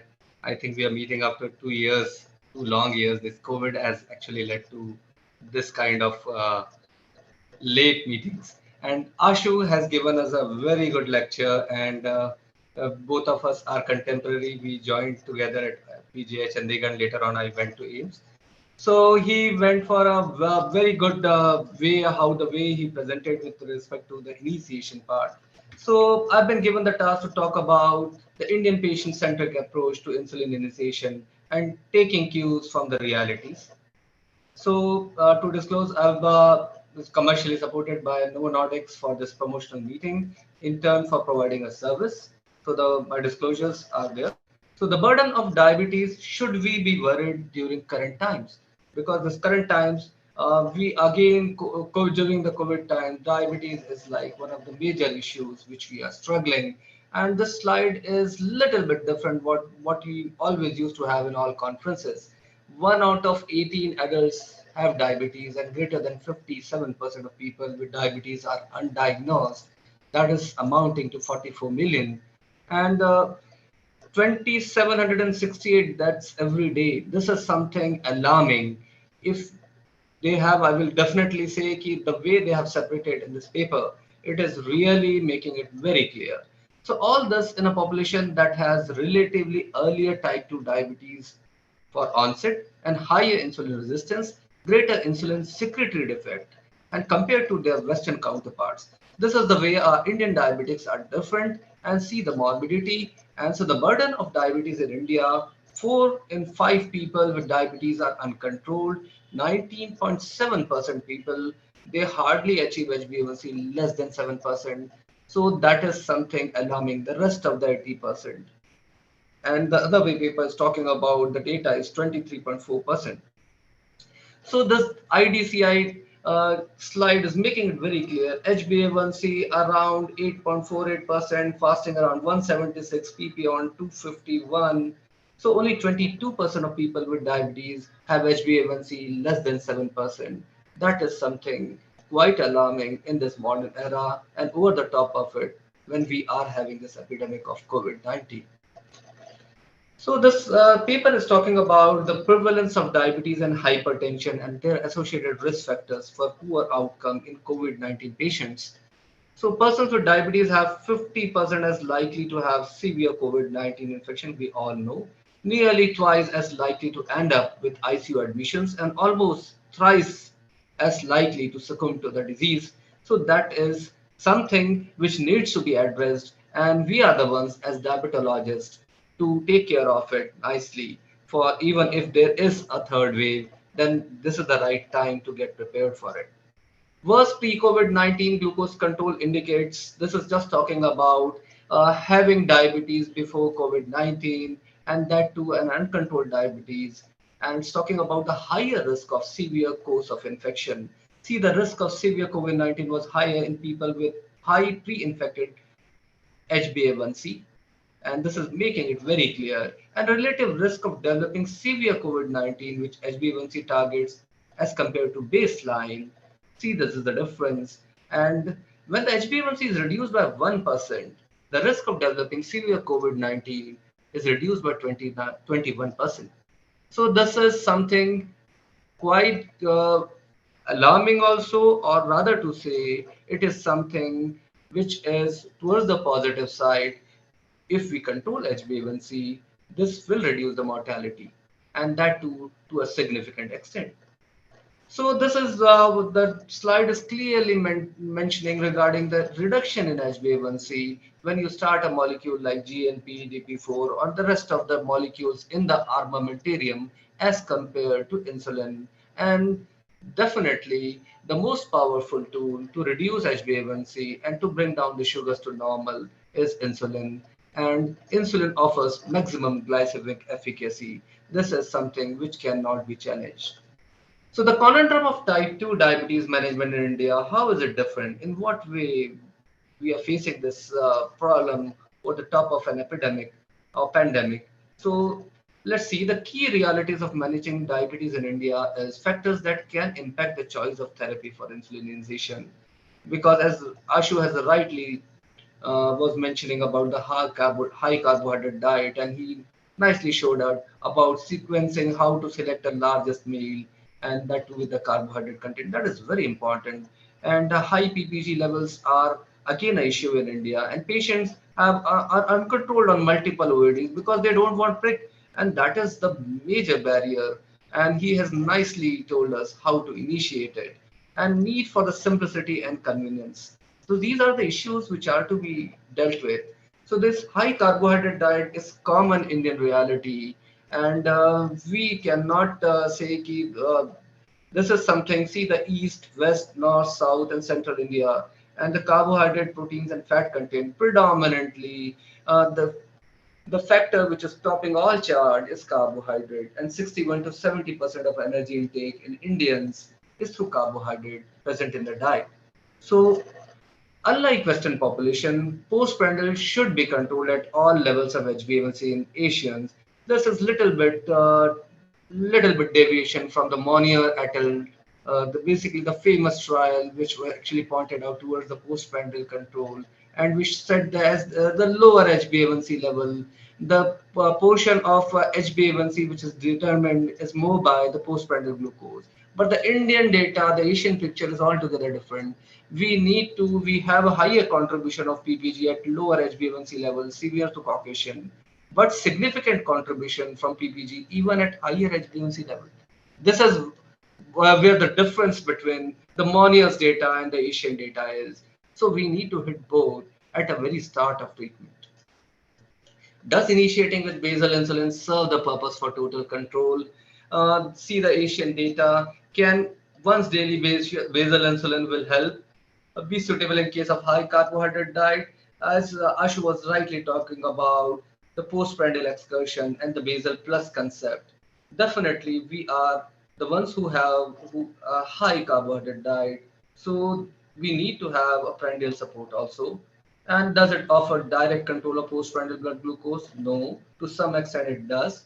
But the kind of profile, the kind of dietary habits we have, we need to have something extra. And is it suitable in case of delayed insulin therapy? And offer convenience at insulin initiation with direct control, that is fasting, postprandial control. These are the burning issues which are to be addressed when you are starting a basal insulin. So the prandial component cannot be neglected in Asians because our diet is rich in carbohydrate. So the insulin initiation, that is innovation of a 2-in-1 solution for total control, is again once daily IDEC-S provides total control and suits the Indian reality of diabetes management. How is it helping? Basically, the faster component, that is the insulin as part at the meal time, will take care of the immediate postprandial excursion, and the basal part will take care of the further excretion of sugars in due course of time. So that is a dual advantage. We have an insulin which has got a faster acting plus the basal component. See what this RSSDI and Endocrine Society recommendations are. Once daily IDEC-S is recommended as a choice for insulin therapy. Avoid using insulin as a threat. This is again regarding the anxiety and initiation part.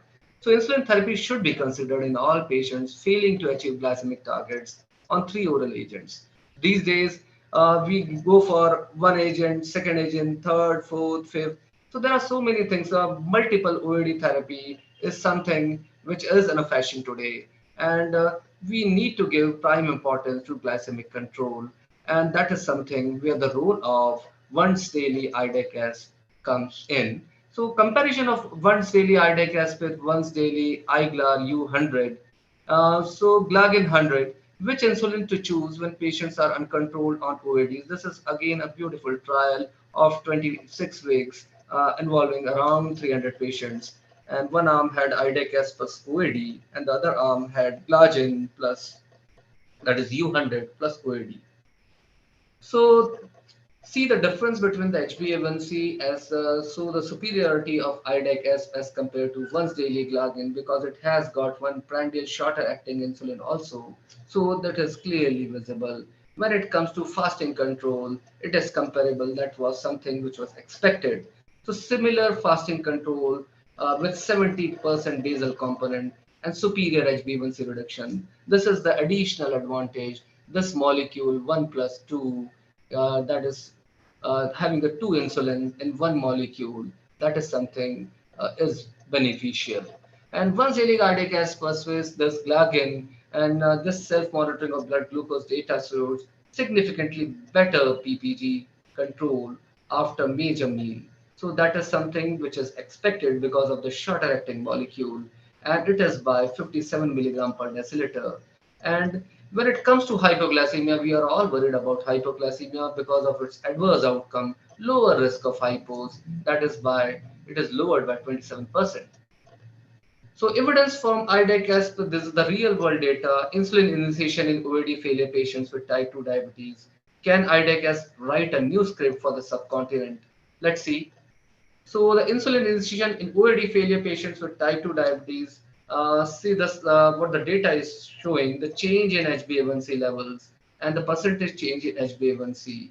So IDEC-S caused statistically significant that the p-value is 0.047, greater reduction in HbA1c as compared to insulin Glagin and insulin U300 also.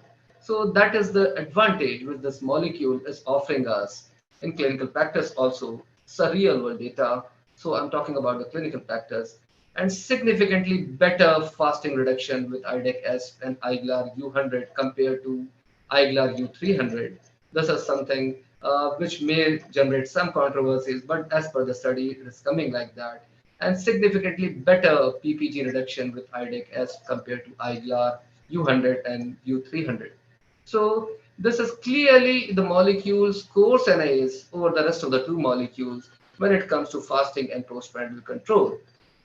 So insulin initiation again for the OAD failure of type 2 diabetes patients, significant increase in insulin dose requirement in IGLAR U100 and non-significant increase in IGLAR U300 and IDEC-S. So both of the newer molecules, they score with respect to increase in dose because the dose requirement, the dose frequent dose adjustments or increment is not required. And proportions of patients reporting hypoglycemia there is no significant difference in hypoglycemia in these two groups because the molecule, both of them, or the three molecules are quite time tested and they actually score with respect to lessening of hypoglycemia. So once daily IDEC versus basal plus bolus regime, the gold standard, the basal bolus regime, the results from the step-by-step trial, similar HbA1c control, significantly lower nocturnal hypos, and significantly lower insulin dose requirement. The requirement is reduced by 12%, and by 38 weeks, it was reduced by 9%. So the power of single solution, that is 2-in-1 versus 4 pricks, that is something which is quite welcome. So efficacy and safety of once daily fixed ratio co-formulation degludec aspart plus empalina in post-discharge COVID patients. This is a relatively a new trial where they have actually started the molecule after the patient is discharged. And the study protocol was persons with COVID-19 and diabetes treated with steroid, recovered and discharged.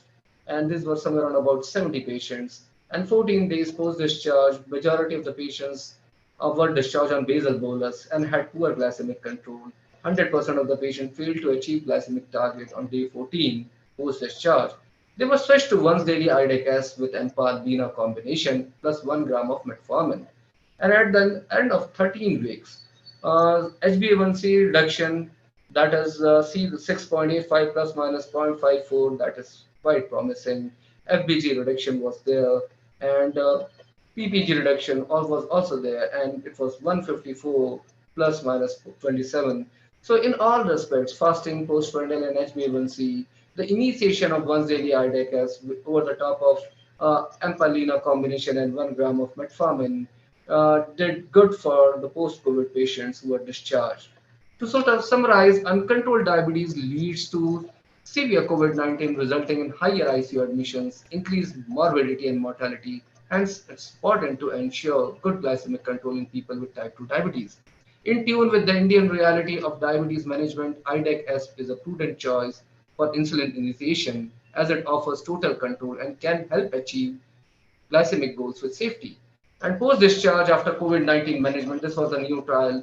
IDEC offers the convenience of single device providing effective glycemic control and safety as compared to complex basal bolus regime during routine management of diabetes. With that, I would like to end my talk. Thank you. Thanks a lot for giving me this opportunity. Thank you, Dr. Sachin, for the excellent presentation on the Indian reality and how IDEC can serve as a good option for initiating insulin in Indian subjects. We would now move on to the next presentation. We have Dr. Venkatraman, who's going to speak on the hyperglycemia management in hospital setting, walking on a tightrope. So this is going to be an interesting session. After having listened to all the other talks, we would now move on to discussing about the management of hyperglycemia in the hospital setting, which is indeed a very tough job. And Dr. Venkatraman is a senior consultant diabetologist at Apollo Hospitals and Surya Hospitals in Chennai. He has been formerly the professor of diabetology at Madurai Medical College. And also he was the diabetologist at the government Rajaji Hospital in Madurai. He is specialized in type 1 and type 2 diabetes, insulin therapy, and diabetes complications. He has got a vast teaching experience, and he has been involved in several clinical trials as principal investigator, and has published articles in peer-reviewed international and national journals. And he has received several awards like the IDF Award and Lifetime Achievement Award by IMA. So I have pleasure in asking Dr. Venkatraman to speak on the topic of in-hospital management of hyperglycemia. Thank you, Dr. Rakesh. Can you share my screen? Yes, sir.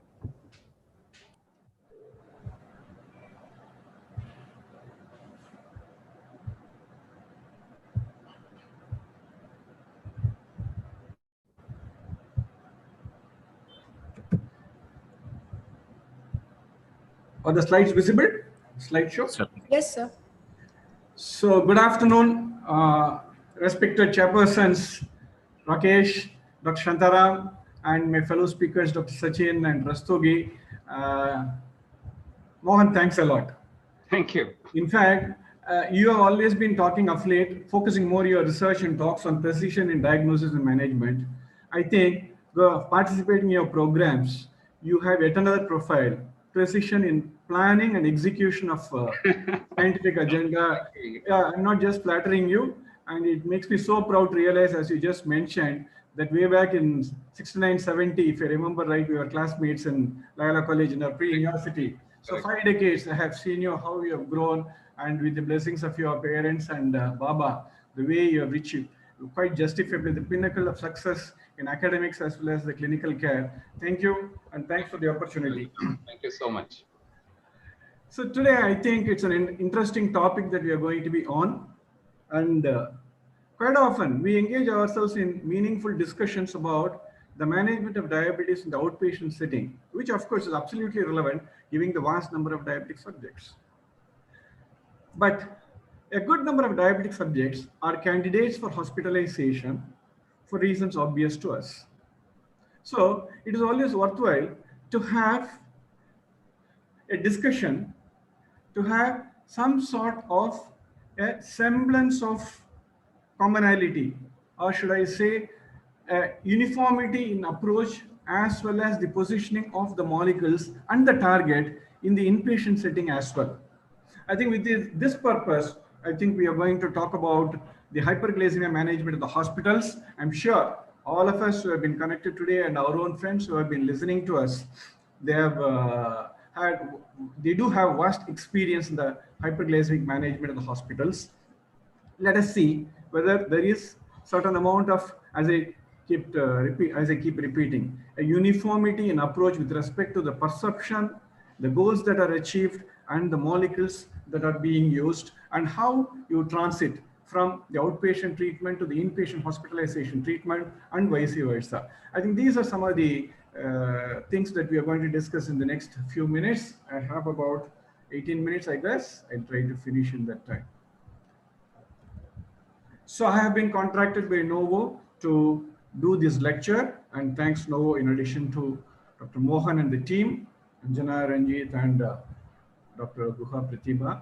Yeah, this is this is a borrowed case, not an uncommon scenario in the clinical setting. A 59-year-old lady with about 8 years of diabetes with good amount of comorbids. There is a burden.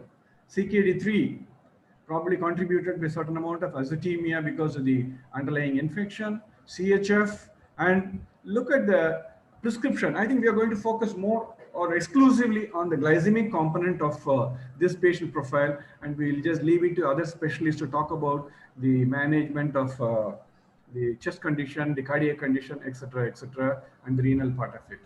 She is already on about 54 units of pre-mixed insulin with maximal doses of metformin and sitagliptin. So this is a difficult diabetic for the duration, for the comorbids, and for the molecules on hand.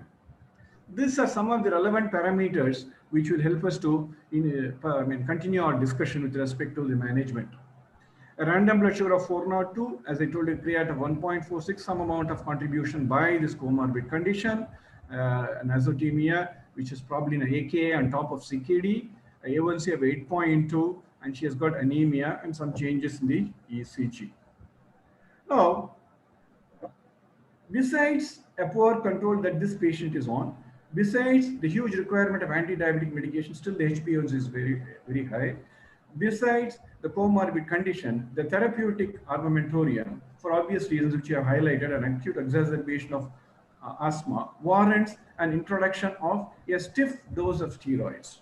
We know steroids are the worst culprits for disturbing the glycemic burden, so often encountered in hospital practice, especially in the ICU settings. And because of the sickness, the comorbid condition, the oral intake is not at all assured of. But even in spite of that, I think we should have a target, and we should arrive at the target as early as possible and sustain to maintain this target. Strive to maintain this target as long as the patient is in the hospital.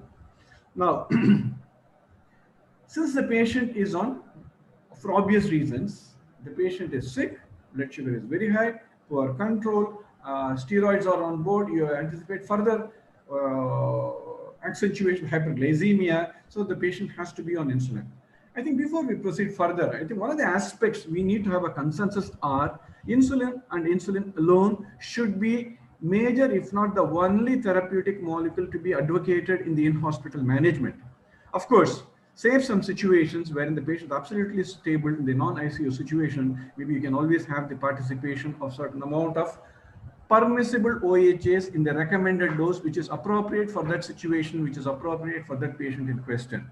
So I repeat, insulin should be the molecule of choice. You can have your own choices based upon the profile of the molecule that you have, the molecules that you have used a lot, the socioeconomic status of the individual, etc., but insulin should be there. And roughly, I think in ICU setting, like the patient profile, which I discussed just now, I think she will be a candidate for insulin infusion. So in principle, insulin is the drug of choice, and infusion for the patient in question. Already HbA was 8.2, random of 402, and patient is being initiated on a step dose of steroids, about 60 milligram every 8 hourly. Maybe this is going to be tapered. Now, I think as we were discussing, as Dr. Sachin and Rastogi were presenting, I saw a comment that the rabbit trial has really highlighted how the sliding scale method has to be abandoned and to be replaced by the basal bolus therapy. Absolutely, I totally agree with you. I think this was just a good, what shall we say, a question to start the discussion about the in-hospital management. This comment was, this observation was made by one of our friends in the chat box. Trials like the rabbit, the nice sugar study have identified few things. Number one, sliding scale has to be abandoned. Multiple doses of regular insulin cannot be equated to a basal bolus profile which the body is producing, and number one. And number two, the targets. We were always been debating about the target to be achieved. I think these trials have settled the issue. The common guard in the hospital setting, the target that one needs to strive is between 140 to 180. Of course, if you do about 100 values, maybe I would say about 80% of the values, if they are in target, that is what is achievable. Only thing is we avoid hypoglycemia, which is absolutely achieved with an insulin infusion. And in very rare situations, maybe somebody who's in acute stroke, if the neurologist agrees, maybe post-CABG, if the sternal wound infection is an issue, the cardiothoracic surgeon agrees, then probably you can always try for a stricter target of between 110 and 140. Now, when you talk about an insulin infusion, you should have a protocol. Yes, there are protocols which are there in the literature, which all of us are following. What is exactly important is not the particular protocol. You can have your own protocol, but you should have a protocol in the hospital, number one, and all the people who have had access to healthcare, especially in the taking care of this particular patient, should be aware of the components of the protocol. I mean, how do you initiate?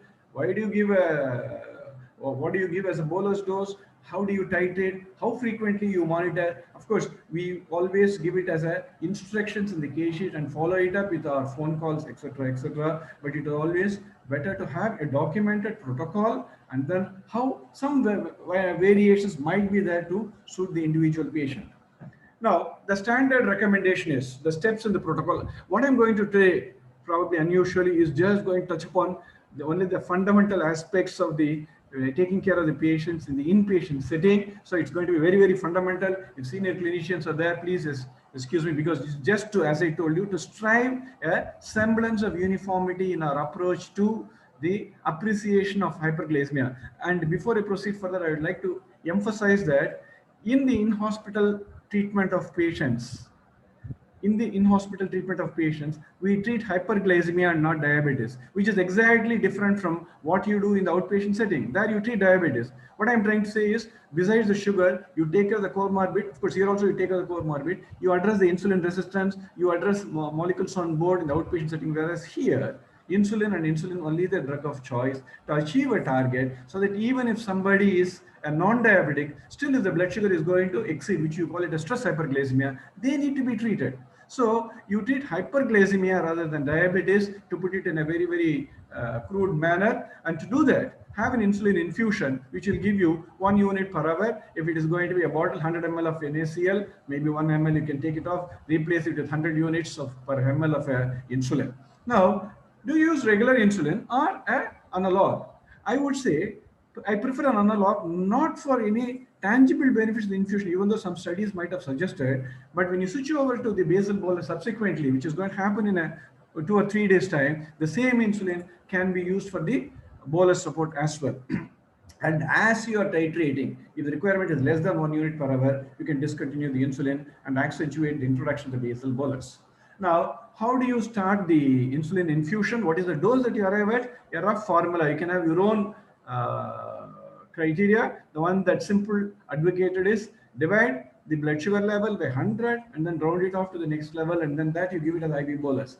Now, do you require a bolus? The answer is yes, at least to saturate some of the potential points in the absorption with respect to tubing, etc. Certainly. And also studies have showed that whenever you give a bolus dose and then follow it with an infusion, then the response is good. So you can have a couple of algorithms. So elderly patients with CKD, of course, now patient is a case with azotemia and CKD, but she's on prednisolone board as well. So you have a couple of algorithms, or you just put it on paper so that a higher level of insulin dosage might be there. As I told you, this is an example between the algorithm 1 and 2. You just adjust the dose of insulin in the infusion, which is 1 unit per hour, either in the increments of 0.5 or 1 unit. Maybe elderly individuals, patients with CKD, always start with a smaller dose and then go slow, so that 0.5 increase in the infusion to a blood sugar level cap, that is for about 30 to 40 milligrams. You can always take. What I want to emphasize is, whatever be the infusion that you're giving, even though we target 140, when it is going to be less than 140, don't stop the insulin. Give a touch of insulin, maybe 0.5 to 1 unit, so that it enables the maintenance of the target of 140 to 180. So that when you say no insulin, let there be no insulin less than 110 or 100, whereas between 110 and 140, give a touch of insulin, 0.5 or 1 unit, and you can always have these increments. I'm sure all of us are doing it. How frequently do I estimate the blood sugar level? Maybe hourly initially. Subsequently, the response is good. And if you have about 10% of reduction in the blood sugar level in about 2 hours time, then you know that you are on the right track. Otherwise, you have to up-titrate the infusion that you are advocating. And then as the patient improves, the frequency of monitoring can be increased, can be reduced, so that every fourth hourly or sixth hourly you can. And when you are going to transit the patient to the ward, you plan for the basal bolus. How do I transit? So you start an insulin infusion.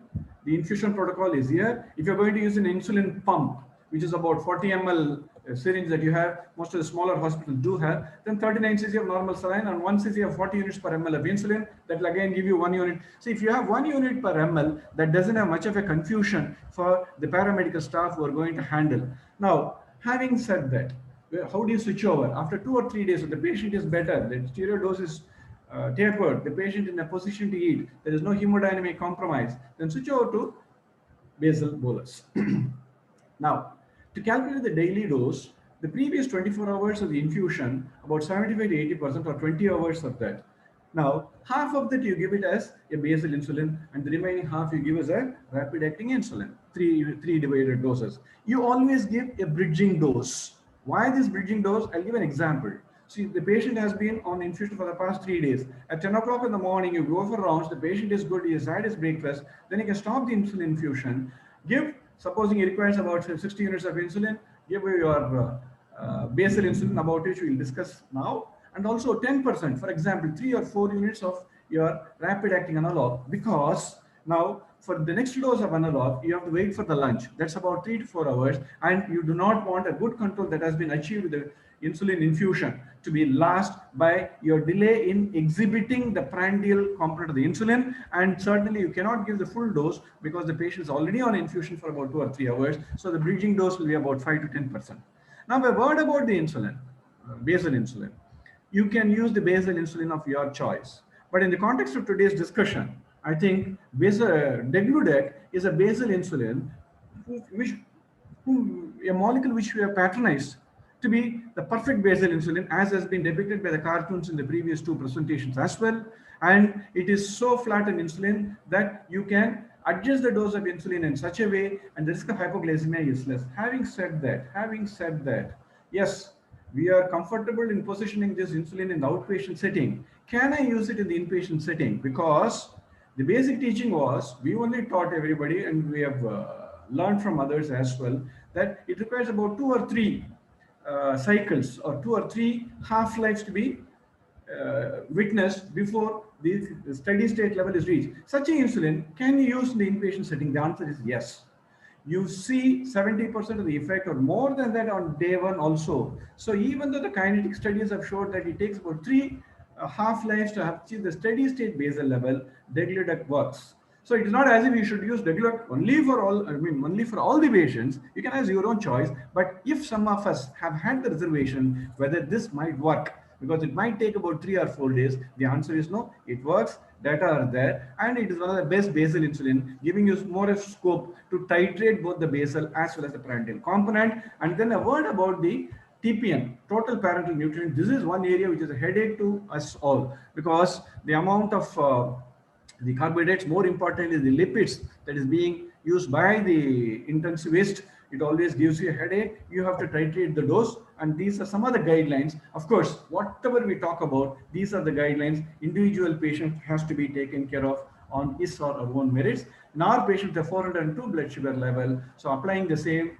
yardstick, about 4 units. Since the patient is receiving corticosteroids, a higher dose of the algorithm 2 we will. So as the patient was on insulin infusion for 2 or 3 days, the drip rate reduced about 3 units to 4 units per hour. Now, anti-hyperglycemic treatment in the non-ICU, I think basal bolus is the only thing. Multiple doses of regular insulin or rapid-acting insulin do not replace basal insulin. Yes, rabbit trial, other trials, as has been already pointed out, have highlighted it, and then depends upon the nutritional intake of the individual. And you give a basal component and you calculate the dose. How do I calculate the dose? You can calculate the dose as roughly about 0.5 units in a patient in whom you expect hypoglycemia, like patients with CKD, lean individuals. Then probably you can start with a lesser dose. And our patient was on steroids. Now, in the context of COVID, it's always worthwhile reminding ourselves that the steroids are the backbone of therapy for most of the COVID patients, and also in patients like ours, which is not a COVID patient, but an acute exacerbation. These are the sum of steroids, and then the peak glycemic effect. You can choose your molecules and your monitoring in such a way so that if it is prednisolone, maybe up to lunch, with a IV prednisolone, if it is going to be a single dose, maybe up to evening, or twice a day or 3 times of methylprednisolone 24 hours, and so also dexamethasone, so that the coverage of the basal insulin is there like that. And then, yes, basal bolus, it is superior. What is this correction dose? We will see. Start an insulin infusion and divide 50% as bolus and remaining 50% of the basal and remaining 50% of the basal. Now, when you divide like that, you aim for a pre-meal blood sugar of, say, let us say 140. And the dose that you have calculated is 6 units. If it is going to be 169, give a correctional dose of about 2 units, so that from the next day you can capture it in the regular dose, or if the patient gets corrected, you can retain the dose. So correctional doses are unanticipated rises in the blood sugar level, which could be documented by SMBG, and then this additional dose can be given. So the requirement in our patient was about 3 units of stable about 60 units, 30 units of a long-acting insulin. As I told you, clinicians can be assured that Degludec does have a definite place. It is safe, it is effective. It is effective from day 1. And of course, first or aspart or any of your analogs that you can. This is absolutely important. I'll try to finish in a couple of minutes, Dr. Shantaram and Sahai. It's about 2 minutes I have, I guess. So discharge has to be planned for 2 reasons. Number 1, you can motivate the patient or the patient caregiver for the insulin that you have started. Again, for all the challenges that we do have in insulin initiation in the outpatient setting, all these are overcome in the inpatient setting, because whatever you do in the inpatient setting, the patient accepts it. Of course, we initiate initiate a discussion, we stress the necessity for the insulin at that point of the time, and also to be continued depending upon the patient's comorbid condition, the previous insulin, the previous HbA1c level, and also how he is likely to require. But initiation, motivation becomes slightly easier during the hospitalization stay. So plan the discharge. So maybe if the discharge is going to be day after tomorrow, it is a plan today, communicate to the patient so that the patient also learns SMBG, patient learns how to administer insulin self or by a caregiver, and it is, you can avoid unnecessary length. Supposing you decide on your rounds to discharge the patient today, the patient will say, I do not know how to give insulin, I do not know how to monitor, let me stay for a couple of days. So he is going to eat on the hospital stay and other extra, etc., etc. Patients' level of education, the socioeconomic status, affordability, access to the care, comorbids, everything has to be given consideration. And then as a rough guide, given by the RSSDA as well as the APA, if somebody is a non-diabetic, depending upon the HbA1c, you can switch. But again, as I told you, these are just guidelines. For a patient, especially in our patient, in a patient with HbA1c of 8.2 with azotemia, which has recovered totally, I would like to retain this patient on a good amount of basal bolus and take the participation of permissible OHs. Of course, OHs, which was the patient present, was not appropriate for that particular patient. Stress hyperglycemia follow-up, previously undiagnosed. You can say that the patient has developed diabetes. This is one area wherein the acceptance is slightly challenging because the patient believes that he has not been a diabetic. And this APA guideline tells you how you approach with respect to A1C. As I told you, this is a guideline. Less than 7, restart outpatient, but don't be in a hurry. Please err on the side of retaining insulin, even if it is basal bolus, because that always pays. You're not assured about the oral intake of the patient. So titration of basal bolus is so easier rather than blindly switching over to the insulin. So in our patient, this patient was discharged with 50 units of degludec, which is 50% of the dose, and sita and metformin, which was appropriate, was restarted. I would have again probably given about 80% of degludec and a small dose of sita and metformin, and then switched over to total OHA and retain the basal insulin for some more time, or if necessary, take a prandial component as well. So with this, I would like to conclude my presentation, and I think this was necessitated because I think, as I told you, keep repeating it, we have had a lot of discussions, meaningful discussions on the outpatient management. When it comes to inpatient management, yes, we are treating with insulin. The target that you have, the approach that you have, individualize the patient, the insulin infusion, basal bolus, how you initiate, how you titrate, how you transit, how you plan for discharge. Some of the aspects, taking key Indian guidelines of RSSDA and APA, I've tried to give some sort of a what shall we say, a message or a direction, which I'm sure will be helpful for our friends who have connected today. Thank you so much. Thanks once again, Mohan and Noah, for this opportunity. Thank you. Thank you, Dr. Venkatraman, for the excellent presentation on the inpatient management of hyperglycemia. We'll move on to the discussion now. We have some questions in the chat box. I think we can start with some questions with Dr. Venkatraman. You have actually discussed about the question on rabbit trial, and they were asking about the delegate wanted to know about what are the disadvantages of sliding scale therapy, because it still continues to be used. Can you just highlight that point about what are the problems when you are actually continuing with sliding scale therapy? Yeah. Sure. Thanks, Rakesh. I think the profile of the molecule of a regular insulin and rapid acting insulin is absolutely different from a profile of a basal insulin. So basal insulin, whether it is in the outpatient setting or hospital in hospital management, a basal support has to be given. Otherwise, what happens is multiple doses of regular insulins try to control the sugar, and up-titration of the dosage always results in unanticipated hypoglycemia. So it's a roller coaster type of the glycemic excursions that we witness when you have a sliding scale. I think the person who asked the question was also hinted that, but what he is trying to ask is it being paused? So multiple doses of regular insulin, which has been advocated earlier after we switched over from monitored urine glucose, has to be discouraged totally in any situation. A touch of a basal insulin is always necessary. And now you have the basal insulin analogs, which are so safe, so easily adjustable, or so easily what shall we say, maneuverable with respect to achieving the glycemic target. By doing so, the requirement subsequently, when you switch over to the basal bolus, of the bolus component also is quite stable and predictable. Thank you, sir.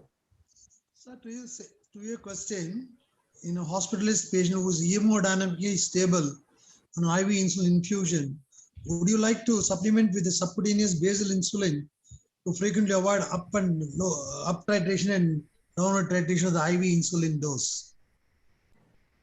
And why Professor Shantaram is asking this question, we had a VIP patient who required about more than 12 units of insulin. It was really scary. So I suggested you give a basal insulin. So maybe about 20 units of Degludec or something. Then certainly you know that this patient is going to require a good amount of insulin. My anticipation was the insulin requirement subsequently is going to be less. At least it will send a signal to the patient attendants that the patient, the blood sugar is getting controlled. I think that is one more of a logical reasoning to give a touch of subcutaneous. Otherwise, as a rule of thumb, I think almost all the patients can be managed exclusively with insulin infusion, and switching over could be done totally once the patient's clinical condition is adequate.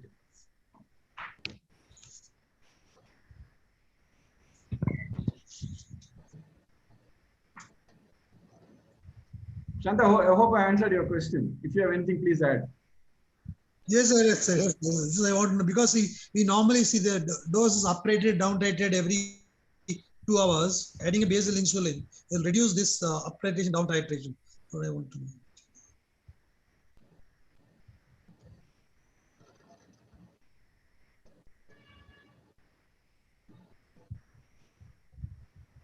Any other questions? There are a few more in the chat box. Not able to read. Dr. Sahai?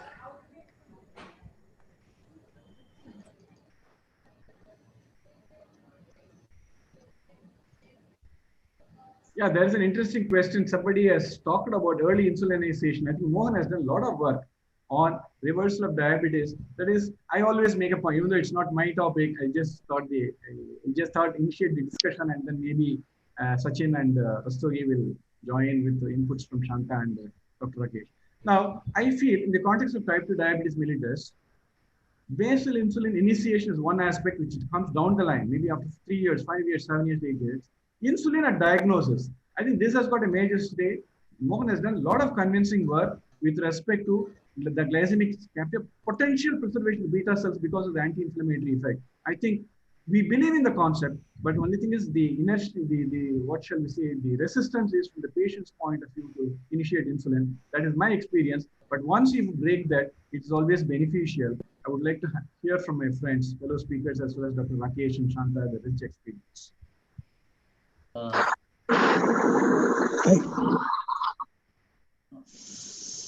Sir, may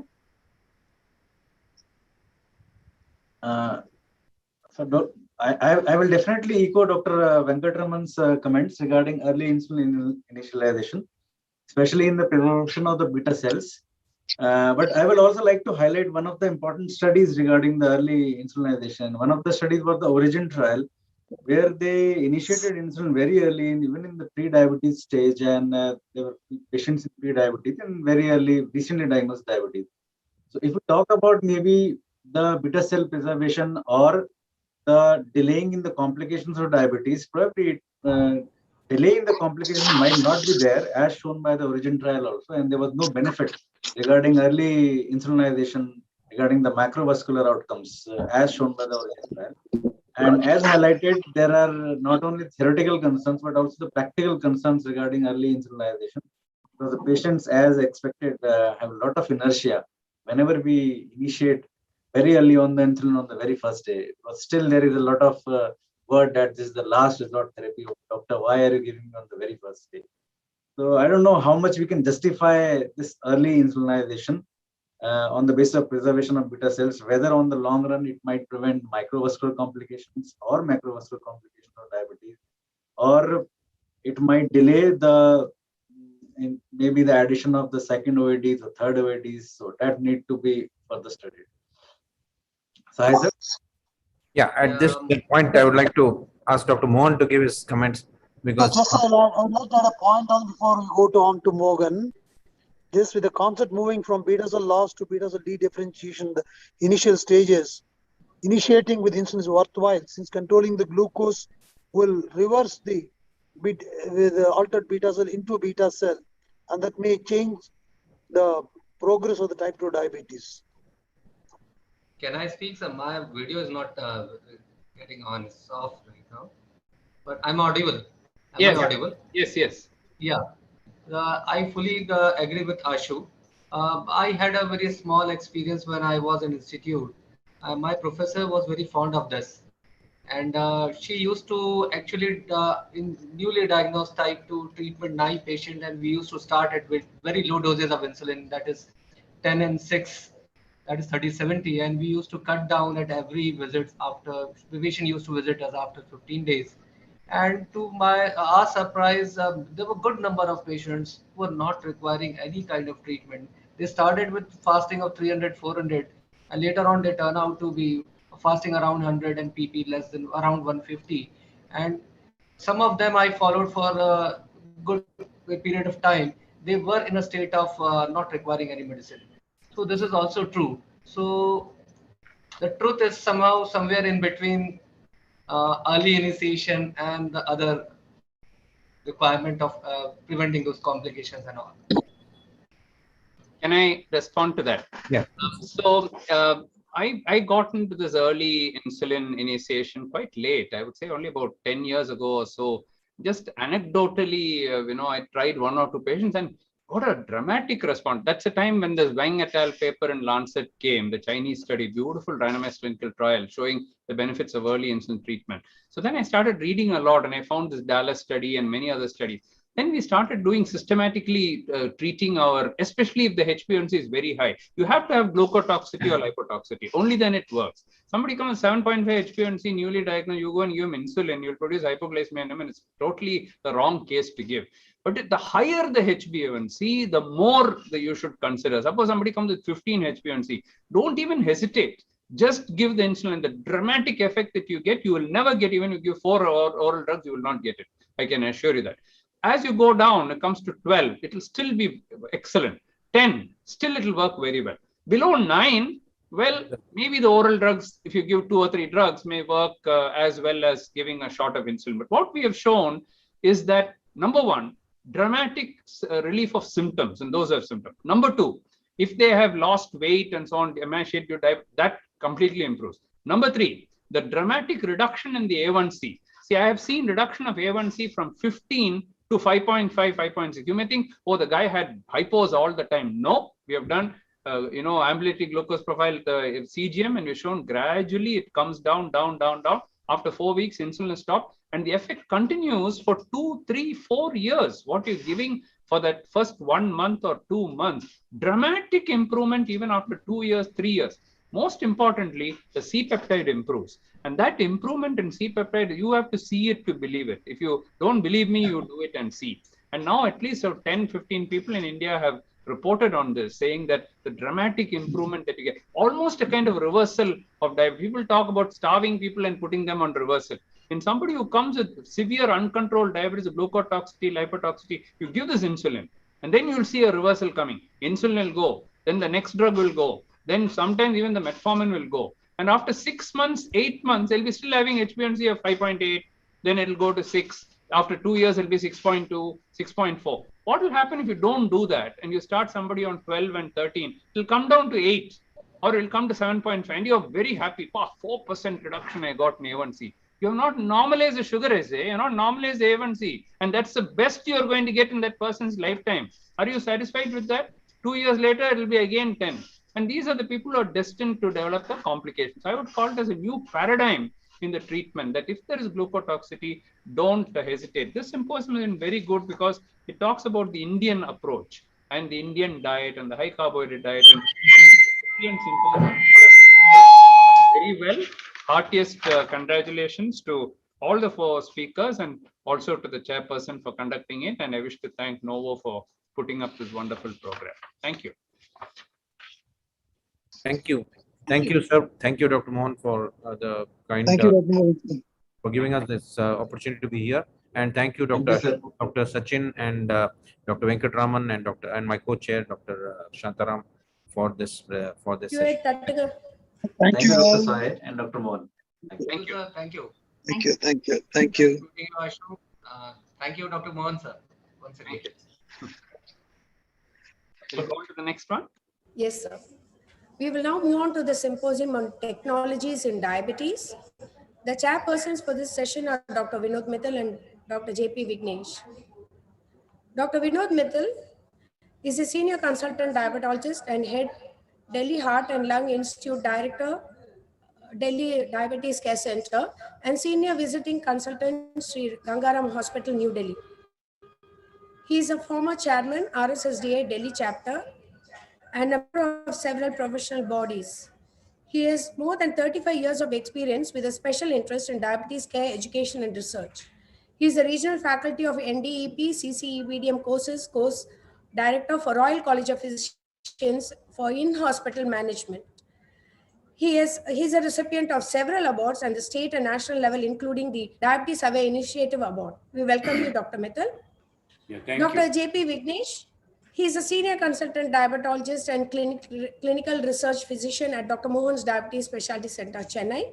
He did his fellowship in diabetology from Dr. Mohan's Diabetes Education Academy, postgraduate program in diabetology from Johns Hopkins University, and the diploma in cardiology from the Society of Advanced Science Studies in Medical Sciences, New Delhi. His area of interest is diabetic neuropathy. He also serves as an investigator for several clinical trials. We welcome you, Dr. Vignesh. We would also like to welcome our speakers, Dr. Krishna Seshadri, Dr. Satyanath Mukhopadhyay, and Dr. Deepak Chumani, who will be coming for the next session. I request the chairpersons to kindly introduce the speakers and conduct the symposium. Yeah, thank you, Dr. Pradeepa, for those kind words. I can't start my video. I can't. Can I? Yes, sir. No, it's coming as, host. Yeah, now. Dr. Vinod Mittal. Yeah, no, it's okay. You have to introduce Dr. Krishna Seshadri. Yeah, so can I have his introduction slide? Yes. Good afternoon, everyone. And, it's my profound privilege and honor to be chairing a very important session. And I convey my thanks to Dr. V. Mohan, Dr. Pradeepa, and Dr. Anjana, all team. We have a very important session, and it's on diabetes and technology. So the first one is by a close friend of mine, Dr. Krishna Seshadri, a well-known national and international endocrinologist, and he would be speaking on diabetes technology and traps. He is a former professor and head of the Department of Endocrinology at Sri Ramachandran University, Chennai, and also, visiting professor presently Sri Balaji Vidyapeeth, and also, he is endocrinologist at Apollo Hospital. And he has got many research papers, and he's presently the president of Endocrine Society, Tamil Nadu, recipient of several awards, editor-in-chief of JDCC, and he's got so many papers. So with this, I welcome Dr. Krishna Seshadri and request him to start his talk. I would just say one line that technology has, improved the life of diabetic patients a lot. And now we have, smartphones which can control so many things. So let's see what Dr. Seshadri is going to tell us about. Before Krishna speaks, I would always amazed by the novelty that he brings to every meeting. And look at the title of this talk: Technology, Diabetes Technology and Traps. Only he can think of such a thing, and I'm sure there'll be a lot of twists in the tail when he talks. So Krishna, always a pleasure and honor to have you with us, because you are a lateral thinker, and therefore we are expecting that from you. I would like to completely agree. Welcome, sir. We're just waiting to hear all about the traps. So Dr. Mohan, thank you for giving this invitation, which I cherish every year. And I drive on the pavement most of the time, so I think that's where the lateral bit comes from. Guha, can I share the screen or Yes, my sir. screen? Yes. Okay. So You have the option, sir, in front of you. yes. Okay, you can share. Okay. So here is. I added one more word: the science, art, and the traps, and it's very interesting. Again, Anjana, thank you. The whole Mohan's team. Every year, it's such a wonderful meeting, and I remember that one of my proudest moments was to be the chair of a session where I had Earl Hirsch on one side, Matthew Riddle on the other side, Robert Eckel. So it was, sitting with all my heroes, just alone with them for a brief moment on stage. So I think that would remain. The only other cherished moment was traveling on the elevator with the Dean of Harvard Medical School many years ago. So thanks for some good memories. So let's start. I have some conflicts of interest. I work with several startups, including machine learning companies. But let me start with one of my heroes. I don't know if he's a hero or an anti-hero, but this is Steve Jobs, and he says, "Give the customers what they want, but that's not my approach. Our job is to figure out what they're going to want before they do." I think Henry Ford once said, if I'd asked customers what they want, they would have told me a faster horse. People don't know what they want until you show it to them. That's why I never rely on market research. Our task is to read things that are not yet on the page. And wow, where have we gone? Where have we gone today? Till the AGP came, we never thought of time and range, right? We never thought CGM and AGPs will become mainstream. We never thought machine learning will be something that we will use in diabetes. So let's spend some time. We didn't even think telemedicine is going to be as big as it was. So I'm just going to spend very little time on telemedicine because I think Jyoti has done a great job this morning. We're going to start the telehealth course this evening, but just a little bit, but more on apps, wearables, AI, and ML. And I'm not going to talk about the technology. I'm going to talk about what we as clinicians must know in order to use it wisely, because ultimately we happen to be the people who are advocates for our patient and the last defense between them and bad medicine and bad technology. So telemedicine is like big today. Everyone wants to do telemedicine, but remember certain things that we need to know when we do telemedicine. First thing is identity. Remember that today anyone can take anybody's identity. I don't know how many of you do this, but please start every consult by saying, I have identified this patient and identify. Also make sure that there's a way for the patient to identify your credentials. This is required by the notification that was made by the Government of India. The second thing is, the trap that we have is, it is up to the doctor to decide, is the case appropriate for management via telemedicine? This is something that most of us don't think about. So choose the patients carefully. If you think that you're not going to enough data or enough way to handle this patient on telemedicine, don't take it. Simple example in diabetes, diabetic foot has not been done so well through telemedicine. This data seems to be coming again and again. If you see diabetic foot, tell them, you know what, you may be better off going to a physical visit. You can help a little, but at least one visit, better to be physical, right? This is very important. Third is remember the medications. I won't spend time on it. We're going to go through this again and during the course, but remember that you need video for certain specific drugs, right? And remember the drugs that you can't be giving. Why am I telling you this? And of course, the next thing is if you don't maintain records, it's a great thing to maintain records. You don't need an EMR, but at least a physical record.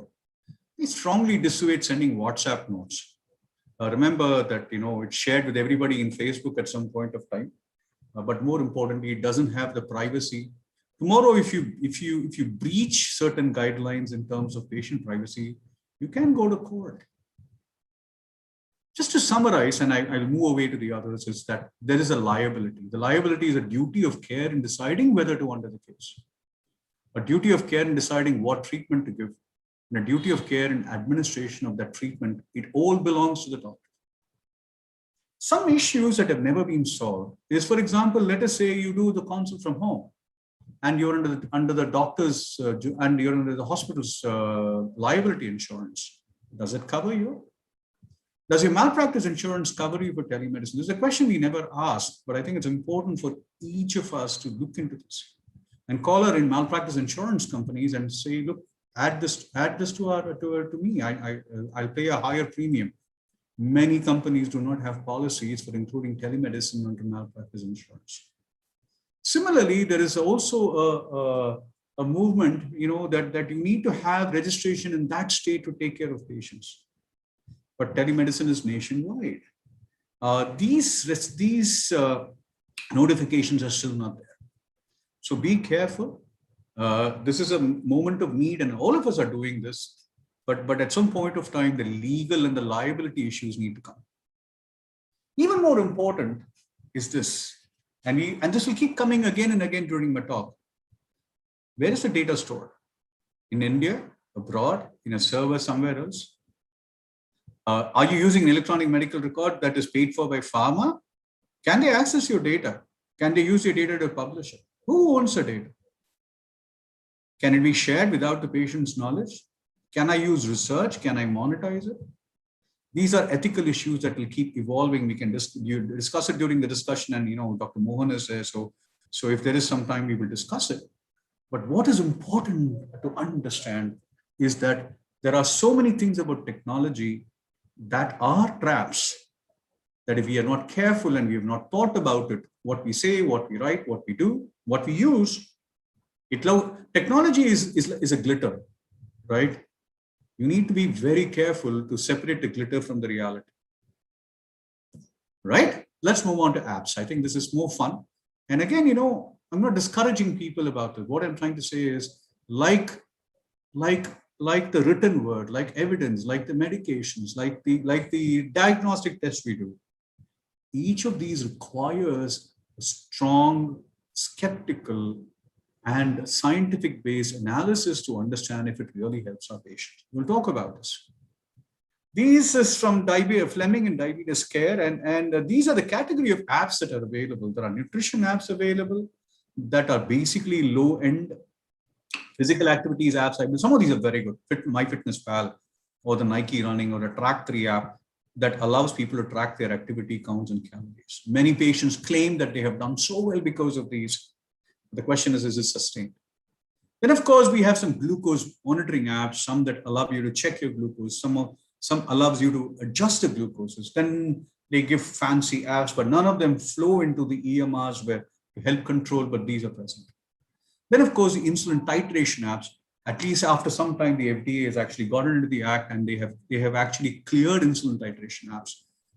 And these are present. Then, of course, there are insulin delivery apps. There are companions that are present on the pen. They allow you to track the adherence. Each of these are present.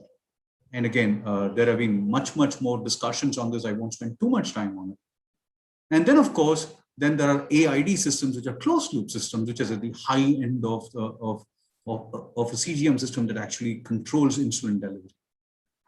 But if you look at these apps, you will realize that at the most of these are education apps, not necessarily the big time apps.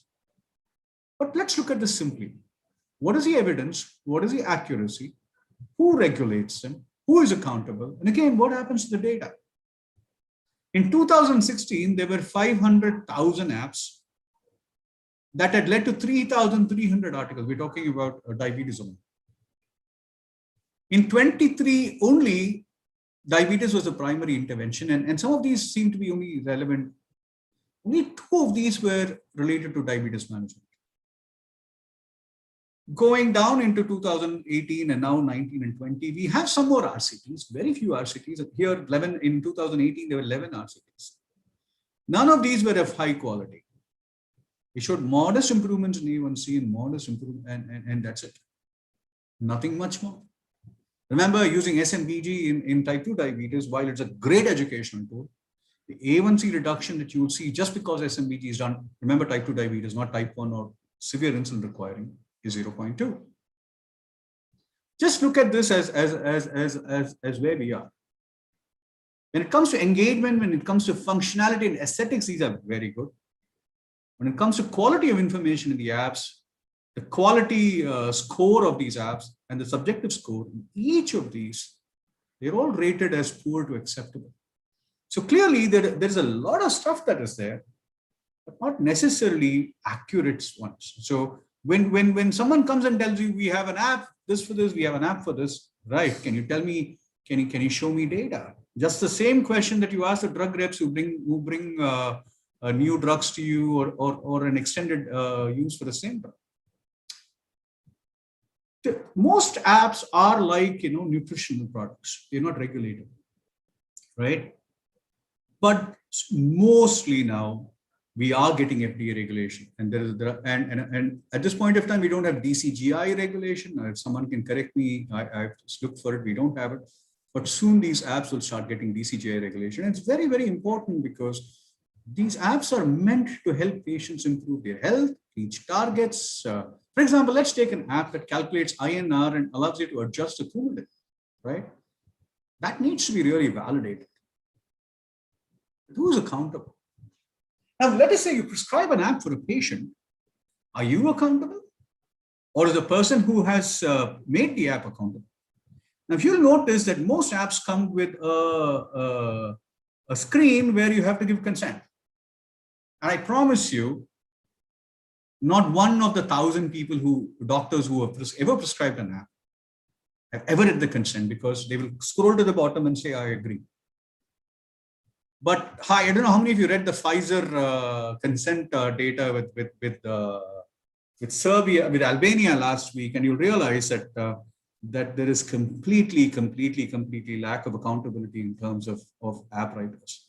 Not only that, these product cycles are so changing that when you start endorsing any of these, remember that you may be stuck in an older version. So remember that physicians are still accountable for what we do.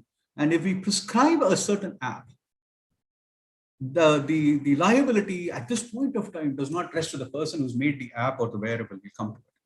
And lastly, again, the data question. Can someone use your patient's data without your permission?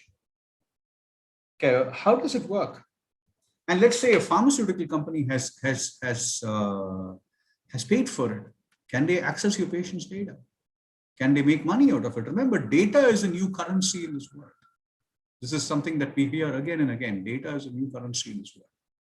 And this is something, again, on the other hand, we are still the last wall standing between bad things and our patients. Next big thing, of course, is wearables.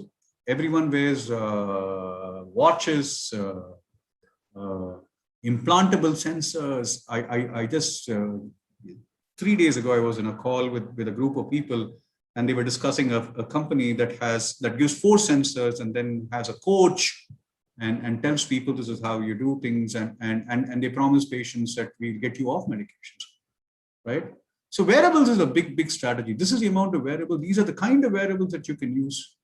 You can have skin-based wearables. You can have implantable sensors.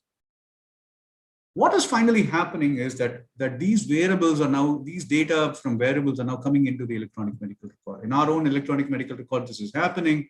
And for the first time in the US, Epic, which is a EHR that is most commonly used, is now starting to put this data into your EMR that will allow you to make decisions. Now, on layering on top of this is machine learning and others that can actually help you do this better. So where does this big new thing come? Artificial intelligence, machine learning, and deep learning. Now, just to remember that AI is something that is basically the low-hanging fruit. It is nothing. What we're talking about is machines that learn without much input, that they self-learn, and they go into areas of prediction, acting independently and autonomously. We actually do have autonomous ventilators now. So the artificial intelligence is a very old story. What we now have is deep learning. I'll come to it in a moment. So basically what happens in machine learning is that there is raw data, and then a feature is extracted, and then it's tuned, and you get to predict it. For example, this is something, it uses a bunch of filters to find out it's a cat, right? But that's very, very basic. They've gone much beyond that.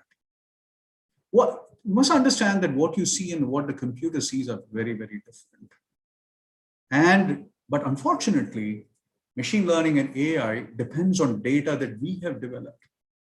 Our prejudices, our mistakes also go into them. For example, the Google database actually showed up, labeled a primate as African American. So poorer people were more often to get out of life support because the machine learning was bad. So our prejudices actually creep up into the machine learning system. So at some point of time, and we already have self-driving cars, right? Machine learning does a lot of stuff. It can do supervised learning where we get involved. It can do unsupervised learning where it learns on its own, and there can be some reinforcement involved. But what is a problem with machine learning is that while there is a layer of input that we know, the processing occurs in hidden layers that we now call a black box. So a machine can suggest something without us knowing why it has suggested it. And this is there everywhere. Today, you can select embryos, the right embryo for a mother. But can you think of what can happen? I want an embryo that clones for a lighter skin version, right? It can do, of course, coach. I'll show you what ECG in a minute because it's very interesting. It can do a whole bunch of stuff, but it can also predict health in the hospital and death. Today, diabetic retinopathy diagnosis is the lowest hanging fruit that is present, but the FDA is getting into it. And luckily, soon we will need approvals for some of these MLs, but this is happening much more. I'll give you a very interesting example because this relates to so much that we do. We think a glucose predicts the effects of an hyperglycemia. But this particular study put people on CGM and had a continuous ECG monitoring. And then they had it subject to deep learning. And what was interesting was without measuring the sugar, right, the ECG that was done was able to predict the occurrence of hypoglycemia with about 85% accuracy. And remember, it's learning and it's individualized for each patient. And therefore, it can actually, over a period of time, your Apple Watch or any other watch that monitors your ECG will predict the glucose even better than a continuous CGM. But again, as we said, these are the questions. What is the soil? What's happening inside? Who owns the data? Who owns the accountability? And who can you trust? Right? And my favorite author in the whole world is J.K. Rowling. I learned more from Albus Dumbledore than anybody. Ginny said, Mr. Weasley, flabbergasted, haven't I taught you anything? What have I told you? Never trust anything that can think for itself if you can't see where it keeps its brain. And unfortunately, with machine learning, many of the times we don't know where it keeps its brain. What's happening inside is a black box. So today you can think about how diabetes can work.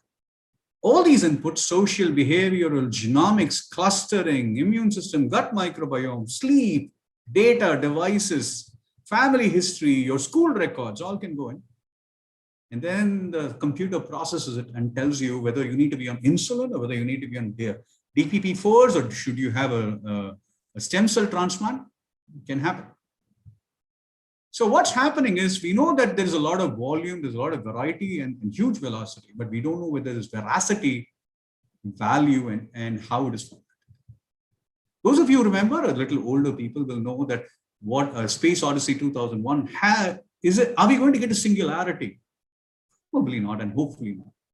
Because Hal said, I know I've made some poor decisions recently, but I can give you my complete assurance that my work will be back to me. This is something that we don't want. We still want physicians to own not just the accountability, but control the art and the science. The more the autonomy machines achieve, the more tenuous it becomes of attributing and distributing legal responsibility for their behavior to humans. For example, I work with a group of people who are doing machine learning for choosing diabetes care.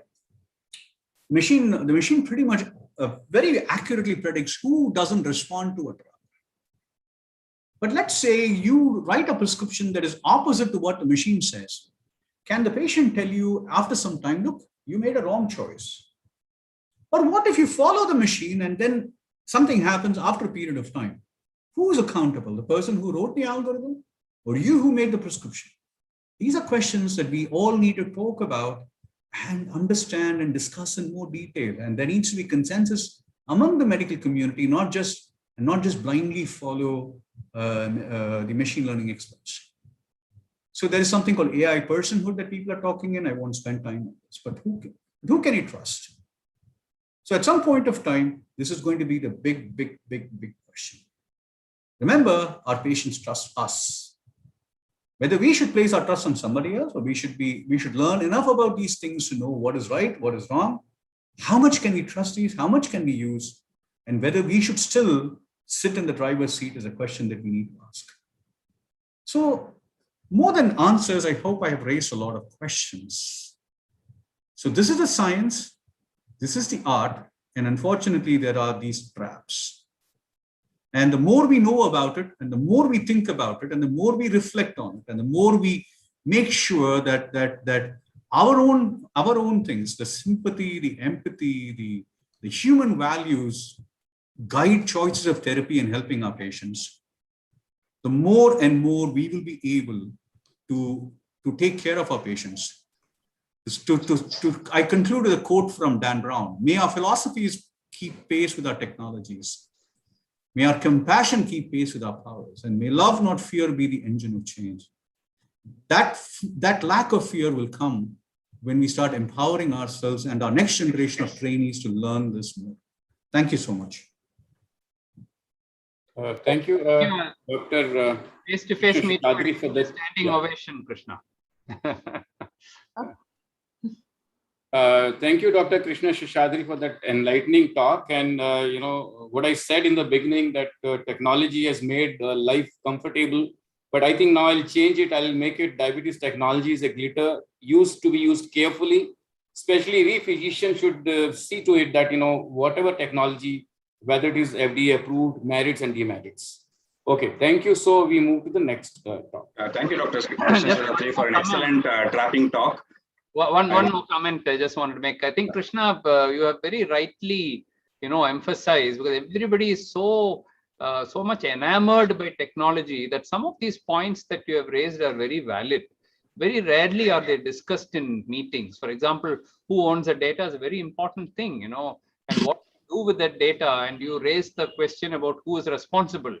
Even in Google, simple thing like diabetic retinopathy present, absent, that kind of a thing. When Google tried to roll it out, in a real world, all the studies were fine, they all got published, everything was good, everybody is excited. But then when Google tried to actually put it out into the clinic, there's a break, because there is still a big gap between reality and actually dealing with human beings, and just rolling out technology and saying, no, human beings are not needed, we'll take over. I think we are still not quite yet there, and we haven't answered all this question. I think you have brought out these points very, very well. Yeah, it's really scary to know about this hacking, which is not only happening in the phone. So hacking can happen even in the medical devices, not only in the diabetes, also the hacking of pacemakers are really scary. So we should be prepared ourselves for this. We can discuss a little more during the discussion, but just to summarize, just to add one line, the thing is that, the idea is not to move away from technology, but to go into it forearmed and forewarned. Because I'm probably one of the greatest tech enthusiasts you'll ever find. But I think the ethical, the legal, and the moral implications for us as clinicians should be well discussed. Thank you for the opportunity, Dr. Mohan. I'll join again during the discussion. You can go on to the next talk and have the discussion after that. Yes. Can I have the presentation slide? Introduction slide. Just introduction. Yeah. Dr. Sadhinath Mukhopadhyay was a professor, Department of Endocrinology and Metabolism in Medical Education and Research Institute and SSKM Kolkata. He has over 30 years of experience in the field of endocrinology. He is also a visiting professor and recognized PhD examiner for various national and international universities. He is a faculty, diploma, and MSc Endocrinology, University of New South Wales, and is a principal investigator for several research and clinical trial studies, and is associate editor for Diabetic Medicine UK, and has also published over 260 articles in peer-reviewed journals and various books. He is a recipient of famous MMS Ahuja Memorial Oration Award and Mayo Clinic Outstanding Mentorship Award. And many of our patients, almost every patient who's having a foot ulcer will ask us when the wound will heal. So probably he is having an answer for this. He's going to speak on infrared dermal thermometry, and how to predict the healing of diabetic foot ulcer. Over to you, Dr. Satyan. Am I audible? You're audible but not visible. Actually, I'm not being allowed to share my video. Now your video is there. Okay, so There you are. thank you for the nice intro. While Satyanath is getting his slides ready, I just wanted to also publicly acknowledge that Satyanath and I have been having another collaboration now for some time, and that is on the history of diabetes. A few months ago, almost a year ago, I got fascinated by what is happening. Of course, all stimulated by the centenary and the Banting and Best and so on. And very little was known about diabetes in India. And Satyanath is now an active collaborator with me, digging out a lot of the old information, because Calcutta was actually the seat of diabetes, and Madras for all quite not very surprisingly, because both are rice-eating places. And right now also he's working on digging out more information. So thank you, Satyanath. I wanted to publicly acknowledge that. Over to you.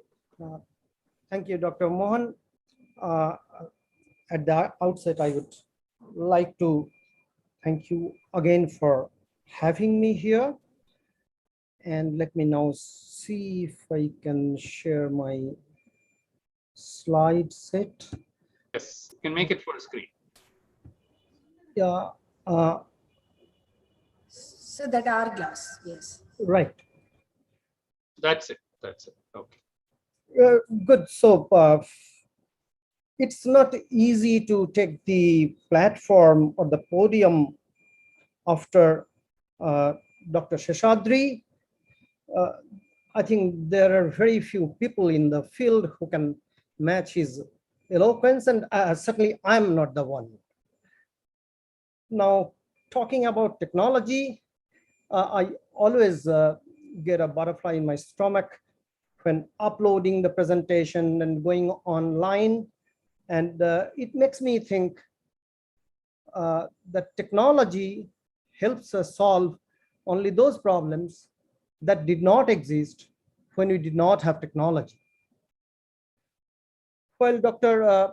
Seshadri has taken us through absolutely the state of the art in the use of technology in medicine, but I'm going to walk you through over the next 20 minutes or so is a very simple technology in the prediction and prevention of diabetic foot ulcer. Infrared dermal thermometry is nothing but a digital infrared thermometer, and thanks to the COVID-19 pandemic, everyone is familiar with it, with the use of it, right?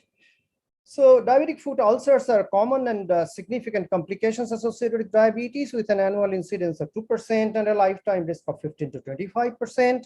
They're associated with significant morbidity, mortality, and economic burden, not only for the individual, but also for the society. Now, every 12 seconds, a diabetic foot ulcer occurs somewhere in the world. So you can well imagine, by the time I end this presentation of 20 minutes, how many new foot ulcers would have made their appearance across the world.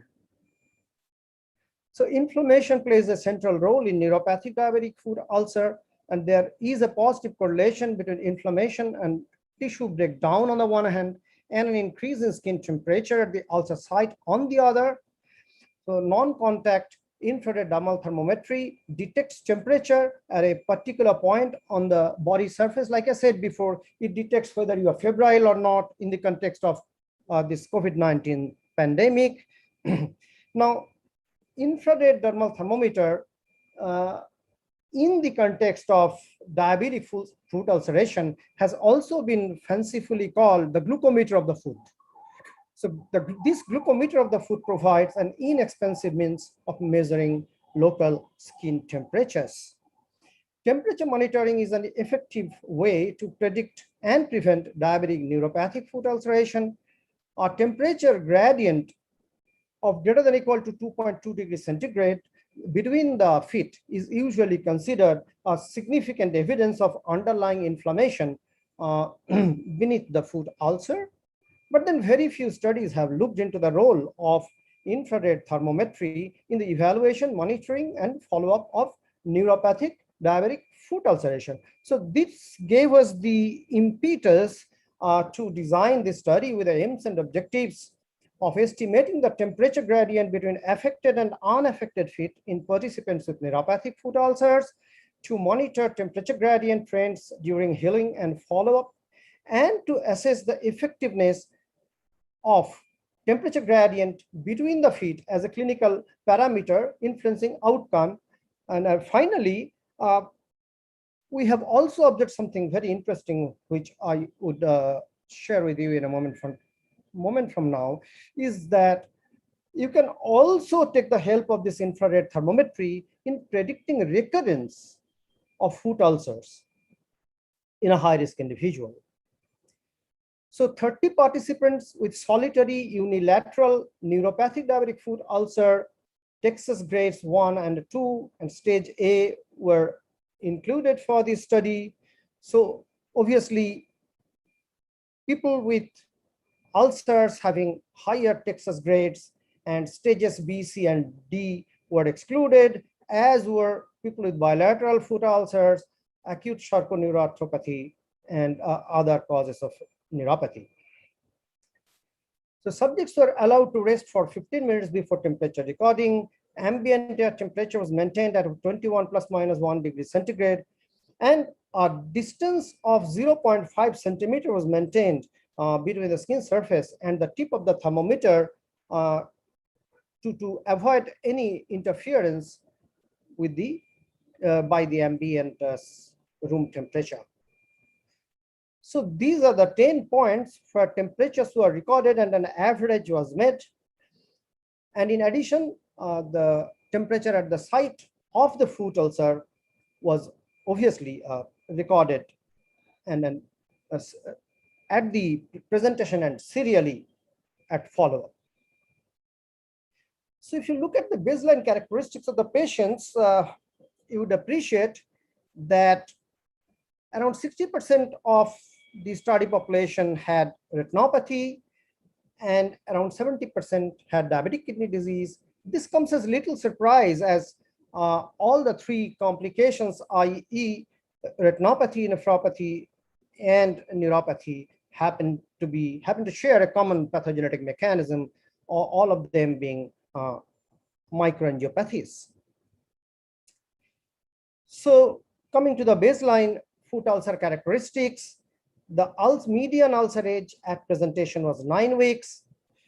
Most ulcers are located on the forefoot, and the majority of foot ulcers in this study were grade 1 ulcers, meaning with only involvement of the skin and subcutaneous tissue. A grade 2 ulcer means involvement also of the tendons and joint capsules, but grade 3 ulcers with involvement of the bones and the joints were excluded. So these are the 4 temperature parameters studied. The average foot temperature, which is the mean of all temperature readings in a foot, that is those 10 points that I had already alluded to, in addition to the temperature at the ulcer site. Then we calculated the average foot temperature gradient, that is the difference in average temperatures between the two feet at presentation and then on follow-up. Now, ulcer temperature was the temperature recorded at the site of the foot ulcer, and then we calculated the ulcer temperature gradient, which was the difference between temperatures at the ulcer site and the identical site on the opposite foot. Now, this slide shows you very interesting data, and I would like you to focus your attention carefully here. See, not surprisingly, at initial presentation, there was a significant temperature gradient of around 3.1 degrees centigrade between the ulcer site and the control site on the opposite foot. But what came as a real surprise was that even after healing, defined by complete epithelialization or skin closure, the temperature gradient did not normalize, or it failed to normalize. So even after skin closure, there still remained a temperature gradient of 2.2 degrees centigrade between the ulcer site and the control site on the opposite foot. This temperature gradient normalized only after one month of continued offloading. So this has a very significant importance in the management of diabetic foot ulcers, underpinning the importance of continued offloading even after skin closure, till and until the temperature gradient comes to normal. While previous studies noted higher temperatures on the ulcerated foot at initial presentation, the temperatures were reportedly the same at skin closure. Persistence of significant temperature difference between the control site and the ulcer site at healing, i.e. at epithelial closure, has not been previously reported until we published our own data. So raised temperature at the ulcer site, even after complete epithelialization, may be related to persisting underlying inflammation. And this Lancet paper discusses the possible mechanism and implications. So persistence of raised temperature, even after skin closure, indicates the need for continued offloading to prevent recurrence. We propose that offloading should continue even after skin closure, at least for a month, and foot temperatures monitored till normalization of ulcer temperature gradient is documented. That is the difference in ulcer temperature between the ulcer site and the control site on the contralateral foot. Now, during healing, there was an increase in average foot temperature gradient in about 30% of patients, and an increase in ulcer temperature gradient in 37% of patients. This was another important finding, that during the process of healing, once the patient feet were offloaded, the ulcerated feet were offloaded, there is an increase in initial temperature. After the initial rise, a declining trend in ulcer temperature was observed. So healing of skin wounds progresses through overlapping phases of coagulation, inflammation, migration proliferation, and remodeling. In neuropathic diabetic foot ulcers, different parts of the ulcer may be stuck in different phases at the same time, and this might account for the initial rise in temperature documented in our study. So this slide very nicely captures the sequence of events. You can see at initial presentation, there is a clear temperature gradient, average foot temperature gradient, that is average of temperatures recorded at all those 11 points. But then when the feet are offloaded, there is an initial increase in temperature, which is followed by a gradual decline, and ultimately 1 month following skin closure, the temperature difference between the feet are normalized. And the same story is seen here with the ulcer temperature gradient. There is an initial rise following offloading, and then it comes down to a much lower level at healing, that is at epithelial closure, but still the temperature gradient is not normalized. There is a gradient of 2.2 degrees centigrade here, and normalization of temperature gradient at the ulcer site happens only after 1 month of continuous offloading. So nearly 90% of the foot ulcers grade 1, grade 2, stage A healed with offloading, and the time taken for the ulcers to heal, that's the median time, 5 weeks. The average foot temperature gradient of greater than 1 degree centigrade at presentation or at any time thereafter predicted impaired ulcer healing. This is very important, the follow-up of people with type 2 diabetes and neuropathic foot ulcers. So now I'm coming down to the final part of my presentation. So can infrared thermometry predict recurrence of foot ulcer? I have already shown you the role of infrared thermometry in predicting healing, but does it have any role in predicting recurrence of foot ulcers? Well, in our series, in 10 out of 27 cases, that is 33%, there was subsequent development of new foot ulcers after complete healing was documented. Now, 4 of the new ulcers developed at the same site as the initial ulcer. And the median time for same site recurrence was 12.5 weeks. Now, interestingly, the mean difference of ulcer temperature gradient between the 2 visits, that is the last visit versus the last but 1 visit, was 2.2 degrees centigrade. So this is a very important observation. As you can see, if you even after documented healing of the foot ulcer, if you continue to keep the patient under serial monitoring using the infrared dermal thermometry, you see in the last but 1 visit preceding new ulceration, there was no temperature gradient. But just before the last visit to the clinic with a new foot ulceration, there is a significant elevation in temperature gradient. So this tells us that serial monitoring of temperature may predict re-ulceration before other clinical signs of injury can be identified, or even before a new ulcer develops. So just by serially monitoring the foot at risk, you can predict which particular foot is going to develop a new ulcer and can take measures preemptively to prevent new occurrence of new foot ulcers. So to summarize, in patients with neuropathic ulcers, the average and ulcer site temperatures in the affected foot were significantly higher than the unaffected foot.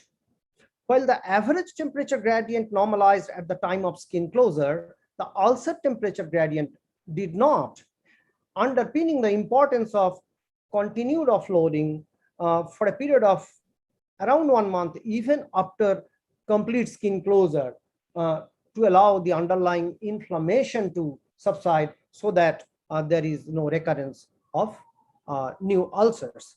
Normalization of ulcer temperature gradient occurred a month after skin closure. Average temperature gradient was found to be an independent predictor of healing. Even a small gradient in average temperature greater than equal to 1 degree centigrade predicted delayed ulcer healing. Serial monitoring of temperature gradient trends may predict development of new diabetic foot ulcers, like I have discussed with you just now. And focal temperature rises greater than equal to 2.2 degrees centigrade, which is equivalent to 4 degrees Fahrenheit, predicted new ulcer formation or predicted ulcer recurrence. So this is the publication in Diabetic Medicine and the accompanying editorial, which says technology enables digital infrared thermometry to precisely and accurately measure local foot temperature, and the authors report its use in people with diabetes and active foot ulceration.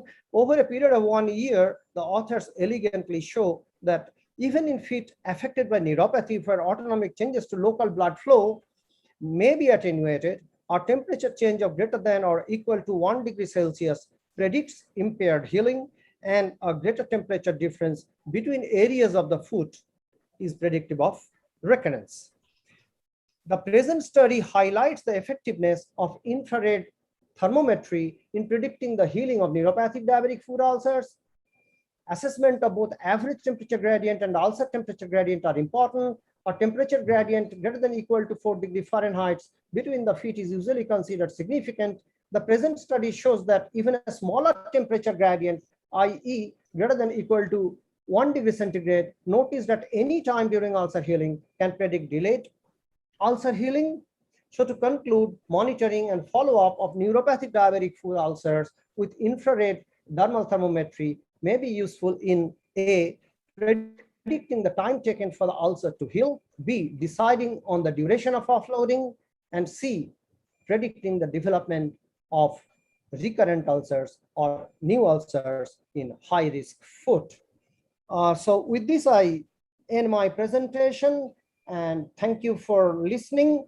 And my stopwatch says 56 seconds left. Thank you so much.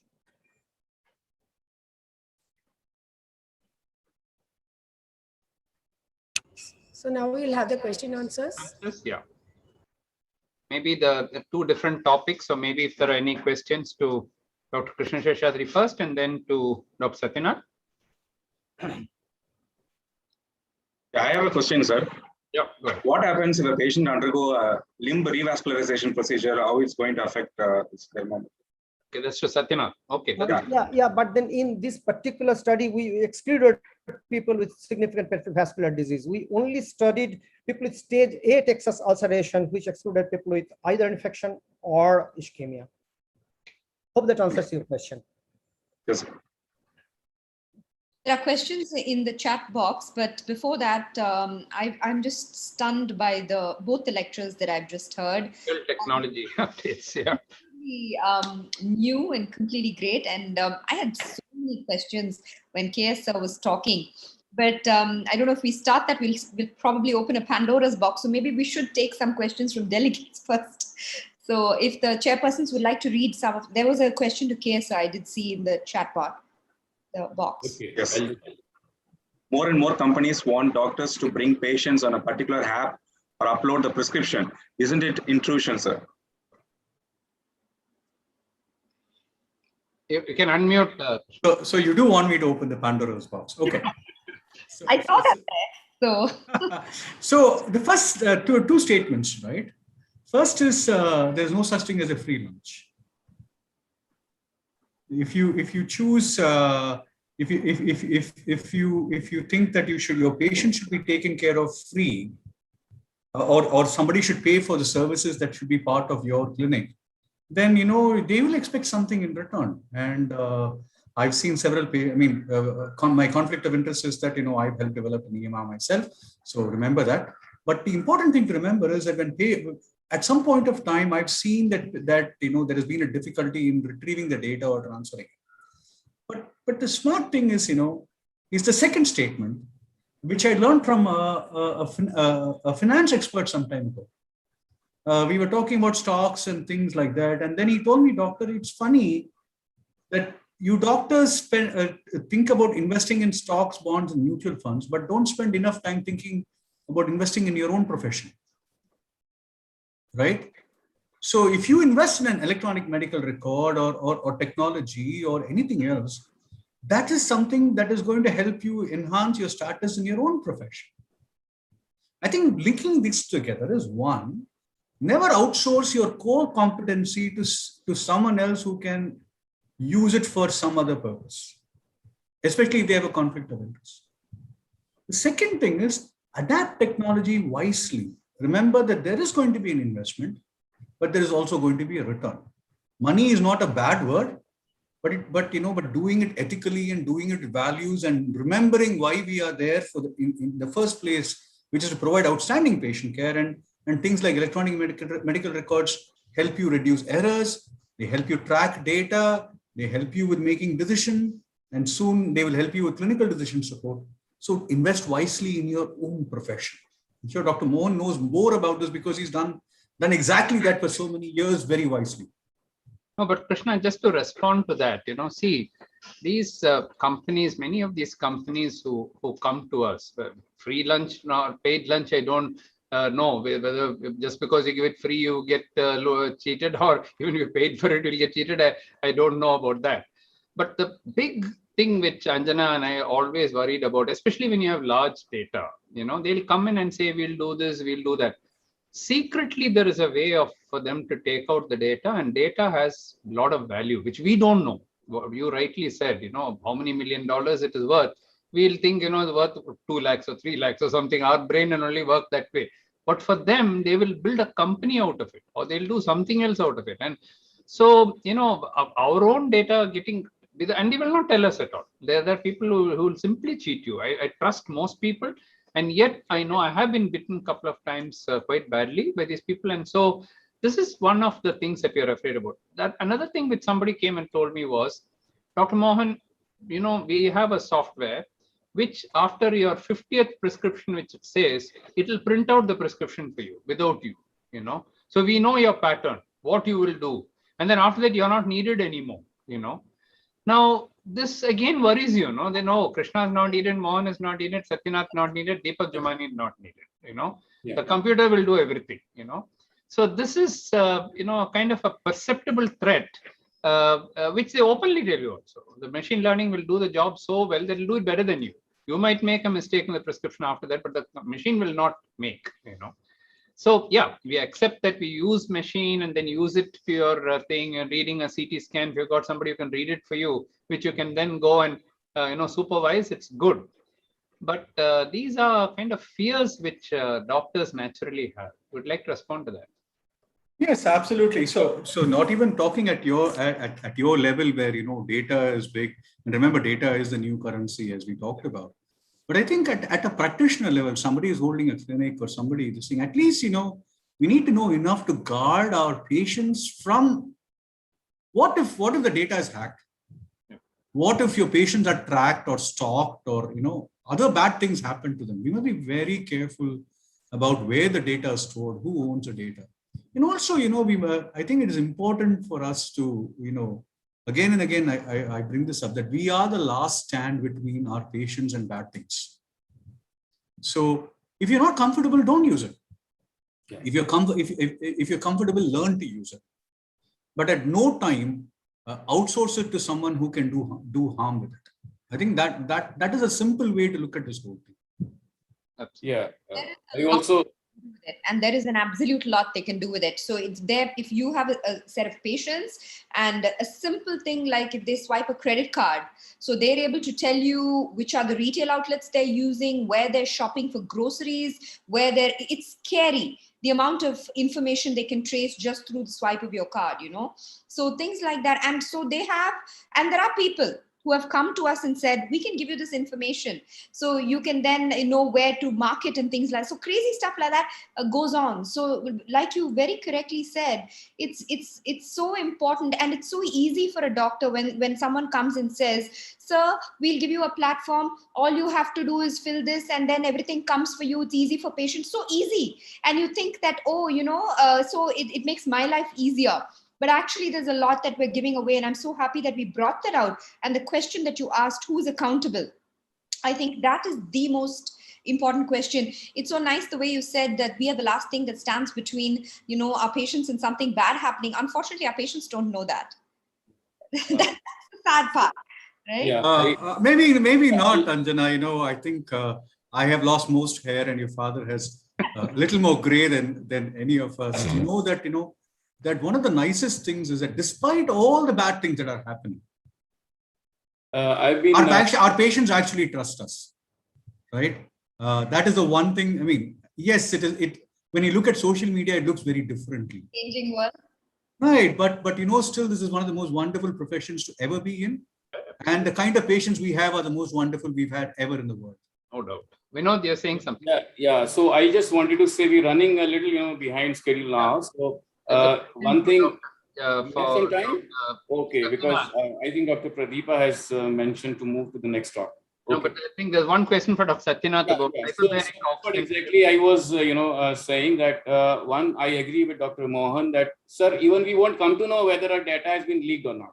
Yeah, we won't do it, but we will never come to know. No, Pegasus, you will not even know whether Exactly. So same way, you will never know in this life. And now one question, before we move to the next session, and that is for Dr. Satyanath, and let me open the chat box again. This is the role of hyperbaric oxygen. It is unrelated to your talk, but it is important. Yeah, as you rightly say, it's beyond the scope of my presentation, but we have exciting new data on the impact of hyperbaric oxygen therapy in promoting healing of diabetic neuropathic foot ulcers. Thank you. Whom would you choose, Satyanath, for hyperbaric? I think patients having neuropathy and some peripheral vascular disease, not critical limb ischemia. So those are the patients chosen for either hyperbaric therapy, or at our institute, we frequently use VAC therapy, which also works well. Hope that answers the question. Sure. Thank you. Thank you to both the speakers. Very, very good. So Thank now you. We will now move on to the next session. To the next talk, yeah. Yes, which is on erectile dysfunction in diabetes by Dr. Deepak K. Jumani. I request Dr. Vinod Mittal to introduce him, please. Yeah, can I have his Yes, CV? sir. It's coming on. It's coming. Filling up your CV. Welcome, sir. Just wanted to say. Yeah. Thank So, you. next one is on erectile dysfunction in diabetes, and Dr. Deepak Jumani, I think, is the most popular and eminent sexologist of India. And I think no conference is complete without his talk. So, they are very enlightening and important. So I request, I don't think he needs more than this introduction. So I request Dr. Jumani to please start your deliberation.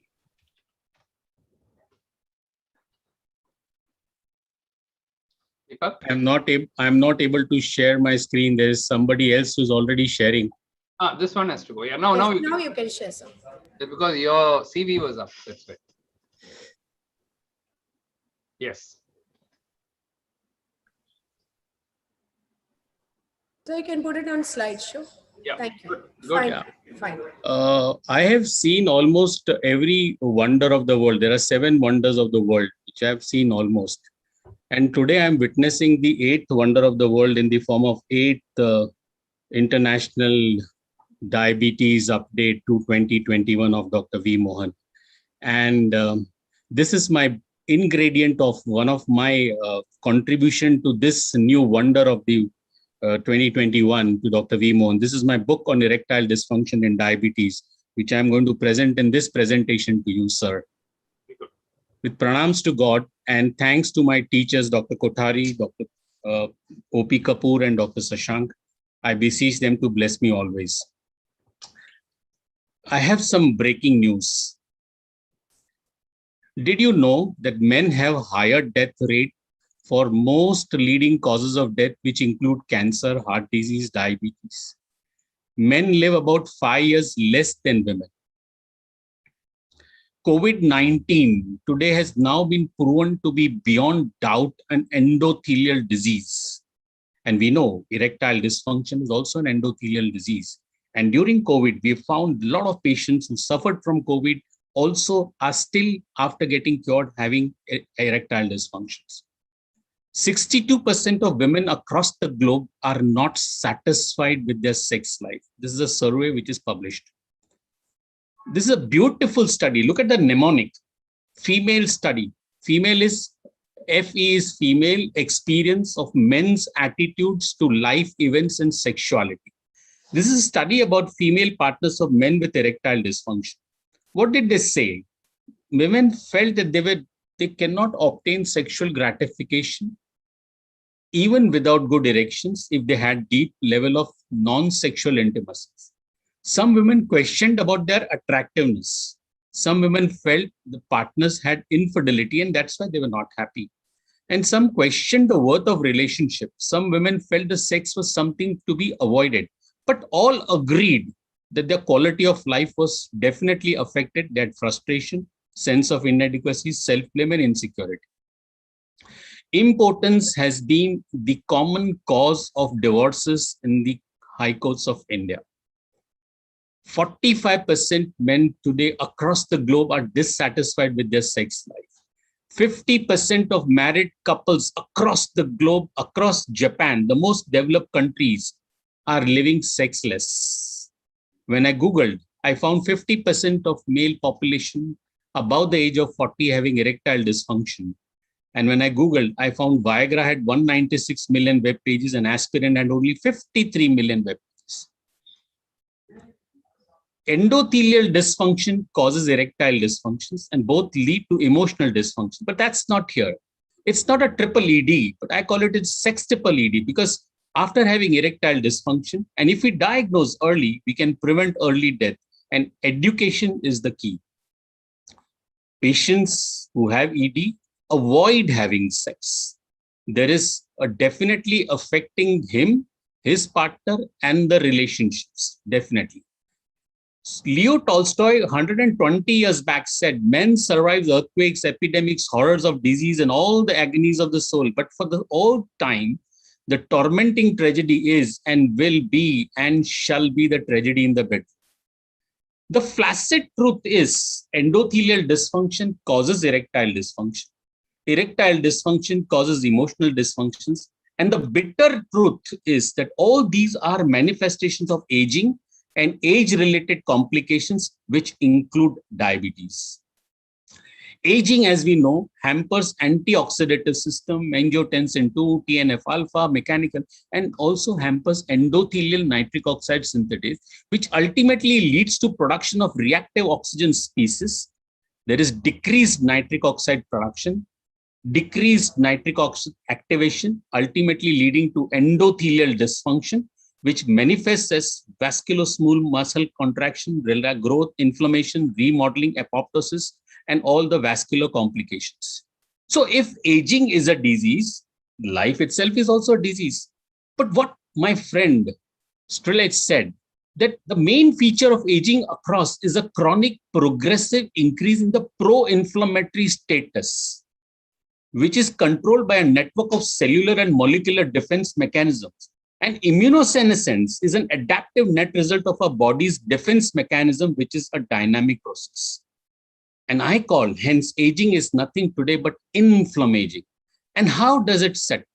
Stress, oxidation, cytokines, DNA damage, autophagy, stem cell, across, they cause imbalance of hemostasis through various signaling pathways and lead to inflammation. Men's health today is an overlooked inequality.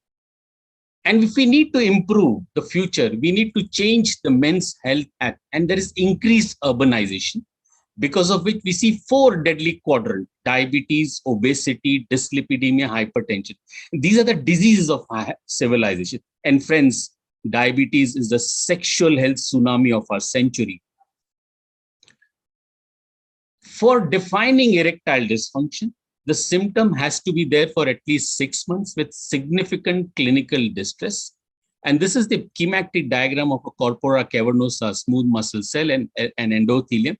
There is definitely a normal endothelium which produces endothelial nitric oxide synthetase, which potentiates the chemical signaling molecule nitric oxide to enter into the corpora cavernosa cell and convert GTP into cyclic GMP, which through various mechanisms relaxes the smooth muscles and allows the blood to flow in.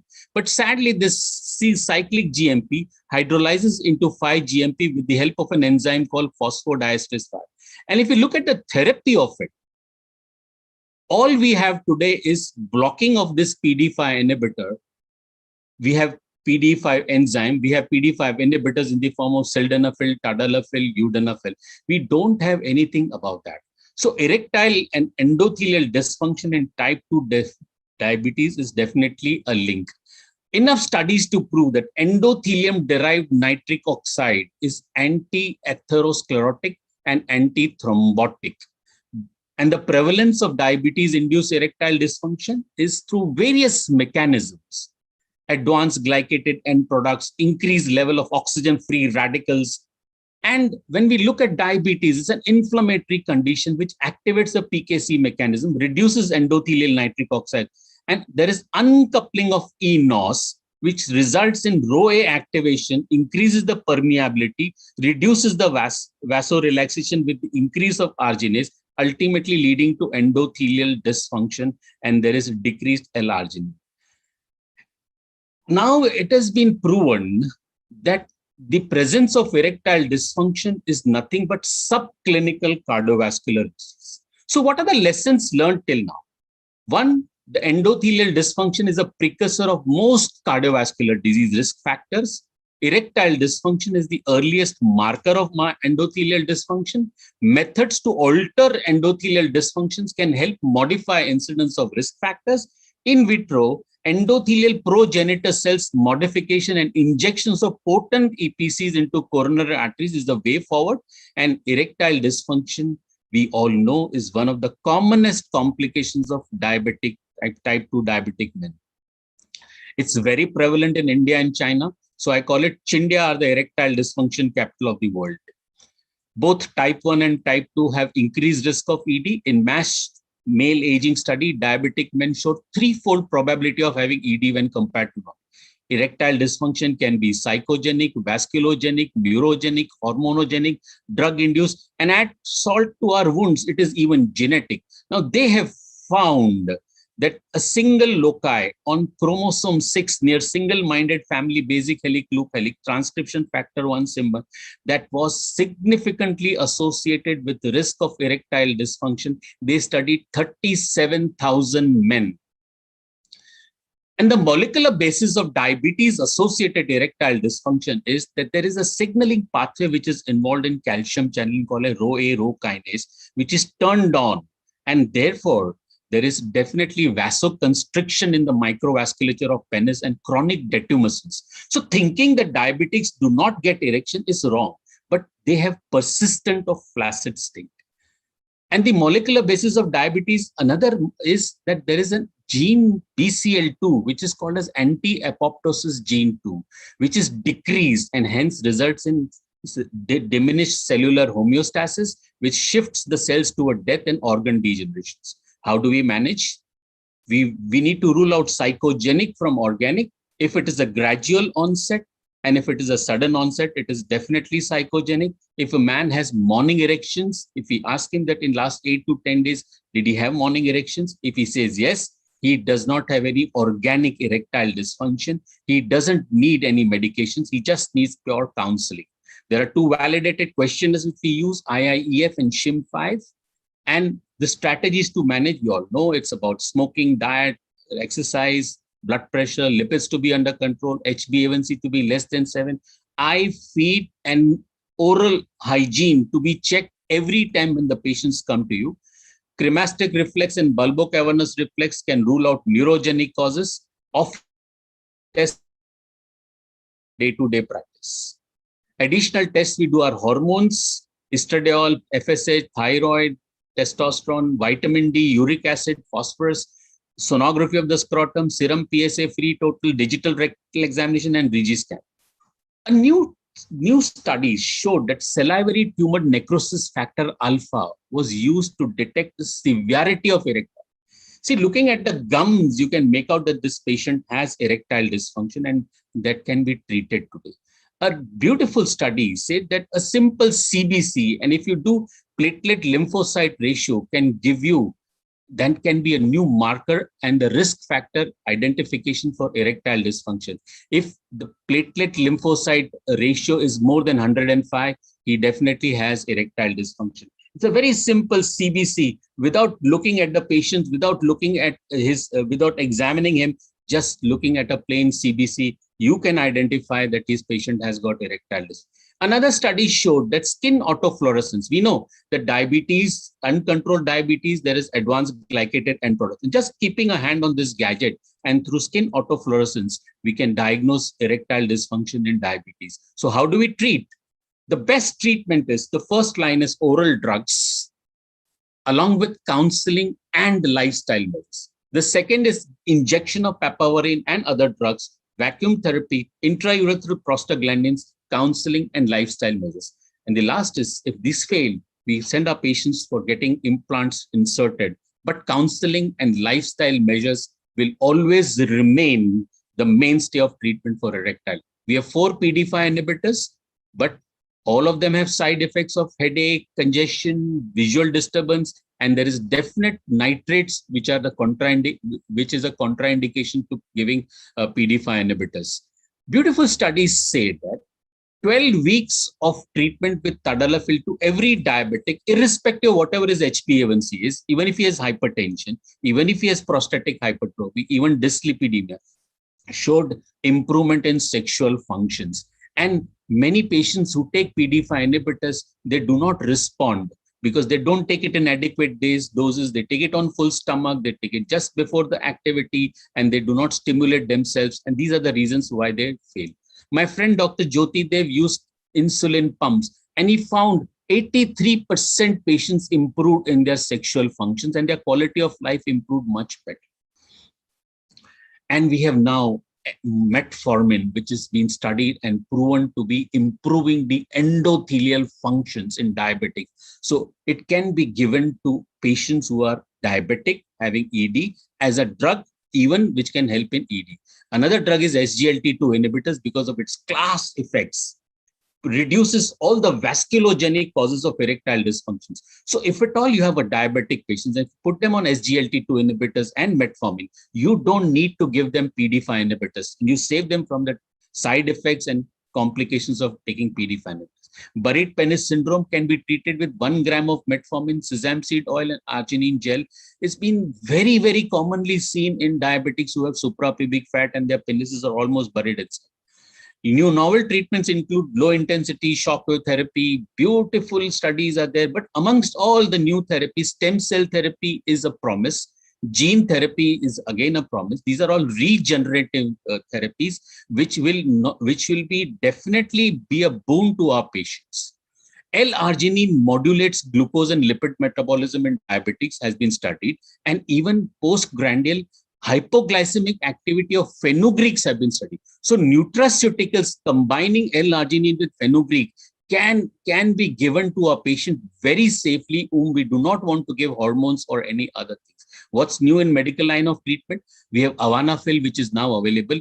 It's got a fastest onset of action, 15 minutes, less PD6 and PD11 inhibition, less visual side effects, less myalgia, and half-life is just 5 hours. So it can be given even to patients who are on nitrates. Just skip the nitrates on that day and give them PDE5 inhibitors if he wants to use it and have good enough sex. This drug will be washed out in 5 hours. So that's the advantage of, and this has also been studied in diabetics. There have been 12-week multi-center, double-blind, placebo-controlled, randomized study with 390 men, and it showed beautiful results in patients who use this. And even the sexual encounter profile after first sex, second sex, third sex had improved in these patients. So they were able to have newer molecules are SLX2101, mirodenafil, and lodenafil. We need to ponder, is ED a symptom or is ED a disease? If it is a symptom, we need to give them pharmacotherapy. That's no choice about it. But if you consider it to be a disease, we need to cure them, and we need regenerative therapies, which is available today, and phytonutraceuticals, which are one beautiful landmark study, which is path-breaking in the field of diabetes for patients with erectile dysfunction, is identification of Keversal endothelial dysfunction, which is a hallmark of diabetes. And there are levels of pigment epithelium derived factor. This PEDF is responsible for erectile dysfunction in patients who are only diabetics. So if we block these PDE, it can improve the endothelial dysfunction, and hence ED will be cured. But we need little more data, little more robust data to use this in our day-to-day life. Now, let me give you the last part of my talk. That's an ethical aspect of perspective.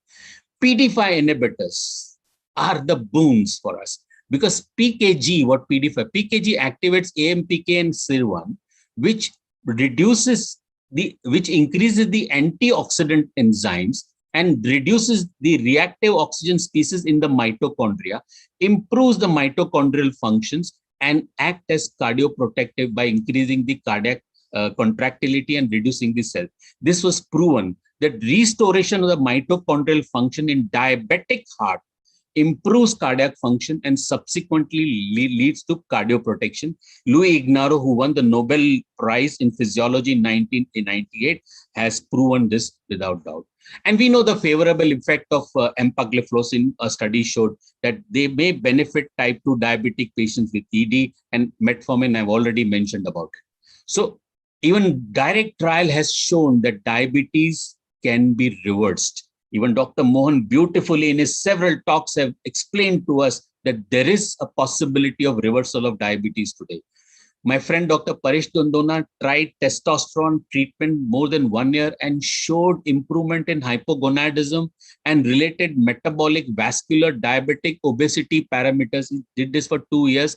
And today, with the help of this, even we know that remission of diabetes is possible.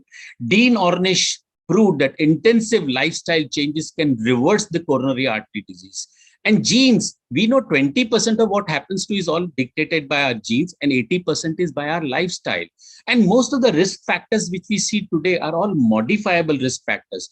And Mediterranean diet has been beautiful. And metabolic syndrome, once you diagnose, and there have been meta-analysis that intervention for reversal of metabolic syndrome can prove to be the most beneficial. The current approach, my friend Dr. Prabhakaran proved that we have improvement in every aspect of risk factors. But only thing what we lack is in healthy diet score. And this is the reason why there's increased mortality of the cardiovascular disease and diabetics. So Cleveland beautifully said that if you have nutritional intervention, which will not only halt the coronary artery disease, but even reverse the coronary artery disease. They showed it by perfusion scan. See this perfusion scan, completely perfused. Such a huge plaque without stent has been improved only with nutritional intervention, no medications given to. So the doctor of the future will no longer treat human frame with drugs, but rather cure and prevent disease with nutrition. So ED could be due to any cause, but today all are modifiable. All these can be halted and reversed. It's a shame for a man to grow old without seeing the beauty and strength of which his body is capable of. Socrates says that you challenge your body. You can reduce weight. I was 109 kilos. Today I'm 59 kilos. It's possible. You have to learn lifestyle modification, which is a month. So my take-home message is, take a detailed history. Try lifestyle modification, which should be your religion, because lifestyle modification will reduce pro-inflammatory milieu, will reduce the insulin resistance, will reduce the oxidative stress, will also reduce the endothelial dysfunction, and all these will lead to improved well-being and reduced burden of sexual dysfunctions. So make it as your religion. You may be Hindu, Muslim, Sikh, whatever it is, but work out 150 minutes a week, vegetarian diet, sleep for 6 to 8 hours, avoid smoking, etc. So we have 4 PDE5 inhibitors. These don't increase the desire. 40% of men are non-responders. So we have the Raja of all testosterone. We need to give it with caution. We can't give it to younger patients because of azoospermia. We can't give it to adults because of heart failure or prostatic issues. So what do we have? So the Raja of all is my friend from Tamil Nadu, Rajinikanth. It's L-arginine and fenugreek. These are the nutraceuticals and lifestyle. So 2 things which is the best for every diabetic. So what should be an ideal prescription of diabetic with erectile dysfunction? He should allow him to be counseled, advise on lifestyle measures, OHA and insulin, whatever you want to give, but try preferring giving him metformin and SGLT2. Statins if he has dyslipidemia, but on a low dose statins, it's very good. Antihypertensives, ARBs are the best. If at all you want to give beta blocker, give nebivolol. If you want to give antihypertensive diuretics, give them indapamide. Low dose PDE5 inhibitors with if he has no contraindications. Low short course of testosterone if no contraindications, but monitor PSA. L-arginine supplement and fenugreek with zinc can be given. Nutritional intervention counseling is a must, and mental health checkup because most of the women diabetic have depression. What is more important is try and love each other. You are partners for life. Sex is not the only thing in life. Feminism needs to be adored, admired, trusted, and respected. Look what Mahabharata taught us. Look what Ramayana taught us. If a man who doesn't adore, admire, trust, and respect feminism, I pray to God that that man should get permanent erectile dysfunction, which cannot be cured. So be fearless, passionate, and focused even in the bedroom.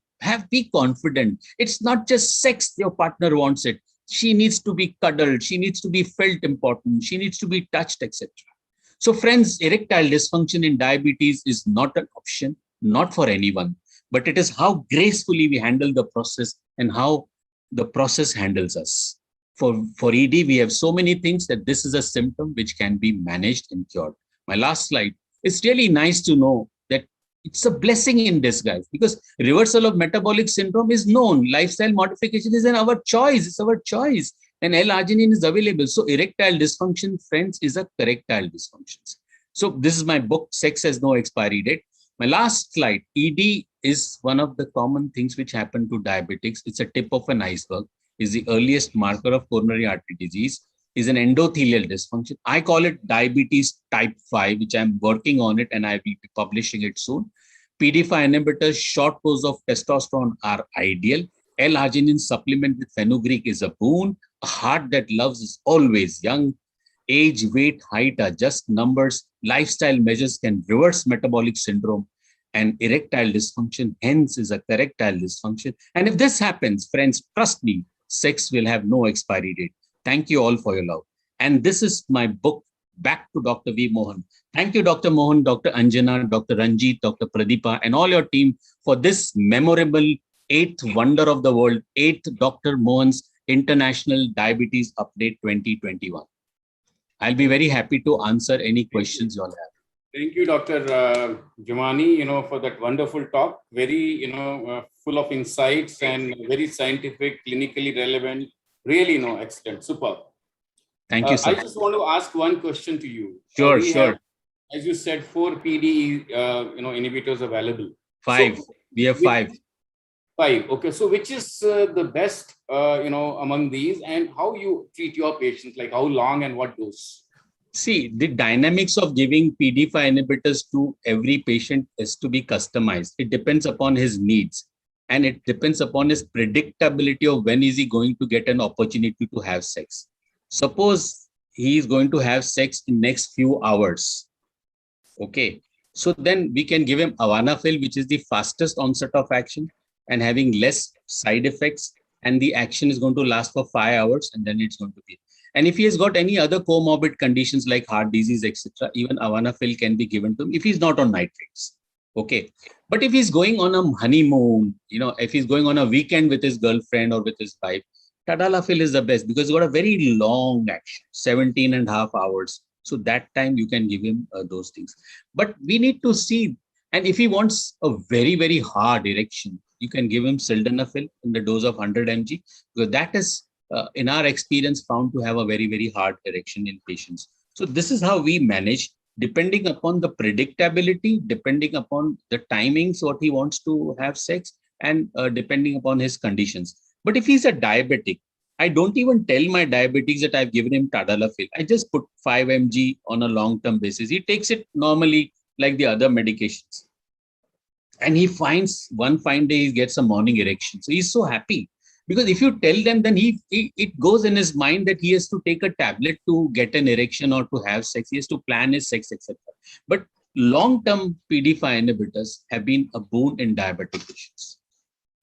Yeah, we have a question, sir, in the chat box. Can a triple vessel disease who is hemodynamically stable be put on sildenafil? Yes, if he's not on nitrate, why not? Of course. Yes. Another question, do you have any data showing any relationship between the finasteride and endothelial dysfunction, sir? Finasteride? Yes. Finasteride is, there has been a lot of hue and cry about post-finasteride syndrome. And it is known to produce erectile dysfunction. It is known to reduce the testosterone levels in the body. So it is better to be avoided. And many of the dermatologists give this drug to younger patients who not even got married. And they go to them for certain patches of hair loss or alopecia or anything. And they give finasteride 1 milligram to be taken for years together and minoxidil to be applied. They are harming more than doing any benefit. Of course, he gets hair, but he loses his erections, he loses his libido. And the reversal, the studies have shown the reversal, even after stopping disease, will come after 2 years or 3 years or maybe 6 years. So that is the harm finasteride is doing. In fact, in our history, the protocol is we need to ask our patients before even starting our examination that does he go to gym and take any supplements. Many of them they take testosterone, they take certain detox things, etc. The gym instructors give them. So we need to ask them, and we also need to ask them that has he gone to any dermatologist who has given him some medication for hair loss or hair growth. So these are the questions we definitely ask. And yes, finasteride does cause erectile dysfunction and diminished libido in younger generation. Thank you, Dr. Jumani, for an excellent talk. I think we already crossed 2 minutes beyond our time. So I think, we should be, stick to this topic is really, very exciting and very informative, and, a lot of questions would be there, but I think we have already, taken up all the questions. So it's my proud privilege to wind up this session, and I hand over the, thank you. Session, to we organize thank the chairpersons and the speakers for but this excellent session. talk, no doubt. Thank you, sir. So we will now have a break and we will rejoin. I request all the delegates to rejoin at 3:55 p.m. as we have the inaugural function at 4 p.m. Thank you. Thank you, one Thank and you, all. Pradeep. Thank you, Pritesh. Thank you, Vinod. Bye. Yeah. Bye bye, Dr. Jumani. Thank you, Dr. Thank you, Deepak, sir. Mohan, Dr. Pradeepa. Yeah, thank you. All the very best. Thank you.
Composition is a feeling.